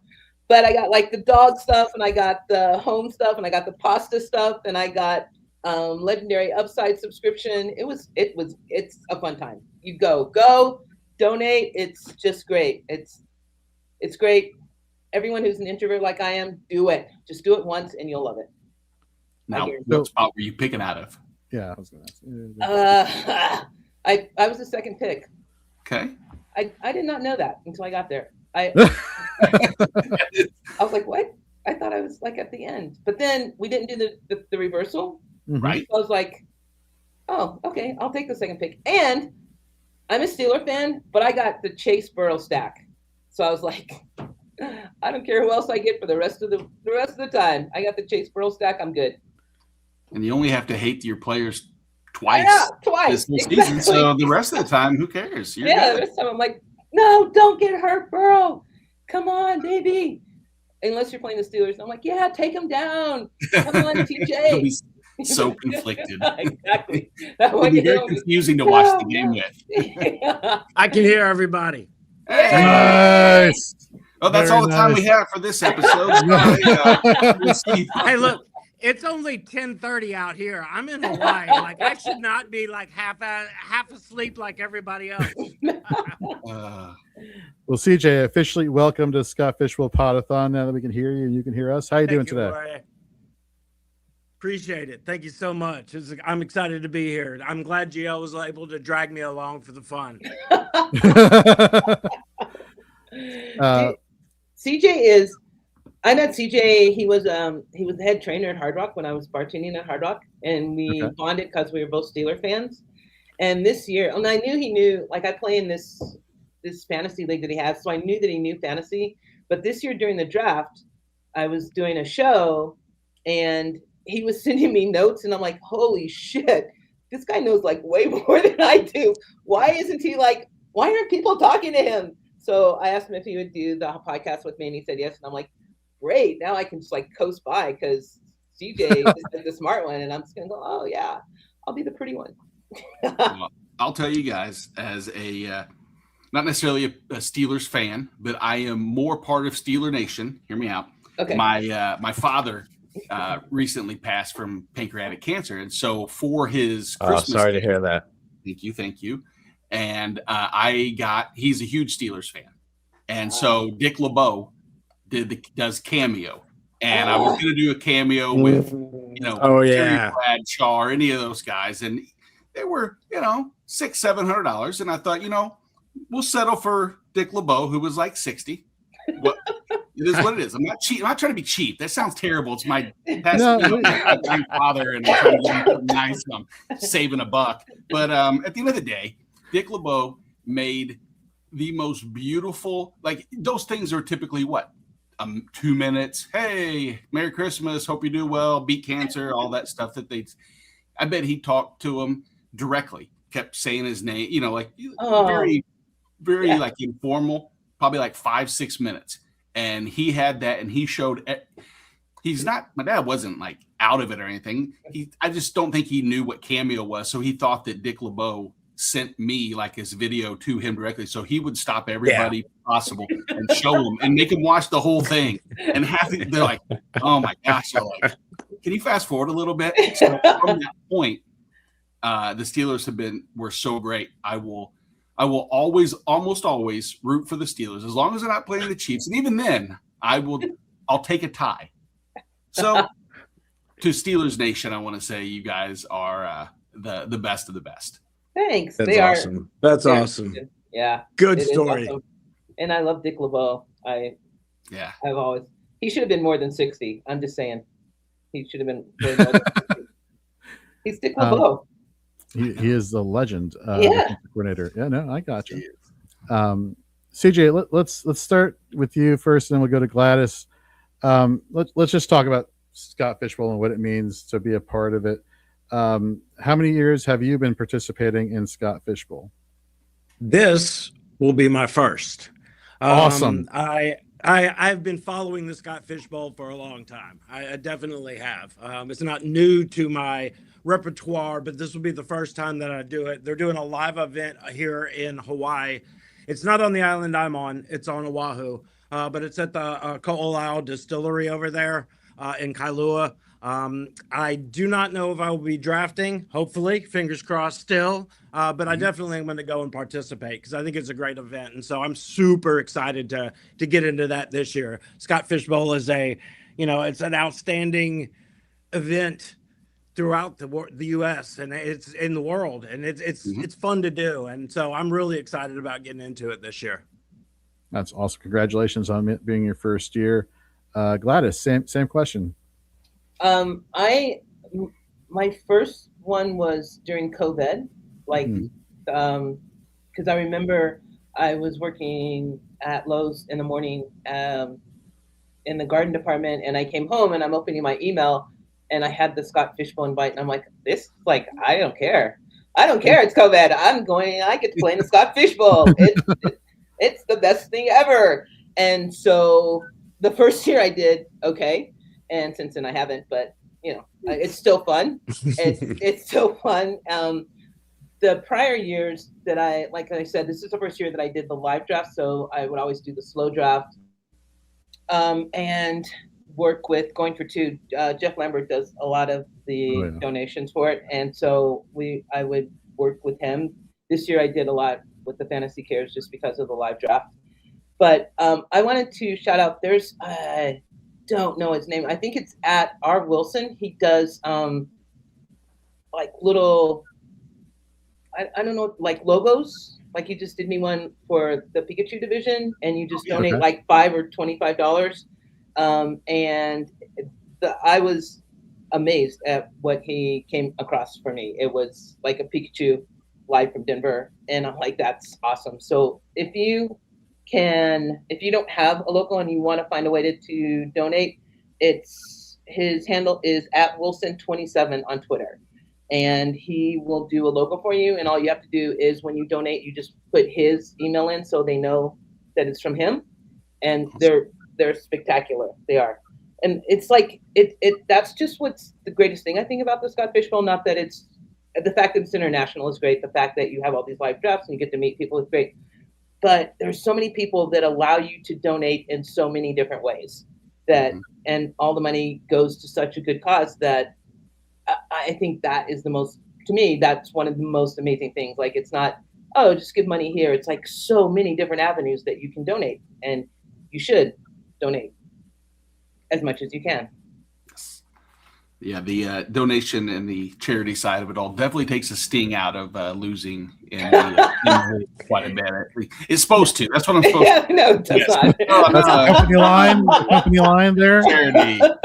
I don't mind losing.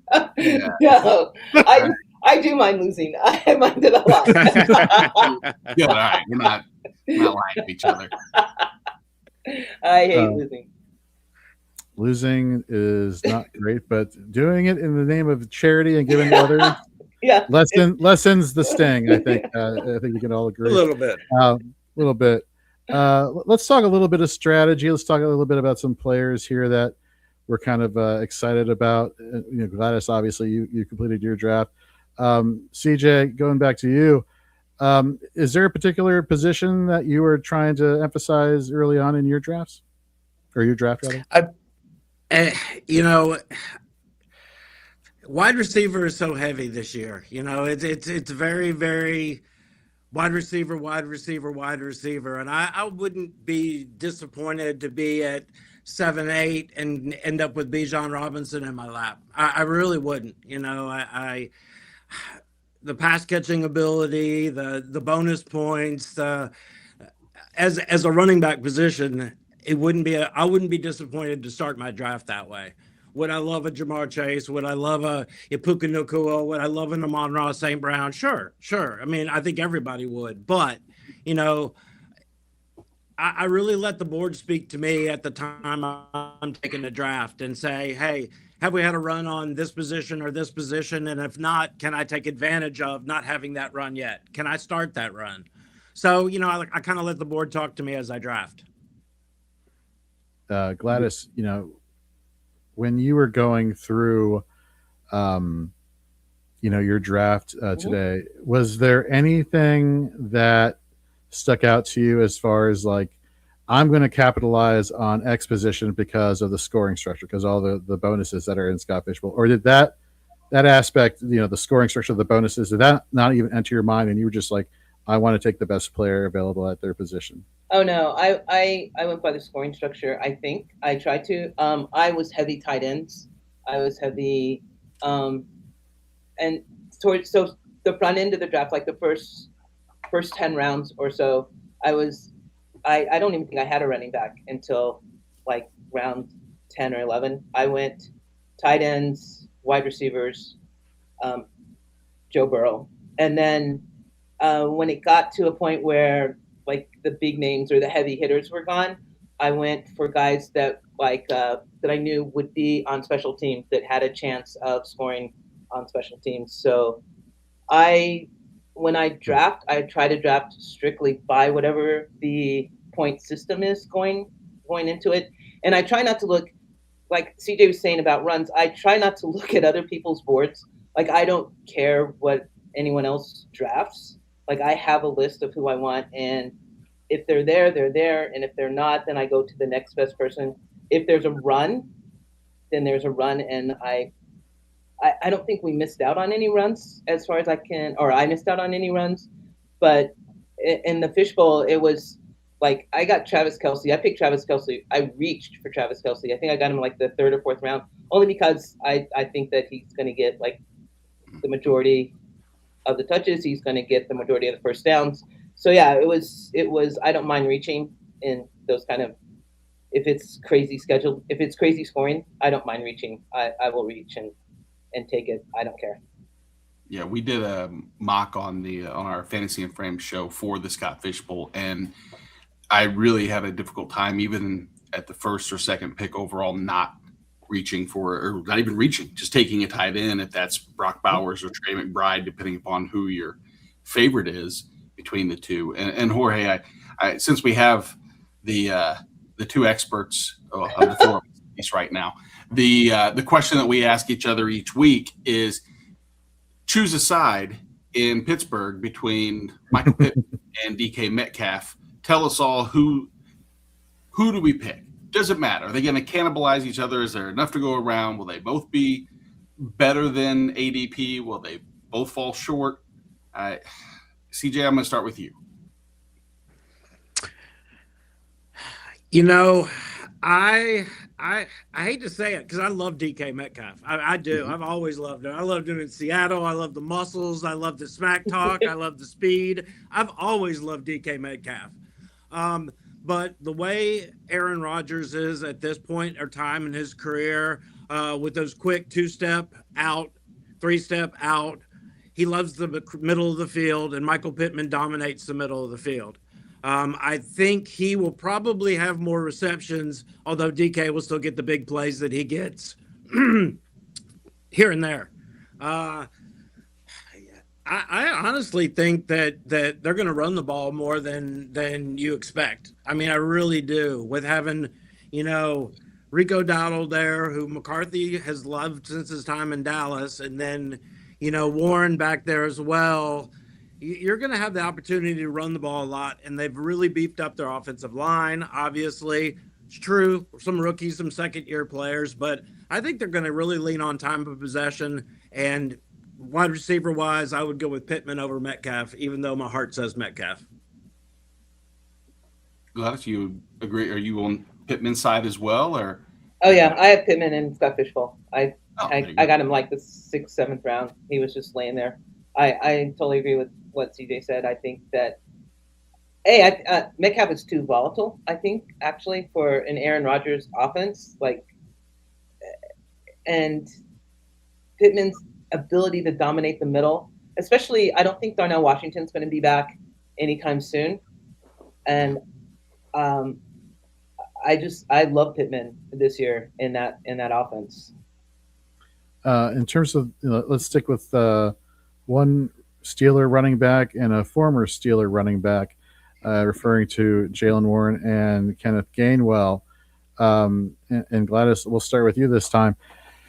If you had to select one first, who would be the one you'd want in Scott Fishbowl? I'm going to go Warren. I think so much of it, unfortunately, depends on Aaron Rodgers, and that Aaron Rodgers is there and what Aaron Rodgers is capable of doing and what Mike McCarthy will let him do in that offense. And I think Warren is the guy that he's going to dump off if he has to dump off. I don't worry that they bought in another running back. I don't care. I think Warren will get the majority of the touches. I think he will get the majority of the dump offs. I am not a big running back person like CJ is. I don't really lean towards running backs in any of the drafts that I'm in, but if I had to pick, I would pick Jaylen Warren. What about you, CJ? I agree. I think Jaylen Warren will have more opportunities than Kenneth Gainwell. I look at, who's the new OC in Tampa? Zach Robinson. It was with Atlanta last year. Yeah. So he runs a lot of outside gap schemes. Not a lot of dumps off. Bijan got a lot of receptions last year, but he also spent a lot of time lining up in the slot and lining up out wide. And that's how he got the primary, or not the majority, but a good portion of his receptions. I don't know if Kenneth Gainwell will do the same thing in Tampa. I don't know the Bucky Irving status. I don't know, I think Tampa would be more likely to throw the ball this year. I think Baker Mayfield and Ibuka are going to have big years this year. Guaranteed health is in effect, but I agree with Gladys. I think Warren over Gainwell. So you mentioned, Bucky Irving. We talked about Kenneth Gainwell. Is Sean Tucker the value you'd want at the running back position from Tampa, or in general, or are you just avoiding the backfield for the Buccaneers altogether, CJ? I don't like split backfields, and I don't like triumvirate backfields. That drives me crazy as a fantasy manager. Generally, you'll have if it's a 60-40 split, maybe I can deal with that if I know what going in, like look at Kyron Williams, Blake Corum. Like last year, it started out a lot more Kyron, a lot less Blake Corum, but by the end of the year, it was 55-45, as they were running the ball.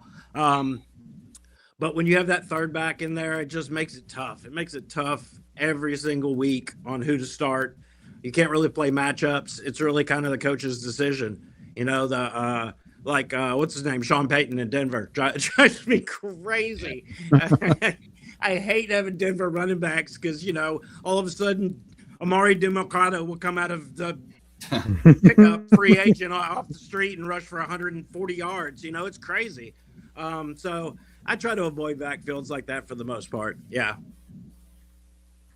Gladys, you mentioned you got Joe Burrow And I'm assuming, and please let me know if I'm wrong, that you saw maybe more scrambling quarterbacks go before Joe Burrow was selected, given the fact that there is the bonuses for the passing yardage. And Nate, you had mentioned this on Fourth and Frames last week, and I wanted to get everybody else's opinion. Do you think the fact that there are the bonuses for passing yardage, that the gap between what a scrambling quarterback can do versus a high volume passing quarterback can do has narrowed given the scoring format? Yes, I definitely do. And you're right. By the time Burrow came around, all the scrambling quarterbacks were gone. Well, not all of them, but the big Lamar was gone. Buffalo. Josh Allen. John, thank you. All I could see was his wife. I was like, and I didn't want to go. I got you. Her husband, yeah.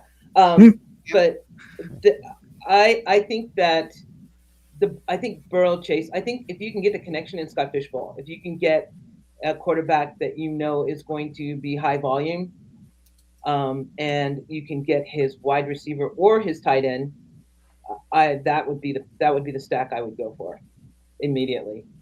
I'm all about the guys that are passing this year in Scott Fishbowl. Yeah, Josh Steinfeld. Yeah, I saw the craziest thing because she had the Super Bowl commercial with whatever Key and they were like, isn't it crazy that his wife made the Super Bowl before he did? I'm like, that's awesome. That is awesome. That's wonderful. I have Burrow as my number 2 ranked quarterback in Scott Fishbowl, so I would love. I'm not. Yeah, did I say Joe Burrow? Yeah. Okay, good. Some brain's still not working yet. You gotta be careful. It's not here to hear quite as easy yet, but you guys can fact check me. Who's your number 1? Josh Allen. Okay. Yeah. He was. I think he went number 1 in our. I'm pretty sure he did. Just few have the. The bonus points aside. Yeah. It complements. Like he's one of the few that I feel comfortable that can take advantage of some of the bonus points, but just tried and true. And I do think the volume of passing will. I think we've talked about a lot. It's that middle grouping. You're going to move Jared Goff up 2 or 3 spots over some others. Dak Prescott's going to take a jump, probably 2 or 3 spots, and some of the other rushing floor kind of supporters will dip down just a little bit. But Jorge, yes, sir. For CJ, and then of course, yeah. So another quarterback that we've been hearing a lot pop up in the chat has been Tyler Shuck of the New Orleans Saints. We saw how he finished the season last year for fantasy managers in your traditional scoring leagues. He finished very well. Is he a late round quarterback, CJ, that you personally would be like, not to give your secrets away before the draft, but like, if he was around, well, first of all, if somebody was watching to pick your secrets right now, yep. You got to give credit to the preparation here. That being the case, game respect game in that, so to speak. Is he somebody that maybe if you were going to wait on the quarterback position that you personally would be targeting? Yes. Yeah, absolutely. Couple reasons. Number 1, the improvement in the running game with Travis Etienne that is now there in the backfield. It's better than anything that they had last year. So that's going to lessen the pressure on the quarterback 100% of the time. But Kellen Moore, he runs such a fast offense. I mean, so fast. A quarterback in a Kellen Moore offense is probably going to get, I guess, 4 to 5 additional passing attempts per game over any other quarterback just because of speed of play that Kellen Moore runs with. And he's always done that. He did it in Philly, did it in Dallas. He's always run a fast offense. So if I can get somebody late, and yeah, he's going to have turnovers, and yeah, there's going to be the second year things that most quarterbacks do run into.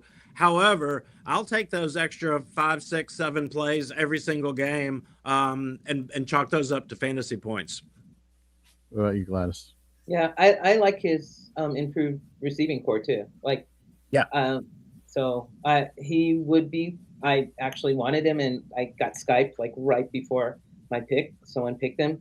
Guy's my second quarterback. So yeah, I think I agree with CJ. The speed of the offense, the increase, the better weapons that he has around him. I'm not, and I read something where I think they have an astronomically large amount of their schedule is favorable because they're playing a lot of indoor games and they're playing a lot of dome games. So I like it a lot. I would yes. All right. All right. Well, we're pushing up against the clock here. So before we get out of here, Gladys, tell the good people where they can find you, get some advice from you, and what you got working on right now. Forbes.com is right now is for if you're the reading part of it. Like I said, August 28th, is it CJ, or 22nd or 21st? I can't remember what Friday we decided on. I think it's the 28th.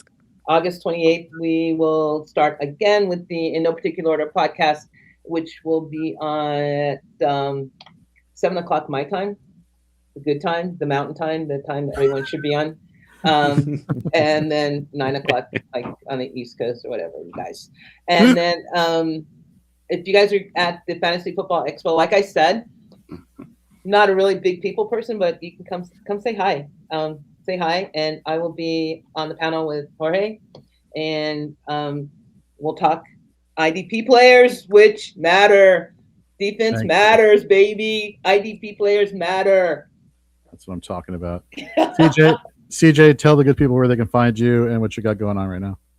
I live in Hawaii so that people cannot find me. No.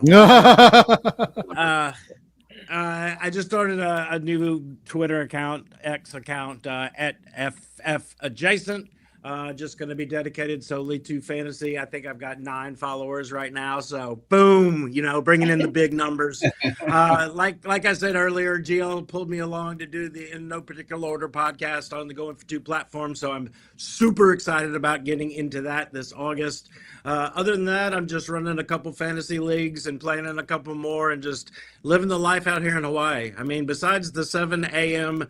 kickoffs during the NFL season and working on your yard 365 days a year, there's really not much else that's that bad about living out here. I'll be honest with you. Yeah, it sounds like a good trade-off right there. Yeah.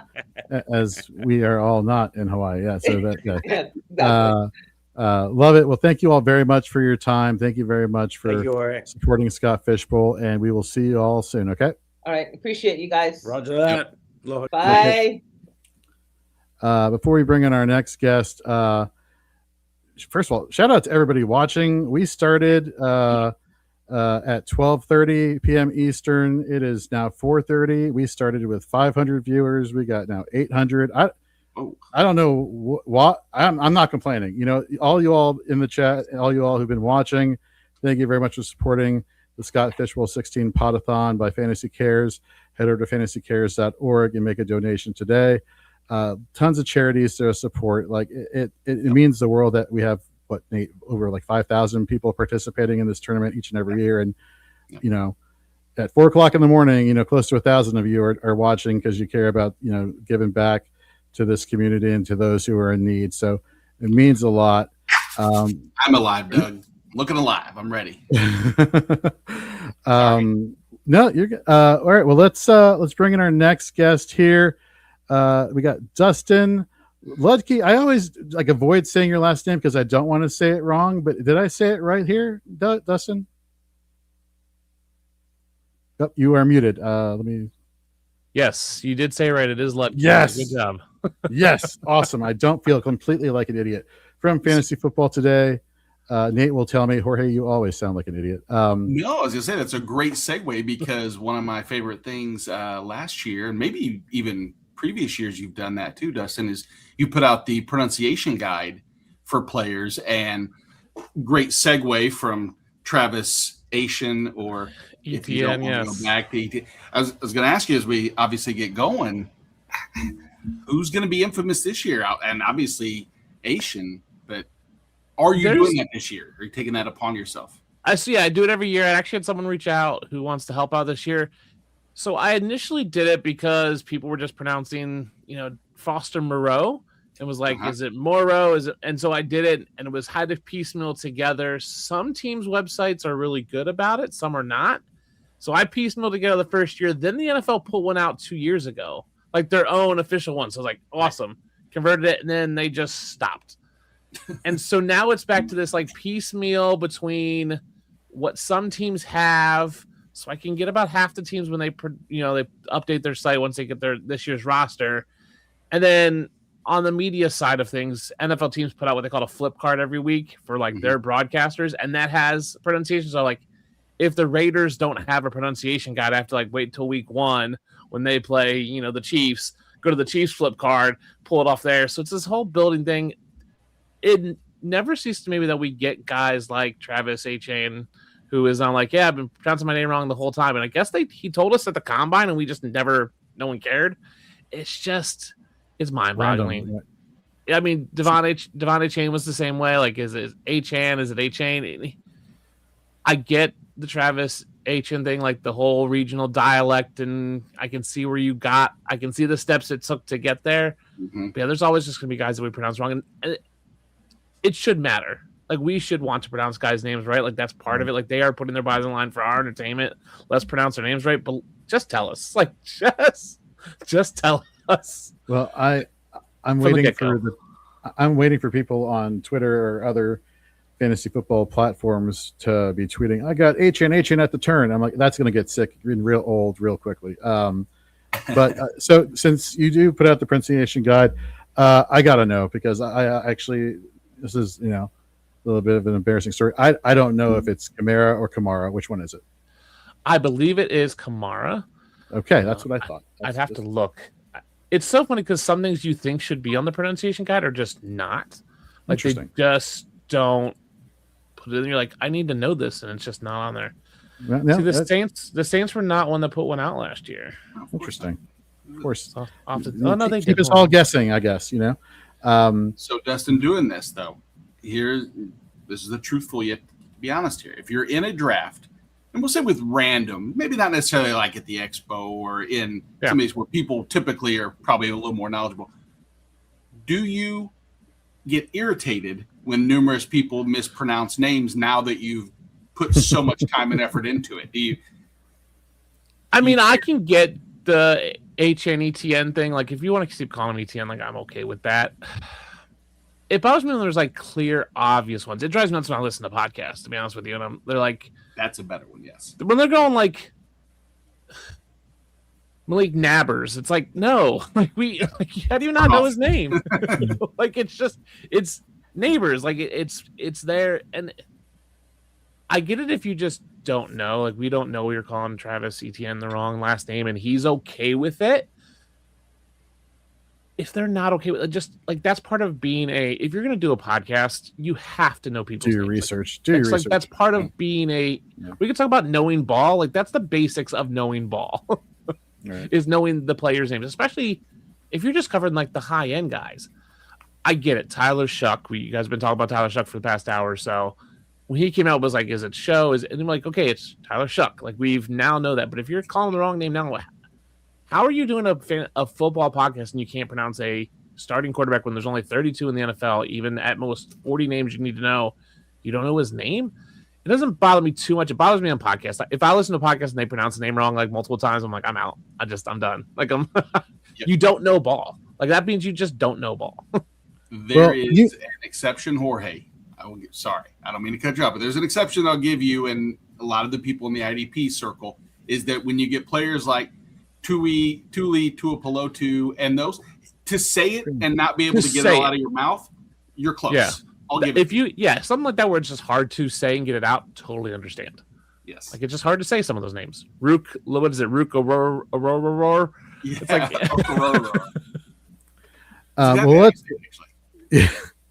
let's talk about things that we do understand. We understand. We're hoping we understand, and that is some Scott Fish Bowl strategy. But first and foremost, what division are you in, and what spot are you picking out of? I am in a Pokemon division. Madison Live Draft. We draft in like 21 days or something like that. Let me see. 21 days, 8 hours, and 23 minutes, according to the official clock on Sleeper. Nice. I believe I'm picking at the 12 spot is what I signed up for. I've done the 101 the past 2 years. mainly because I wanted my guy Josh Allen. I thought this year, let me just mix it up and do something different. All right. Well, any not to give away your strategy to anybody who's watching and go back and watch to see, ooh, Dustin, this is my nemesis. I think JT is also going to be at the Madison draft, so he may be the one. So what are you thinking at the the 1-2 turn there? I will tell people every year I don't usually have a strategy because I don't care to win. You don't care to win? Not Scott Fishbowl. For me, Scott Fishbowl is all about community and the fun of it.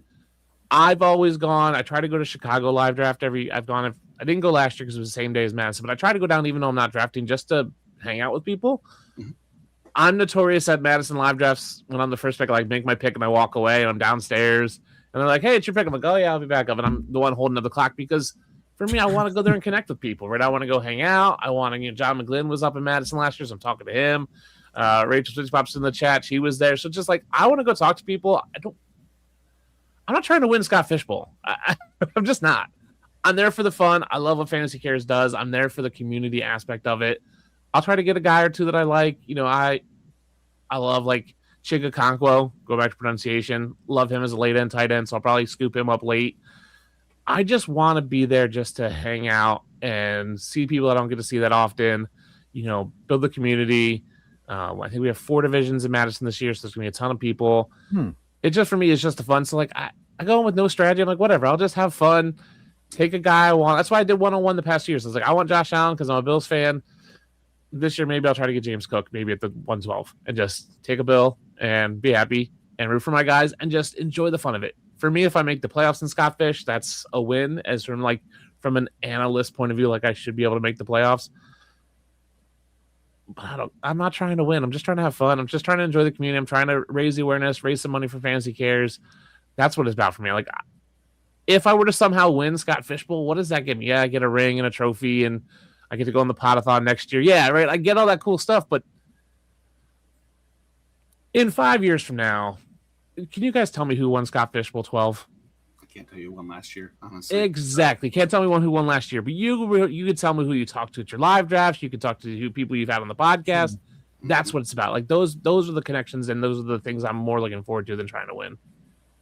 No, that's awesome. It's always great hearing different people's motivations and why are we doing this? And it's great to hear. That's awesome, and kudos to you for participating in the live drafts. I know not everybody out there watching and listening always has that opportunity because there's maybe just not a live draft location near where they live. But we had a couple guests on that they love going to all the live drafts. I'll go to different live drafts everywhere you can go, different cities, you name it. And I think with what you just said, really embodies why these live drafts were created and why they're spreading not just nationally but internationally. So no, I love that. I'm noticing, obviously you mentioned a few times that you're a Bills fan, you got Bills gear all around you. And then you got Antonio Gates, which it's Antonio Gates, right? I'm not going to give you a hard time over that, but let's talk about the tight end position here for Scott Fishbowl. Obviously we got the extra point per reception for the tight end premium aspect of it. Aside from your high, well-known, high ADP tight ends, is there anybody that fantasy managers should be looking at, maybe if they're punching the position early on? Yeah, so just go back to Antonio Gates. I won. This was the first autographed jersey I ever got. I won it on Front Yard Fantasy Stream. So nice. I got it. I was like, I'll hang it up. I was like, well, now I need a Bills one. So I bought an Andre Reed one to go with all my other Bills from there. These are my Bills hats from every draft that I've been to for the past 4 or 5 years. Tight end position is an interesting one because we are seeing more top end guys, right? It used to just be Travis Kelce, and that was it. Now we've got McBride, we've got Bowers. You maybe throw Warren, Tucker Kraft in that top end, and then it's like, well, okay, I'll just shoot my shot. I love Chig Okonkwo late. I think he's just going to be a guy there in Washington now. They may get Brandon Ayuk, and people may say Brandon Ayuk is washed, and he might be, but he's still going to soak up targets even if he is washed. I have been the A.J. Barner truther for years now. I was the A.J. Barner guy last year. Me and Andrew Cooper went back and forth on him. I just think he's a valuable piece in that Seattle offense. I don't think he's like a game-breaking fantasy week winning tight end, but I think he's a solid plug and play guy. He's getting touchdowns more often than not. He's going to get you, even when he doesn't score, he's going to get you, 5-6 points, which is what you're looking for a tight end. Might get a couple more for some bonuses. He's someone you can just start throw late if you take a swing on. Let's say you take a swing on a Dalton Kincaid, which I never recommend, even as a Bills fan, because Dalton Kincaid's just not that good. But let's say you take a swing on someone like that, or you're like buying into the Kyle Pitts hype for some reason, or you take a shot on Harold Fannin and he doesn't pan out. Maybe you get an AJ Barner, in the 15th round just late, and then you have a backup that's suitable that you can throw in there. No, I love that. I think the thing I love the most is like Kyle Pitts. Blah. And he's like one of the most polarizing names. But I love your decisiveness. I love how you're just like, no. But let's go to Harold Fannin for a second. Obviously he was the top guy as far as the receiving options, targets per game on the Browns last season. They bring in a pair of rookie wide receivers in Boston and Concepcion. Do you think that kind of brings him down a notch in terms of his overall tight end value? Or for example, in Scott Fishbowl, is he somebody that you're just like, yeah, I'm still taking a shot on him if he's available? Yeah, I think it has to bring him down. I mean, you're talking about a guy who had 107 targets with, they had Jerry Jeudy and nobody else on the team. Does he get 100 targets again? Does he get 80 targets? I think those receivers have to take away some of those. I'm still not sold on Shador or Deshaun Watson as quarterback. And I know last year's quarterback situation wasn't good, but this year could be worse, which is scary to think. So I just feel like he's going to fall off. It seems like one of those things where he was, the second guy next to Njoku, and it was like people didn't know what he is. Now we have tape on him, so maybe that brings him down. I'm projecting him probably at, probably that magical 75 target range, but that could drop him from tight end 6 down to tight end 15, and you're still drafting him at tight end 7 or 8 prices. Like, it doesn't seem like there's value. Even if he repeats last year and finishes as tight end 6, you're drafting him at tight end 6. I don't see where there's value there. When you can get a guy, you're drafting a tight end 20 who's going to be tight end 9, right? There's just no value for me in Fantasy because you're drafting him at his ceiling. And I just don't love doing that in general in football, in fantasy football. So I'm out on the Browns in general. Like, I just don't think they're a good team. They're a poorly run team. They'll always be a poverty franchise. Like, they're just bad. They're always going to be bad. I'm out. I definitely don't want to ask you what your thoughts are on the Commanders because I'm scared to death to hear what that could potentially be. Being a Commanders fan. It was funny because I was at the draft with a buddy of mine who's a huge Commanders fan. And we're watching the draft happen the first round. He's like, oh, they didn't take a receiver. I was like, hey, because you're getting Brandon Ayuk. He's like, I don't want Brandon Ayuk. And I was like, yeah, but you're getting him anyway. And he's like, but I don't want him. And I was like, yeah, but you're getting him. I think the Commanders can be fine. They're in a tough division. Like, are they going to place higher than the Cowboys and the Eagles in that division? Probably not. So now you're like, hey, are we going to get 3 teams in the playoffs from the NFC East? Mm-hmm. Possibly, with the way the NFC shakes out, with the South being so bad and the North being so competitive. I think the Commanders are destined to be right now 9-8 team, which may be great. Like, when you go, okay, we have a winning record, but it doesn't excite fan bases. It doesn't get you into the playoffs. Probably a lot of it rides on Jaden Daniels, who I have a lot of fear about. I do think they need another wide receiver, and I think it will be Brandon Ayuk. Again, I don't think he's that good. He might be washed, but he'll be on the field and soaking up snaps and targets from, Luke McCaffrey and whoever else you want to throw out there. I think they'll be okay. They're not going to be, hot trash, but I don't know if you'll be super excited about them, unfortunately.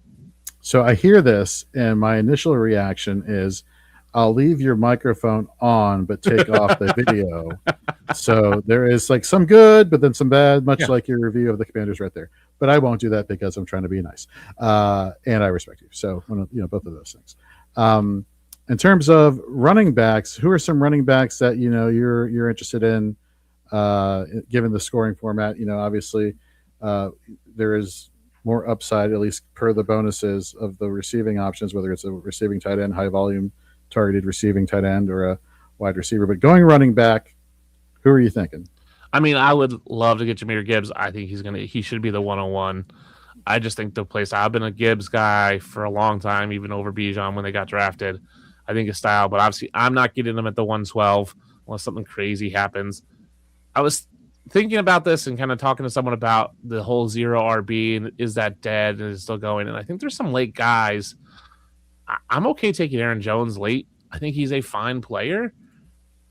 I think he will be the starting running back for the Vikings. I don't think Jordan Mason really has any sort of legs to carry himself on. You're not going to get a ton of bonuses from Aaron Jones, but I think you can get great value from him late. Late is where I always say that's where like I shine. Like, give me just auto draft me the first 10 rounds and let me just pick 11 through whatever's left. Right, I'll find my value there. But I think Aaron Jones is someone that I'm looking at late as just like a solid player who can be a flex play every week and has potential to really go off if that team really starts to click. Quarterback's going to be an issue, right? Kyler Murray, J.D. McCarthy. I don't know if either of them are going to be halfway good this year, but might be a benefit for Aaron Jones then. I just think Aaron Jones is still got enough juice to be a decent late round running back for you. We got Joe Carlton in the chat saying Travion is a name that comes up here. And given the fact that you do get the 10 points for 40 yards or more, which again, tall task, right? We're not seeing some people left and right breaking off, but when we want to look at like explosive runs of at least like 15 to 20 yards or more, speaking of Travion Henderson, amongst qualifying running backs who had a minimum of 100 rushing attempts last year, he was number 3 overall in terms of explosive yards percentage, and 2 spots below him, his fellow Patriot teammate in Ramondre Stevenson. Where are you with this whole Travion Ramondre, debate of like who's the real guy you should be going after in your drafts, this season? Like, what are you thinking? So personally, I'm a Ramondre guy, but I am also a very conservative fantasy football player and drafter where I will take the solid floor over the big swings. That's just how I like to build my teams. I don't have a ton of boom bust guys. Right. Then you get into this notion of, for me, what does Vrabel have to do to keep his job after this year? So does he have to play Henderson for the upside just to get some excitement to kind of build some credibility to like, hey, look what we've got going. Let me keep my job, because I think his job is in risk. I know the Patriots aren't necessarily huge on the morality clauses in contracts. If any franchise is one to put up with a lot of nonsense, it is the Patriots. But I do think there's a lot of swirling of like, man, is he really the guy?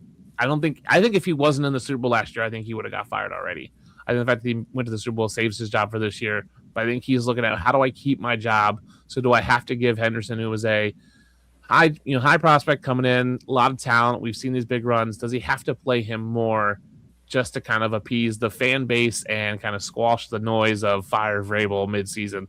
So I think if you are more of a risky player, and especially if you're leaning into the bonuses in Scott Fishbowl, I think it's Henderson. But for me, most likely I'm going Ramondre probably a round or two later than Travion. I think Travion's, again, being drafted at his ceiling, and I don't think I can pay those prices just to get what you got. No, that's a very good point. I'm loving you. You are very like, folks. You are very like, I'm going to tell you exactly what I think. There's no sugarcoating it, and like I love that about you. And the fact that you like found some way to throw some shade at your division, rival at the Patriots. Like the Patriots are just horrible. They get away with everything. I'm like, okay. So that is kind of funny. I think. Joe Carlton, are you a Patriots fan in the chat? I feel like, he says here, Vrabel's not going anywhere. Only murder gets him fired. I mean, it's possible. Let us know, Joe. And thank you, everybody else who's been commenting in the chat here. Nate, who do you got for us as far as like quarterback discussion? What would we like to talk about here? Well, I really wanted to kind of pick the brain since being a Bills fan. And so, Dustin, I'll tell you, out of just pure respect, my segue was going to be going from one franchise that has never won a Super Bowl in Cleveland to another one in Buffalo. But I figured as a Chiefs fan, we should see eye to eye and become better friends and not do that, childish behavior like I was going to do. But I am intrigued because I've always been high on DJ Moore. I've always respected the situations haven't always been my ideal.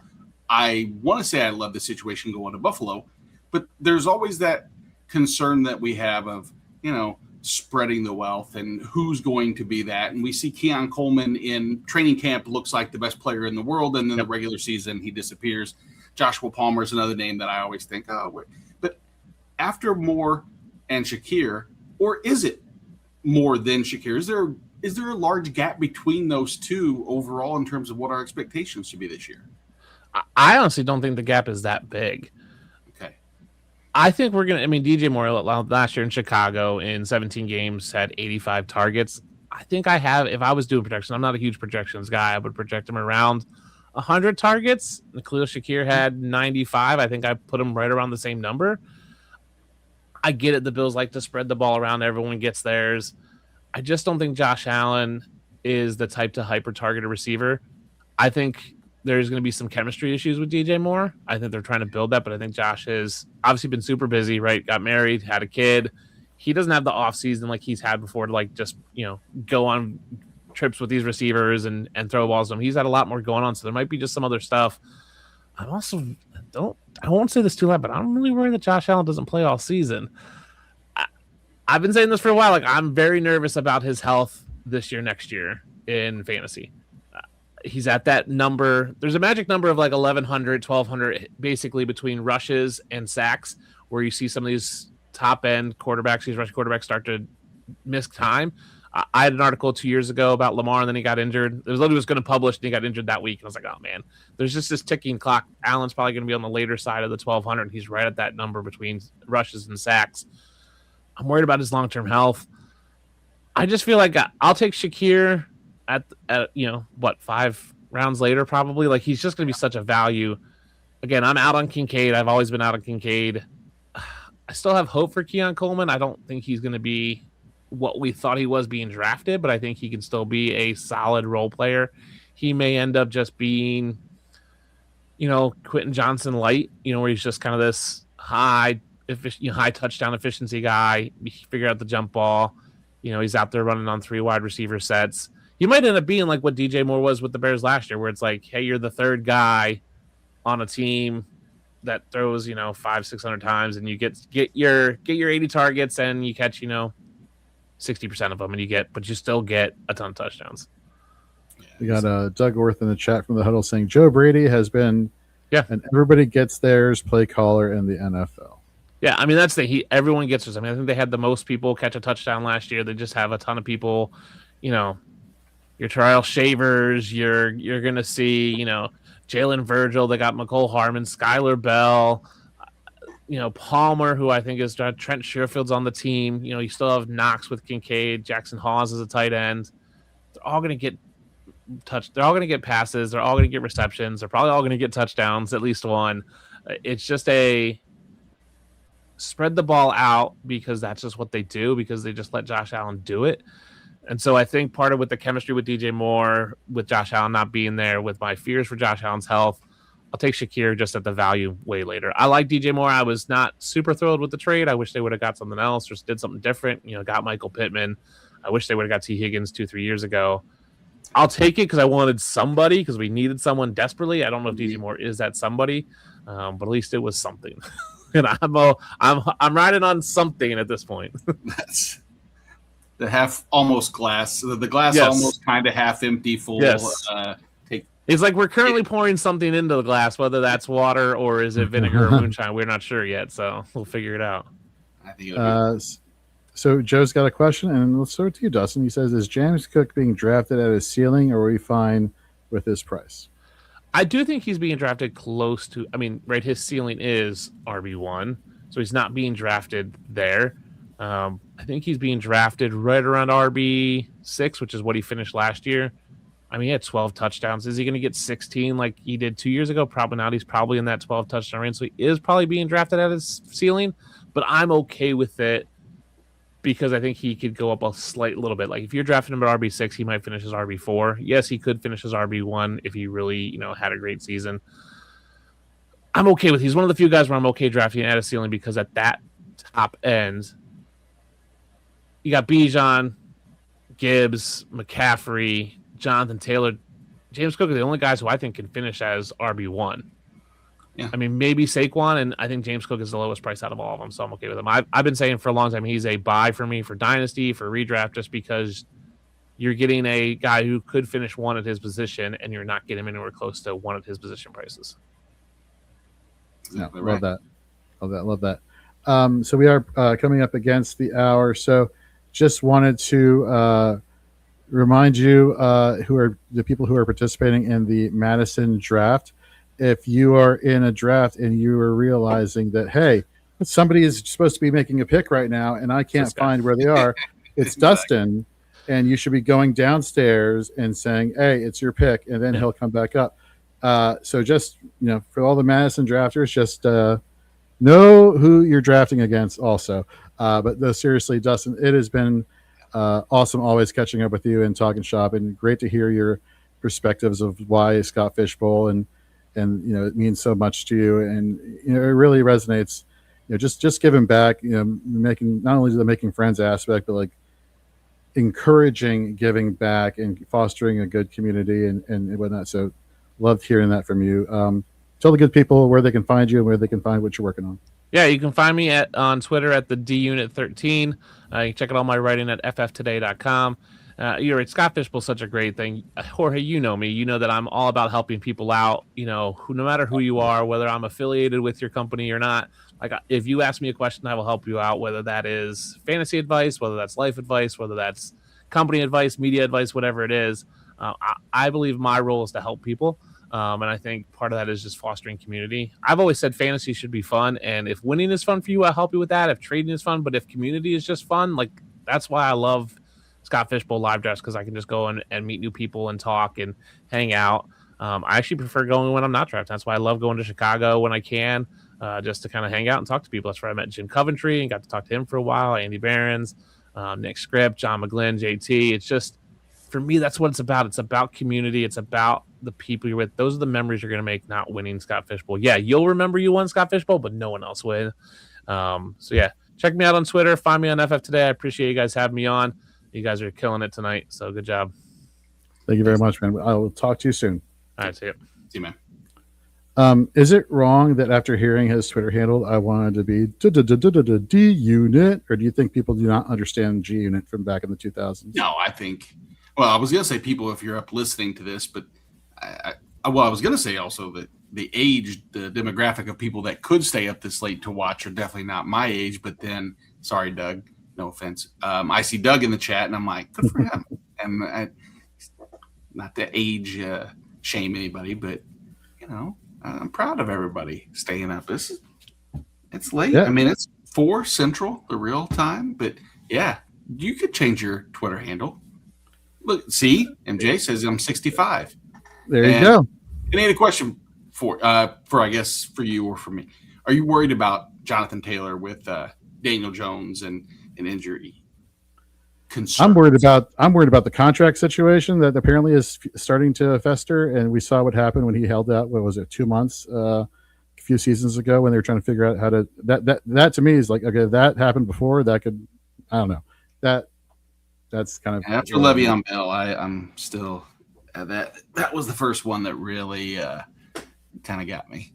Tempo says, I wake up at 4 a.m. each morning at the age of 39. Yeah. Well, we're talking about, or I guess we were starting to talk about, whether D Unit or G Unit is something that people would remember. I'm wondering where that nickname for a band or group would rank. And I think, if we're going to talk about rankings, we should probably talk about the 2024 winner of the Fantasy Pros Accuracy Contest from FTN, Mr. Tyler. Oh, what's going on, man? Good morning. Good morning. Y'all talking about staying up late. I just woke up 30 minutes ago. The kids are still asleep. The wife is still asleep. And I'm thrilled to be here and talk some ball. I'm in the kitchen right now trying to not wake the house up, but let's do this. Nice. Nice. Keep the 50 Cent conversations down to a minimum so they don't think you're having too much fun. It's like, I thought you were talking football. What's going on?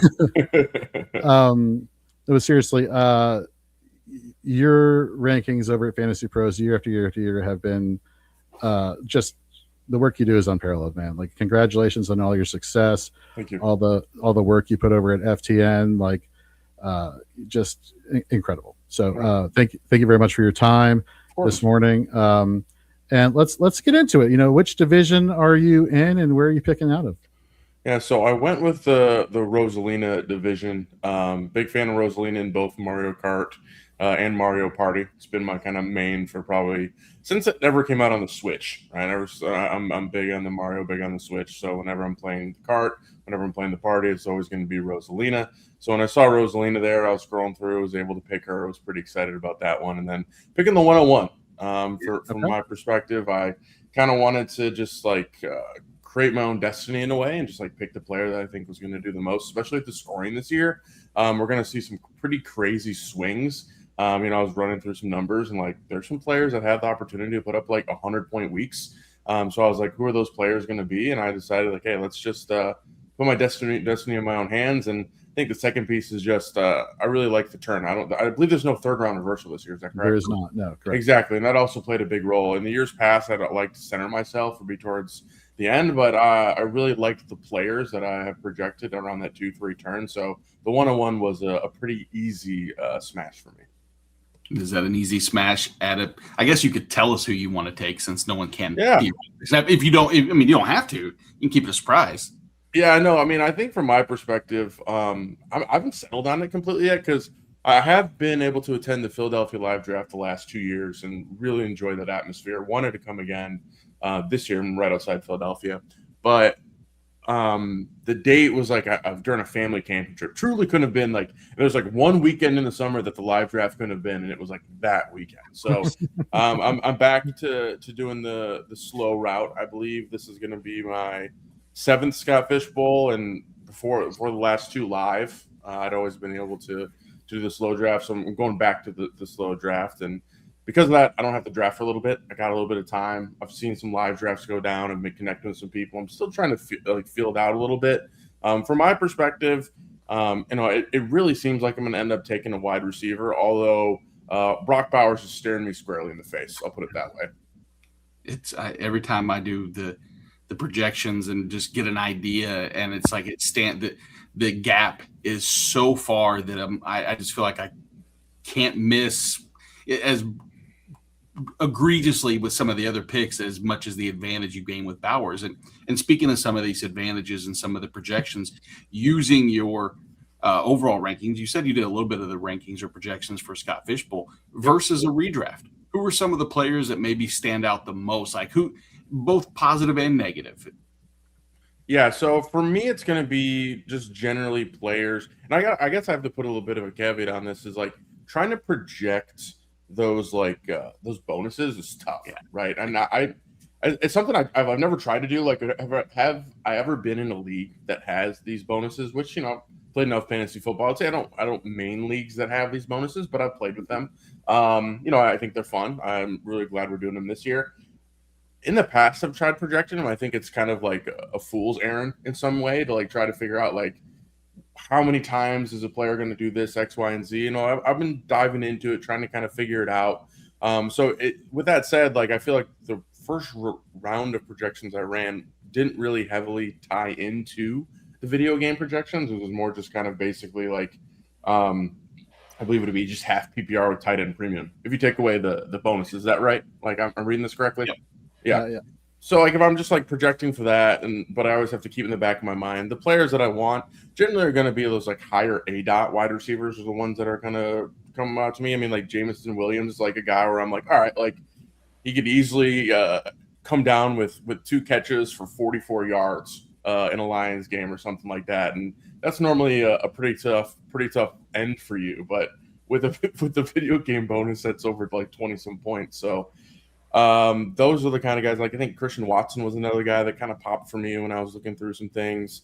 Tend to kind of want to avoid some of those lower ADOT guys, guys that come to mind, Wan'Dale Robinson is a guy that has some excitement, I think, building this year with what the Titans are doing, and the offense looks like it's starting to grow. But I'm also kind of that's not the kind of wide receiver I want to be targeting. So, I think generally I want to give tight ends who are seeing volume a little bit of a bump just to grab them, as I think they're going to give you a solid floor. But there's a couple specific names I guess I'd be looking for as those high ADOT wide receivers. Pretty much treating quarterbacks and treating running backs very similar to how I would in any other draft, though. So you mentioned, ADOT as being one of the metrics you're looking at. And so looking at some of the higher ADOTs from last year, you mentioned Christian Watson. One of the concerns with him is obviously the health issues he's had over the course of his career. And then you have, on another hand, you have Alec Pierce, right? You have his ADOT, I think it was like 19.4. The Daniel Jones situation, the quarterback situation. Is he going to be healthy? Is he going to be good to go? He's looking great in the camp videos, but there's that quarterback play uncertainty there. If you had to gamble on one of those players, which side would you go, Pierce or Christian Watson? I think I'd go Christian Watson over Pierce. I think I'm just a bigger believer in Watson's talent. Alec Pierce, in a lot of ways, has kind of been like a one-trick pony for me. And I think when I look at Alec Pierce going forward, and while happy for the guy, happy that he got the money, happy that he got the contract, always will be. If he's going to walk into that more of alpha role, but like lead wide receiver role, I don't think he's going to be able to run those type of routes at that type of volume. If he's expected to kind of come in and be that guy. He's always kind of been that clear him out, one-trick pony, run down the field, throw it to him, and it works for what he's going to do. But the way that I'm kind of looking at it is he's being signed and now being looked at as like the lead guy, and I think everyone can agree that that's the direction things are kind of headed. You gotta expect that the route tree expands a bit, and because of that, to me, the ADOT would probably need to fall as it was a little unsustainable anyways. So I don't know if you all agree with me on that one. But that's kind of where I've been standing on Alec Pierce. And then also the kind of injury that he's coming back from has been a little bit concerning for me too. I try not to sweat that stuff too much, but also it was like a little unexpected, and I didn't really expect the recovery to be this long either. It kind of took me off guard. Yeah, tried to temper my hype a little bit and thinking, all right, if Pierce can command just 10% more of the targets, and that's not asking much with Pittman gone, what's the likelihood that he could then take the production he had on a per touch basis, and not to extrapolate it, but think there is top 20 overall potential. And then I just think that sometimes, like we've seen over the years, you watch enough football and year over year, the guys when you think with more opportunity should be more successful, it starts to regress back to it just doesn't. And I know that's not analytical, but it's reality in many situations. That, like you said, the injury has completely kind of brought back and pumped the brakes a little bit on some of my hype with them coming in. Fair. I mean, Watson's no stranger to injury himself, but no, of course, from everything that I know, I think he's going to be heading into the season a bit more healthy. So if I had to pick, it would be Watson. But I think those are two names that I still would love to grab in the Scott Fish Bowl, and we'll probably have ranked above the consensus a bit just because of the upside that the scoring provides. Yeah. In terms of the tight end position, let's get into that for Scott Fish Bowl scoring. Obviously, we have the bonuses for tight end premium. Two names I want to bring up, Colston Loveland and Tyler Warren. Again, similar situation, obviously, with the quarterback situation in Indianapolis. But, for what we saw from Colston Loveland down the stretch last year, what are your thoughts in terms of there's no more, he was heavily targeted, Then you look at the situation with Tyler Warren, it's like, okay, one less mouth to feed because Pittman is no longer there. It's in Pittsburgh. Which situation are you more higher on given the scoring format for Scott Fish Bowl?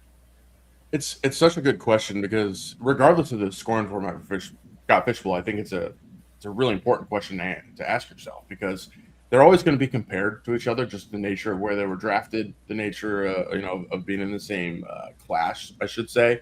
Just to back it up for a second, going into the 2025 NFL draft, I was team Colston Loveland over Tyler Warren. I had him like 1A, 1B. I mean, you have to stake a claim to plant your flag, right? But I definitely felt like going into 2025, I wouldn't say I was on an island, but I definitely was in the minority by putting Loveland ahead of Tyler Warren, right? As the season started, I felt like an absolute idiot because Tyler Warren was absolutely on fire and Loveland was doing nothing. But as the season progressed, especially, I know we don't count it, but if you do, you take into account the playoffs, not that, there's much of an opportunity for Warren to do as much as Loveland, but I was a little bit more impressed by the target share that Loveland was able to kind of carve away particularly with other talent on the field, Roma Dunze, DJ Moore, Luther Burden, for example.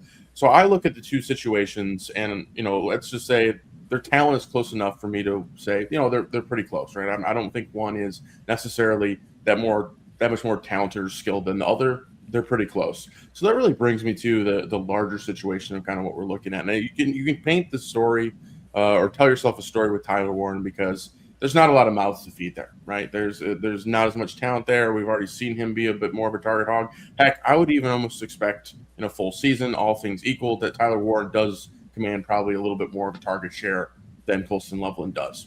However, I think I lean Colston Loveland's way. Yes, there's a little bit more of competition there, particularly with Roma Dunze and with Luther Burden. But I do believe him to be just a little bit better with the offense. Ben Johnson, Caleb Williams is ascending. And I think I just look at this offense overall. And while there is more target competition, I do trust Loveland to rise above and be the lead target earner on the Bears offense in 2026. So with that said, I tend to lean Colston Loveland's way just a bit. Like we're talking, tight end 3, tight end 4, right? Or we're splitting hairs. But if you're asking me to split hairs is what you're doing, I'm going to lead Colston Loveland's way over Tyler Warren, but I do think you can't go wrong. It's interesting with Loveland. I hate to switch positions and everything on you or anything, but I feel like that's one of the more polarizing spots is in Chicago. The plant your flag polarizing wide receivers between Luther Burden and Roma Dunze. I feel like every week we have that same conversation of it, and each one moves up. The Burden hype gets going and picks up traction, and then the Roma Dunze hype goes, and this is just within internally for ourselves. So I'm interested if you have an opinion one way or the other. Yeah, I got a pretty strong one if I'm being honest with you. Okay, all right. If anybody's like listening to this that knows me knows that I'm a pretty big on the Luther Burden fade. Didn't love him as a prospect. We joke amongst my close friend group that we call him LaVisca Burden, like LaVisca Chenault comp. I know he's better than LaVisca Chenault, but it's kind of where we sit in terms of just I think we're overhyping everything a little bit too much. I think if you just look at the facts, and I know he finished strong in some ways, but he finished wide receiver 50 last season, right? And that's kind of where I stand on things. And everyone likes to throw his, the stats that he has. And forgive me, I think it was it yards per route run or target? I don't know what it is exactly, but people love to throw that one around. And to me, he played a third of his team snaps. Like the sample sizes that we're pulling to make, in my opinion, a strong case for Luther Burden, I think are just a little overzealous. And while I, can't say that I don't want him to do well, but he's going at wide receiver 21 right now, and that is just way too rich for my blood.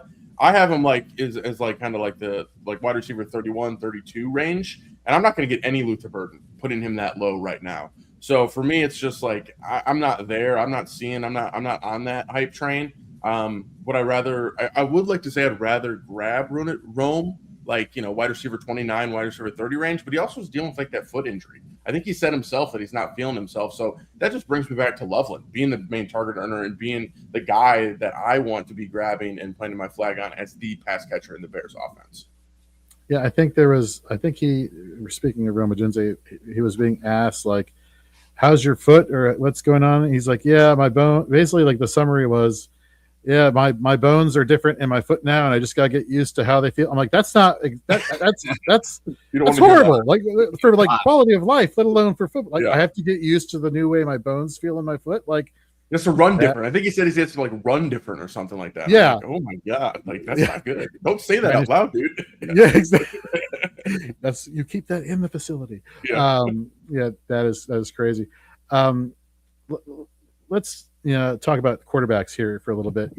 Again with the bonuses here, is the gap between scrambling quarterbacks and heavy volume passing attempt quarterbacks really narrow in this iteration of Scott Fishbowl, do you think? Taking a look, I think it does bridge the gap a little bit for me. I was just looking at my first run of projections, trying to see Jalen Hurts gets a bit of a bump here that I didn't expect. I had him initially come out. And Lamar Jackson, everyone's going to get. I was just trying to say, is there a big jump here? Was able to see for some reason, Brock Purdy. I mean, I can look into why Brock Purdy got a little bit of a jump. Like, I would say, like, nothing is too crazy here with the scoring. That kind of switches how I'm going to be attacking quarterback. I guess if I want to get, pretty honest with it here, like everything I'm kind of looking at. I just pulled up my projections here. There's nothing that I'm like, all right, here's a big jump. So I think for me, I'll be treating it pretty similarly. I know there's some bonuses there that change things a bit, but for me, the quarterbacks, if I look at the Scott Fishbowl projections and then look at my just like general redraft ranks, I'm not seeing anything kind of pop out as like, oh, this is somebody who stands out. Like you do see, like say at the wide receiver position where you're going to see those like giant shifts. And just to be completely clear, what I'm saying here is I'll have like my redraft ranks that I'll be using, right? You know, all the players will be ranked, and then I'll do similar, like, you know, those are projection based. Like all of my projections come out, I then create the ranks. They inform the ranks. I always say projections aren't ranks; they inform them. And then I'll look at like the Scott Fishbowl projections and say like, hey, like, what does this look like? What do I need to be looking for? What's different, right? Because I'm always in a redraft mindset this time of year. And the quarterback position doesn't change too much for me. So I'm happy to talk about the quarterback position, some of my targets, but I don't think anything changes too much with how I'll be handling the position, if that makes sense. No, I think mindset changes just a little bit in when I'm during this draft is if I leave a redraft or a super flex, and even though it technically isn't super flex as super flex can be, it still is. If I left with, you know, Goff as my one in a traditional super flex, I'm not real thrilled. In this format, if I wait and I get him as my one, I feel a little bit better just because I see the ceiling of some of those bonus plays. But overall, I feel like we've kind of got ourselves a little concerned that we're going to miss some of the bonus opportunities when in reality maybe they're not going to be as present as it could be. Yeah, and I think scoring is going to be a little more flat on the quarterback side. Like I think what I mean by that is like traditionally, like you're going to see quarterbacks in fantasy football finish, and there's usually like a top group of guys, and then like everybody else is only like, you know, your top group of guys is going to have, you know, 25, 24, 23 points per game. Okay, those guys are going to give you an edge. But after that, there's going to be a large group of dudes who are going to be able to deliver you 21 to 22 points.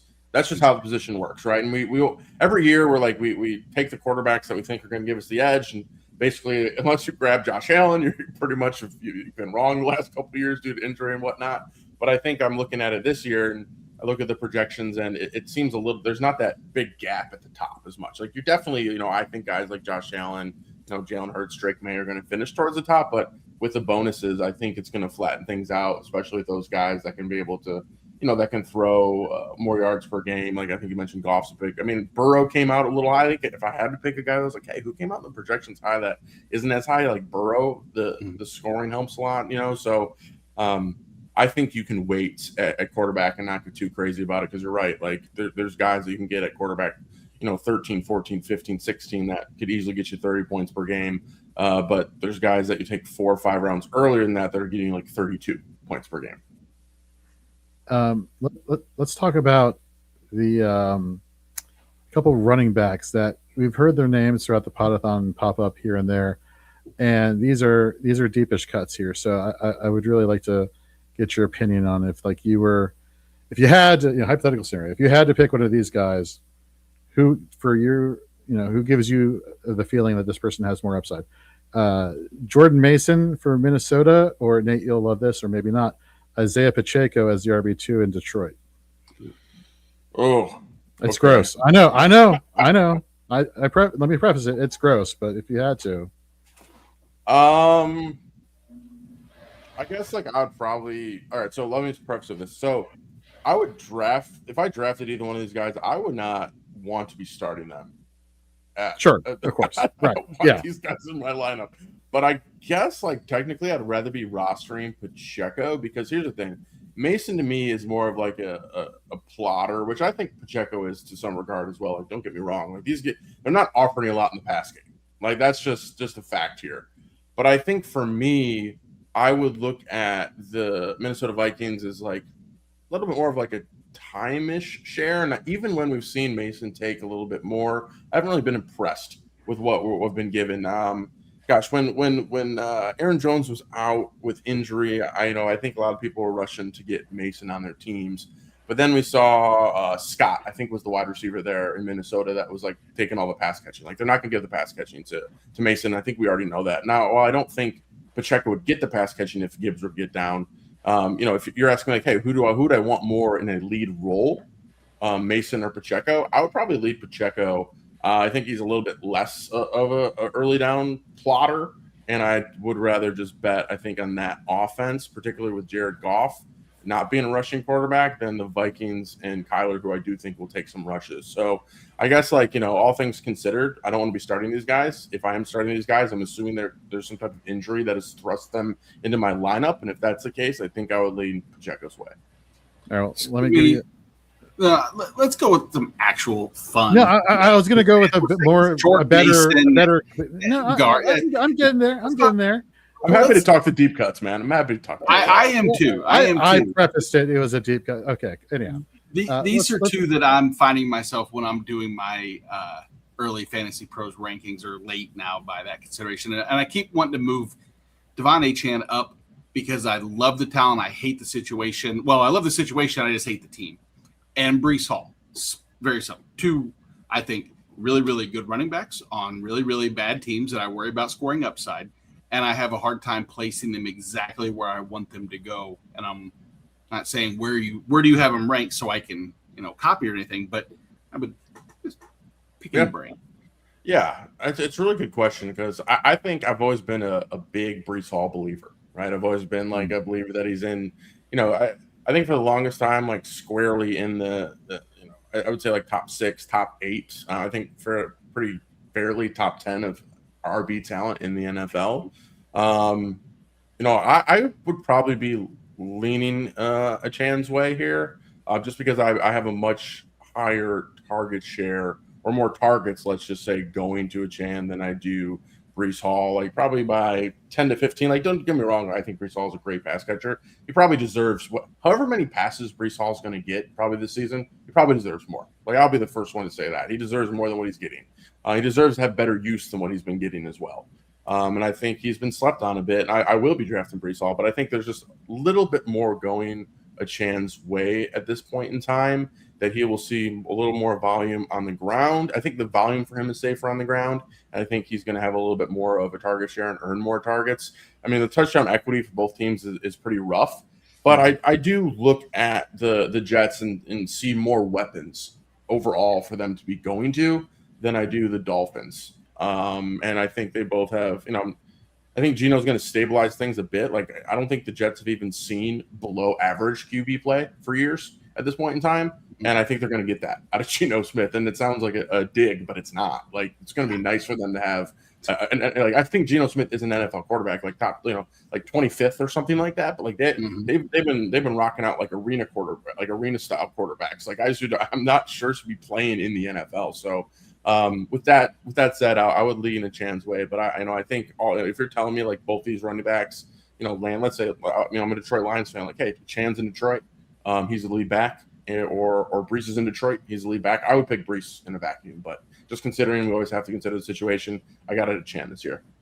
What are your thoughts on Tony Pollard? We have the new play caller and Brian Dable there. We got Wandale there. We got Carnell Tate, second-year Cam Ward. Do you think Tony Pollard provides a lot of value for people maybe later on in their drafts if they're going wide receiver or tight end heavy? Yeah, I think he's probably the latest running back that I think has a shot at 1,000 yards. Does that make sense? Like, I think he's probably the latest running backs. And I was out a bit last year. Let me say this too. Like, I've kind of been a bit of a Cam Ward detractor in a lot of ways. Like, I was firmly team like Jackson Dart over Cam Ward last year. And obviously it's not hot at all this year. But I think they're setting the table for Cam Ward to succeed. They're giving him all the opportunities to. And I think I saw enough to not like write him off at this point in time. So I do think that offense can be serviceable in a lot of ways. With that said, I think Pollard's price it's easy to stomach at this point in time. Obviously there's concern here with the healthy Spears. We saw that target share dip pretty substantially with Spears on the field. So I think we take that into account. But overall, I'm okay with the price. I've been drafting some as, kind of a RB3 type. Like, I don't think I necessarily want Pollard as my RB2 on my fantasy teams, but I do think he has a shot at 1,000 yards. He showed some promise down the stretch last season. And like he absolutely, I think, blew up in like the Browns game, where like the #1 defense against the run last season, and all of a sudden, like late in the season, he absolutely tore it up. Like he's certainly got some gas left in the tank. And then I think the one thing I would love to at least address is the whole. I like Nicholas Singleton a lot, but I also think he's more of a 2027 back. Both Spears and Pollard are free agents after this season, so like why not just run these dudes into the ground? Even if you're going to re-sign one of them, just run Pollard into the ground and give Singleton a shot to take over the backfield next year. So I'm generally here for the Pollard price. Again, like I look at the projections here, like he's one of the last running backs on the board for me that I think has a shot at 1,000 yards, only just. But with that said, yeah, I mean, I'm think the price is fair. I'll probably be rostering a bit more Pollard than I would say the average person. All right, well, we're coming up against the half-hour clock, but I wanted to give you a second. Just tell the folks what Scott Fishbowl means to you, man. Oh man, it's great. I think Scott Fishbowl 10 was the first Scott Fishbowl I was able to get into at the time, and didn't know a ton about it, but I just saw like the hype. I was getting into the fantasy industry and like didn't really understand how powerful and how awesome it is. Somebody who's been involved. I think this is my third or fourth Podathon. I'm close with some of the people that are on the background running it a bit, and I've been had an opportunity to meet Scott Fish and the other folks that have been doing this for so long, and just to see the pictures. I've seen like the shopping carts and all the toys for the kids. I know it's more than that at this point in time, where that money's going and supporting. So, I long time. I worked in nonprofits for probably about 12 years of my life prior to my day job, I should say. So. Just love to see people giving back, doing this, full time in some ways, finding ways to give back, and having the fantasy community rally around such an awesome cause. It's a pretty awesome thing. So it means a lot. Just to be able to play a tiny part, be able to come on the show, donate what I can, support where I can. It's an absolute, it's a blessing in some ways. So it means a lot. Thrilled to be here. I actually have a small question. Is Wyatt scheduled to come on next after this? Mm-hmm. Yes. Is it against the rules if I just stick on and talk to him for a second? He's you one like of my close friends. Yeah. He's one of my boys. Like we were at, I don't know if for those who've been around for a bit, I used to work at JWB before coming to FTN, and Wyatt's one of the founders of JWB. So we'd love to say hi to the bald guy here in a second. Well, you know what? Let's not keep you. I know he's here. I know the guy's here. He's here from Player Profiler and DLF. Wyatt, welcome to the show, man. Welcome to the Podathon. Thanks, Tyler. Did you really have to throw a dig in there at the last second too?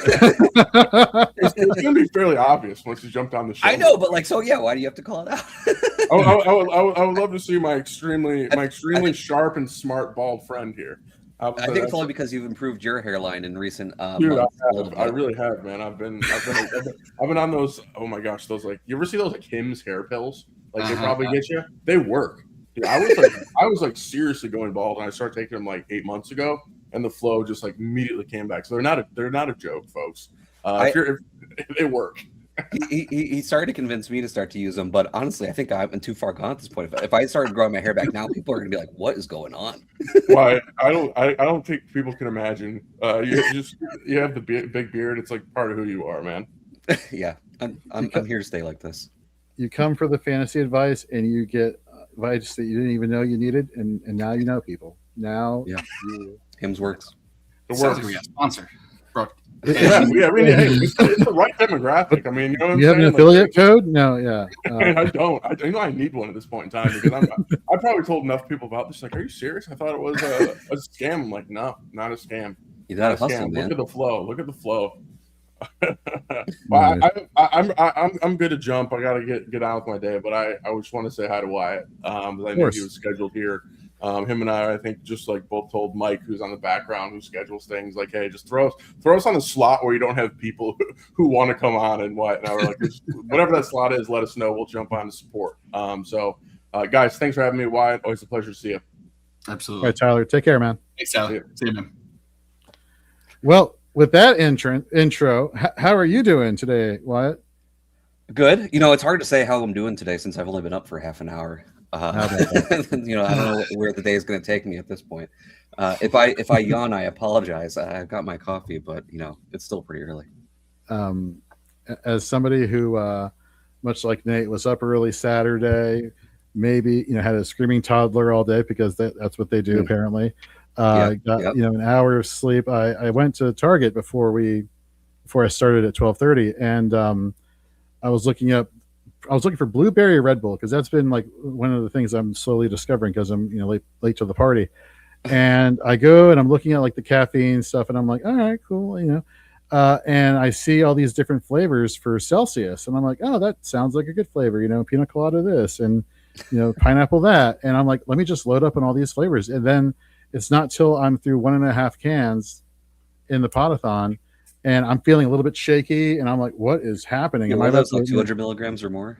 I am now aware that they're 200 milligrams, and I'm like, mother of God. So I've been chugging this smart water till I kind of like reset myself. And speaking of a toddler, let me tell you, little kids, they're onto something for what they like, and then they influence their parents to get stuff. Because I got him a pack of Mott's applesauce cinnamon. It's happening. They're good. They do the job. They're fantastic. So some of those like snacks for babies that like as they're starting to teeth, like the rice cracker stuff, the melts, the yogurt melts. Yeah, the melts are good. Yeah, no shame. You do what you got to do, and that's why I bought him an extra pack so I can eat the first one. So my wife's like, "What? You're eating your kids?" I'm like, "No, I got him his own pack. He's fine." Dude, and energy drinks these days are drugs. The amount of caffeine that they're throwing in them, it's wild. I think like Bang has like 300 milligrams a can. Yeah, that one. That's the one I can't do. If I take a drink, I just immediately feel off. And like I can drink coffee, and I can probably hear half an hour, and it wouldn't bother me. But I'm the same. Yeah. If it's my wife drinks the iced coffee Starbucks things, the I don't know, refrigerated cans, and if I drink that, I'm wired, and it's just weird. It's still caffeine, and my body reacts differently to it. But. Well, I think those are also, we're getting real deep in the weeds here on coffee, but I think those are cold brew, and cold brew coffee has more caffeine than hot brewed coffee. Oh yeah, that's true. Yeah, I just remember growing up on Jolt Cola being the extra caffeinated drink that you needed to roll with if you needed to do something extra. But with that, welcome, like I said earlier, to the Scott Fishbowl 16 Podathon.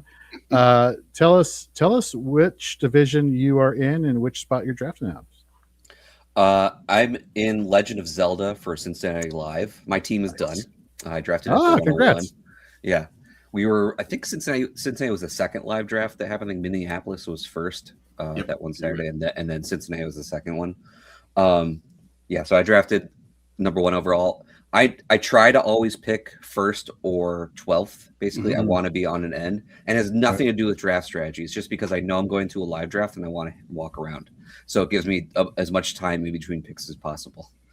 Savvy move. Savvy move. Well, you drafted one. Who'd you take? I guess I should pull up my team. But I started with Puka, which a bit of a tough pick. I think there was a few different ways you could go. I quickly, after seeing the scoring, decided that I was not taking a tight end, which I originally thought that I would be. Just because tight ends in Scott Fishbowl have always kind of been a little bit of a cheat code because of the scoring and whatnot. Right. But with the way the scoring with the bonuses happened, I thought it leveled out the players a good amount, and the tight ends didn't have as much of a bonus as I thought it would, because the 20-yard reception bonus, I think, is the biggest factor in Scott Fishbowl this year. I think it's the thing that occurs the most out of the bonuses. And tight ends don't catch that many 20-yard passes. Trey McBride got very little, bump in bonuses last year because of how his targets are all close to the line of scrimmage. Brock Bowers maybe might get a little bit more, just because he's a little bit more dynamic down the field. Terrence Ferguson was the one that's real funny because he was only a deep threat last year. So it was if he caught a pass, it was a bonus. That was a little sneaky thing this year if that continued. But I kind of came down to trying to decide between just Puka and Chase towards the end before leading up to the draft. And Puka was just significantly better than Chase last year in this scoring. and there's reason, we can talk about how things are going to change from last year to this year, but I think a lot of it's going to largely remain the same with those teams. There's a little bit of a factor of like the Rams defense should be better now than it was last year, and like how much does it affect how much they're passing? But like the Rams defense was pretty good last year too, and it didn't really matter for like Puka. So I ended up going with Puka. I just like his ability to get the bonuses just a slightly more, and just like pure volume that he gets. Their like target volume is slightly similar, but Puka catches a lot more passes because he's getting a little bit more like the manufactured work in addition to everything. I mean, we're splitting hairs here if we're picking. There was part of me that wanted to take Chase just because, like I said, I was at Cincinnati live draft, so it's just like, all right, screw y'all. I'm taking Chase. Love it. But I ended up going with Puka. And then I think the rest of the draft, you kind of just like have to let it fall to you. Like, I know that's a rule that we always play with, when it comes to drafting, we always have to let the draft come to you. But Scott Fishbowl is so much different because there is like ADP to an extent. But one thing I've learned over my years doing the Scott Fishbowl drafts is that ADP gets thrown out the window pretty quickly. And like, there's maybe a general range you can stick to of like a couple rounds of which players might go, but everybody comes in with a draft strategy that you're unaware of, and like they're like the way that QBs will go in your draft is going to vary. The way that tight ends in your draft is going to vary. So you really just kind of have to like pay attention to what everyone else is doing and don't really have a plan at all and see what comes to you back. Like I was trying to focus on a lot of wide receivers who were very high on the 20-yard passes. Like I took Jamison Williams higher than I normally would because it's a lot of what he's doing. I was trying to play QB chicken with my draft to see how long I could wait to take one, especially because I think that a lot of the higher volume passing quarterbacks got a bump from the scoring because of the 330. Oh my gosh, it's too early, gentlemen. 300-yard and 400-yard passing games, and like 40-yard passes and that kind of stuff. So I was trying to wait and see like how long I could wait to take like Jared Goff or Sam Darnold or anyone like that, just because I thought that they were enough of a flat tier after a certain point that it didn't really matter who you got. I was just trying to. I think I failed at that part of it, if I'm being honest. I did take Jordan Love at a spot that I really liked, but then I ended up with Daniel Jones as my QB2 at a spot where I was like, oh, if I don't take him now, he's probably not coming back, and I don't have like there isn't another starting QB basically that I'm probably going to get. And I had to take Daniel Jones in the 11th round, and I was not pumped about that. I did in the 14th too, but I don't love that either. That was just like probably starting the entire year. So at least I have a third QB in case something happens to one of my other two. And like, you don't have to start QBs, but they easily have the highest floor, like across position. So kind of have a couple. But, so it's funny when you said I wanted to look at this up with the tight ends and the 20+ yards because I was like, just who is it that led all tight ends last year in 20+ yard receptions? And maybe you guys have looked it up and you know the answer, but you want to take a stab at who it was that led all NFL? Terrence Ferguson, right? Not according, no. So according to NFL, Jorge, you want to take a guess? I think he's second, by the way. I need to scroll down. I was going to say. I think he led. That's right. I know that he led tight ends in deep targets according to PlayerProfiler.com, which is why my instant reaction to that was, Jorge. Yes, I do. I do. As I'm scrambling to pull up my stats websites here. Okay. 32 guesses. Just take one. Rondé Gadsden. I don't know. Dalton Kincaid.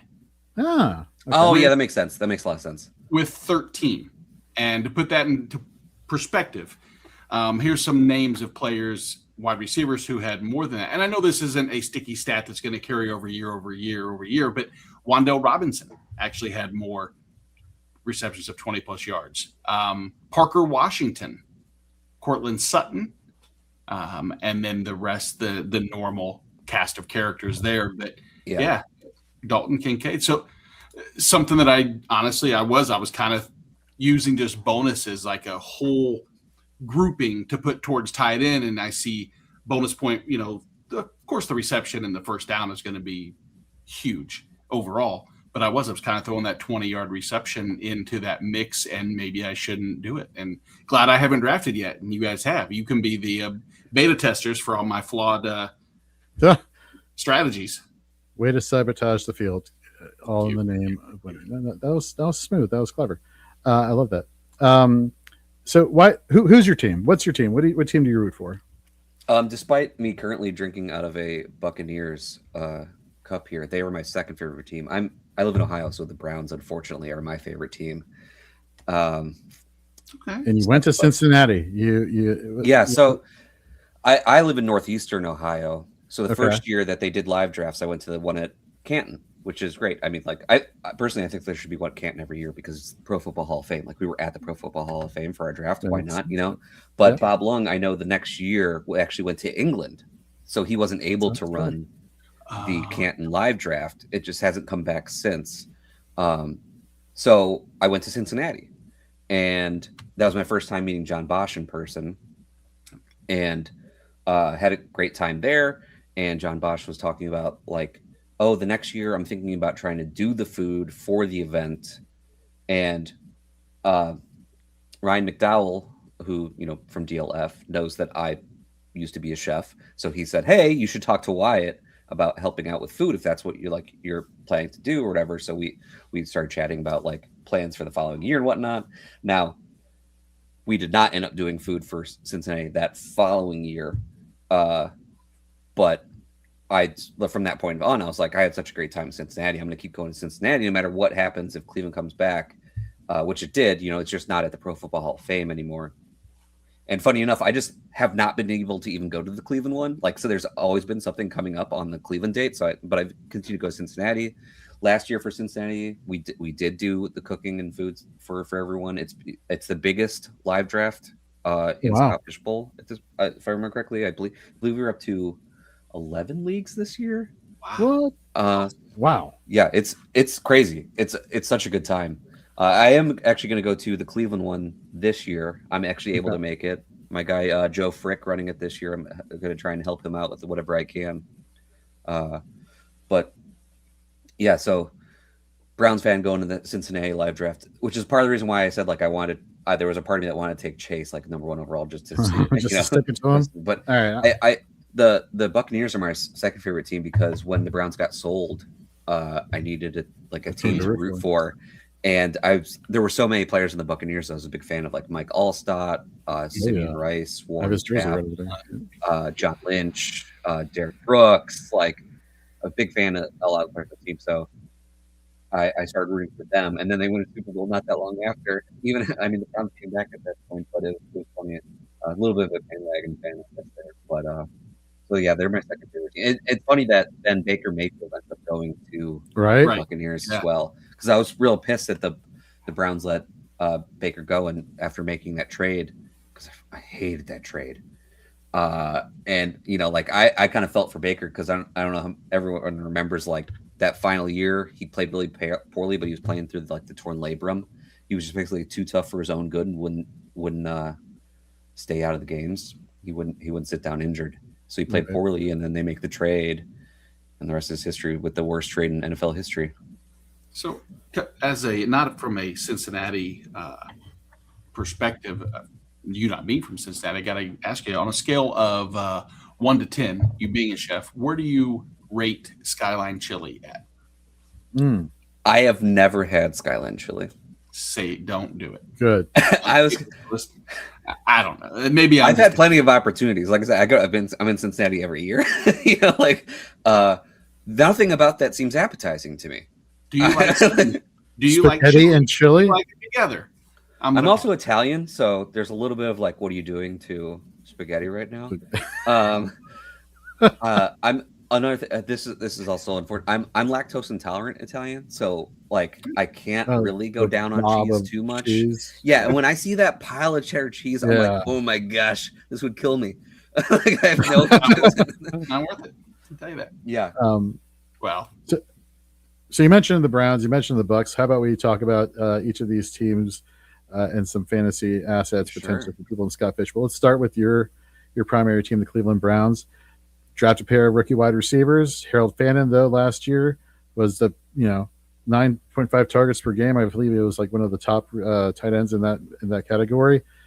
Do you think these rookie wideouts lower his value, or do you think he's somebody that if you're going to be targeting quote unquote an elite option at the tight end position, does he fall into that category? Does he drop below that because of the additions? Like, where is your thought process with that? I think the addition of the rookies potentially limit what his like 95th percentile outcome could have been, because like there's a chance like the way he was used at the end of last season where he was the entire passing offense, could have just continued into this year. Like even if they were absolutely dreadful, he's getting 10 targets a game and he's scoring 15 points per game because just the sheer volume and he's really good, right? Like he immediately showed that he's a fantastic tight end, but I still really like Fannin. I don't know. I would not consider him one of the elite tight ends because of that like slight cap to his ceiling, and because he is on an awful offense with awful QBs. Like it's really hard to say you can be part of the elite tight ends. Like I don't consider Tyler Warren part of the elite tight ends either, just because of Daniel Jones coming off the injury and how good will he be. It could be argued that actually helps Tyler Warren because like Daniel Jones probably can't really plant on that foot too well with the Achilles injury, and he's going to have to really focus on short and intermediate. But anyways, back to Fannin. I still project him pretty highly though this year because I like put up the greatest college football stats for a tight end in history, gets to the NFL, immediately becomes the centerpiece of a passing offense. Like, right. Of course, like this guy seems pretty good, It's only that he's playing on a bad offense with bad QBs, but we've seen the Browns offense support a pass catcher before in this way on bad offense. If the volume's just high enough because they're constantly in catch-up mode. I mean, this is kind of like a Cardinals corollary a little bit from last year, where like they were an awful team, like terrible. They were losing by 3 touchdowns every game, but our fantasy players got there easy because, starting in the second quarter, they're in garbage time, I don't know if the Browns offense will be quite that because I think both quarterbacks are significantly worse than Jacoby Brissett. Maybe Deshaun Watson can get back to it a little bit, but honestly, like I don't see it. Every time we've seen him on the field, even while healthy, he's been the worst quarterback in the NFL, and now he's coming off of these injuries. Like I just don't see it. So that does cap the offense a little bit. No, that makes sense. In terms of Tampa, now, are you touching any of these running backs? Bucky Irving, Kenneth Gainwell, the newest addition there, late pick, and Sean Tucker, maybe. Like what is your thought process for these guys? I've kind of liked them all at different points based on their cost. I really did not want to draft Bucky to start the offseason. Like in these best ball drafts, I've been drafting since January in best ball, and Bucky's a like 3rd round pick, 4th round pick, and that was too much for me because of what happened last year. Like as a rookie, towards the end of his rookie season, they started to give him that full workload. And, he was amazing, right? He's one of the more efficient backs in the NFL. And I was kind of off him last year because my concern was, all right, we saw him do that over part of a season. Can he actually do that over an entire season? And I hate to be like the small running back guy because there's plenty. We have small running backs now who have had plenty of success, but they are still outliers. Like just because we have a Kyron Williams, we have a Devon Achane, doesn't mean like all of a sudden it's just normal for a running back of that size to handle a full workload over the course of a season and be really good with it. And like then Bucky Irving gets hurt pretty early on as they're trying to do that. When he comes back, he does not come back to the same role. It sounds like he had some lingering injuries still, but like one of the big things was that they asserted Sean Tucker into the goal line role, basically taking the short yardage stuff away from Bucky, which caps his ceiling. Rashad White was already taking some of the pass catching work. Bucky still tends to get enough targets just because like they've designed stuff for him because he's such a good pass catcher. But like it is capping his pass catching to an extent. And like looking at that role, it's like, okay, if he's getting squeezed in 2 ways, like it's hard to see how he can have that high end fantasy outcome. So I was kind of avoiding him. And coming into this year, it was a bit more the same. Like, okay, they got Rashad White, but they brought in Kenny Gainwell on, I'm sure, a bigger contract than anybody was projecting him to get. Like going into free agency, like when he got his money, I think like everybody was like, "Oh, that's a good amount of money," So it's like, okay, so they're going to squeeze him on the pass catching again. They bring back Sean Tucker. Okay, I understand this is a new offensive coordinator, but the head coach is still there. Is this another? Are they still going to squeeze him on the short yardage too? But now he goes in like the 5th round, and it's like, okay, that's an approachable cost. I can dig that. Gainwell, when he was first starting, he's going 11th, 12th round. And it's like, yeah, I think Gainwell's going to have a role in this offense. At worst, he's Rachaad White, and at best, he gets more of the offense. Like, they let Rachaad White walk, and he was willing to accept $2 million apparently, and then sign Kenny Gainwell to this contract. Like, they probably have bigger plans for Gainwell. He's starting to rise now. Like, I think he's within the top 100 picks now, like an underdog. It's a little bit expensive for me. Like, it's not terrible, but I don't love the price as much. And then Sean Tucker, like, he was someone who was basically free the entire offseason, and he started to rise a little bit now to get closer to like some of the RB handcuffs, like the lower end RB handcuffs, which is still fine. But like, he's a situation where he needs 2 injuries to happen, probably have like a real good role. If one of Gainwell or Bucky Irving gets hurt, I'm sure like he's going to have enough value that if you're like desperate, you can start him and hope he scores a touchdown. But like, still, you're probably still hoping for 2 touchdowns or 2 injuries for him to have some real value. Well, the man, the myth, the legend behind the SFB Podathon, Sal, welcome to the we're ending the after night shift pretty quickly, pretty soon. Yeah, it's mostly myth, and mostly perpetrated by me. This is the first time I've spoken this morning, so it sounds like my voice has suffered a little bit from yesterday. This is the first time I'm hearing, as I don't randomly speak to myself in the apartment. Well, that's not true, not always.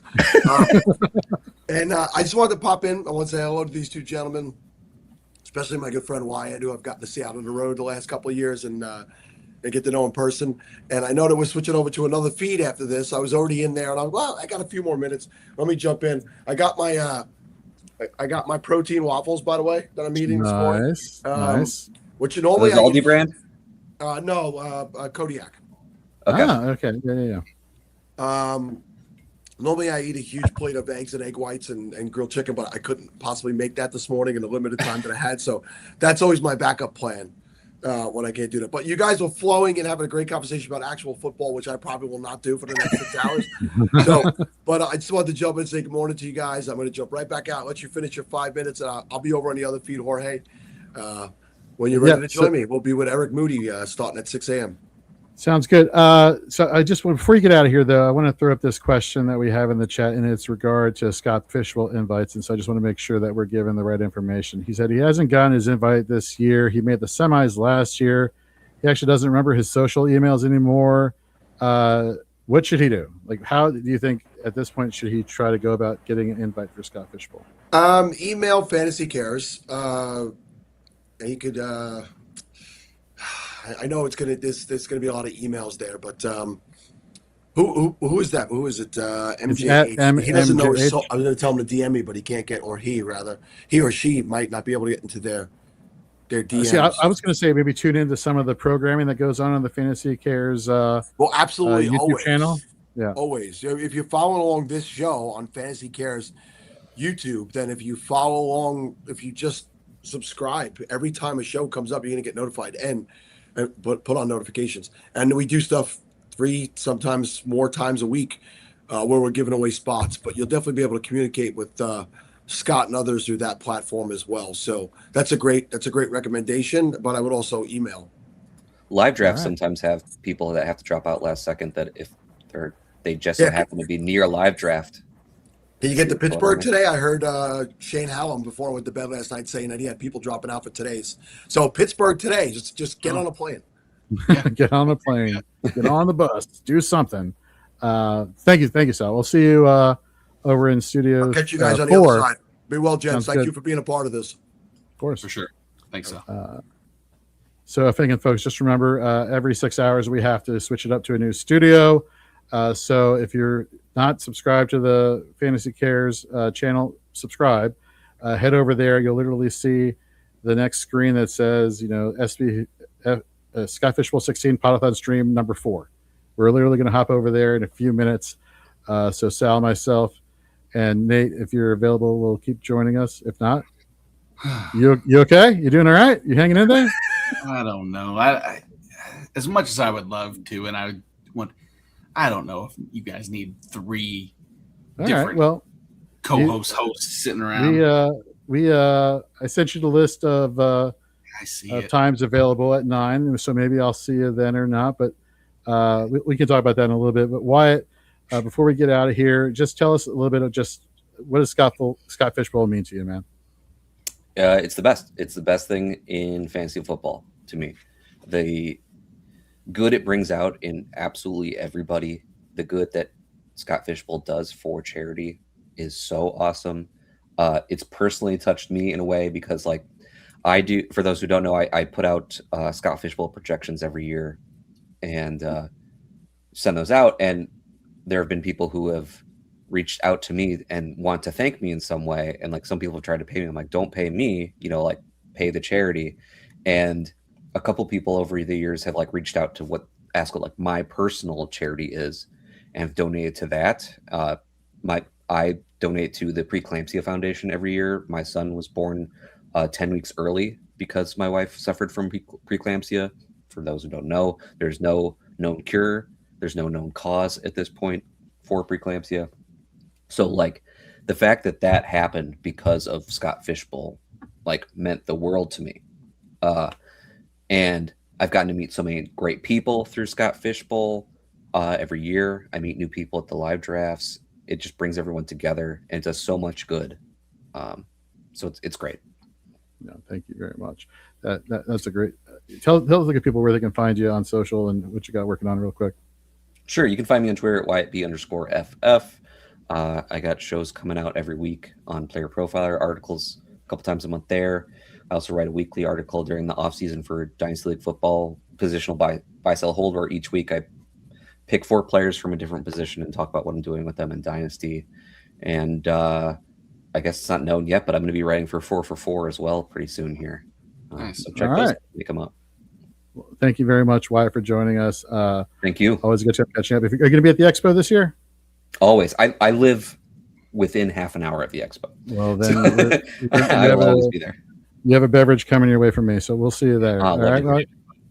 Can't All right, wait. Ben. Talk to you later. Later. See you, what?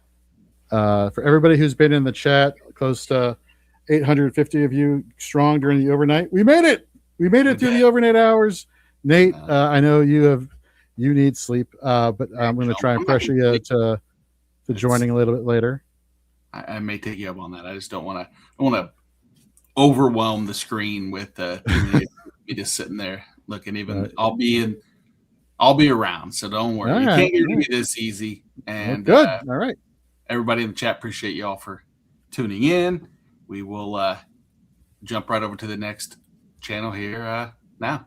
Yep. So you all head over to the next stream platform. Thank you all very much for tuning in during the overnight, and we'll see you soon.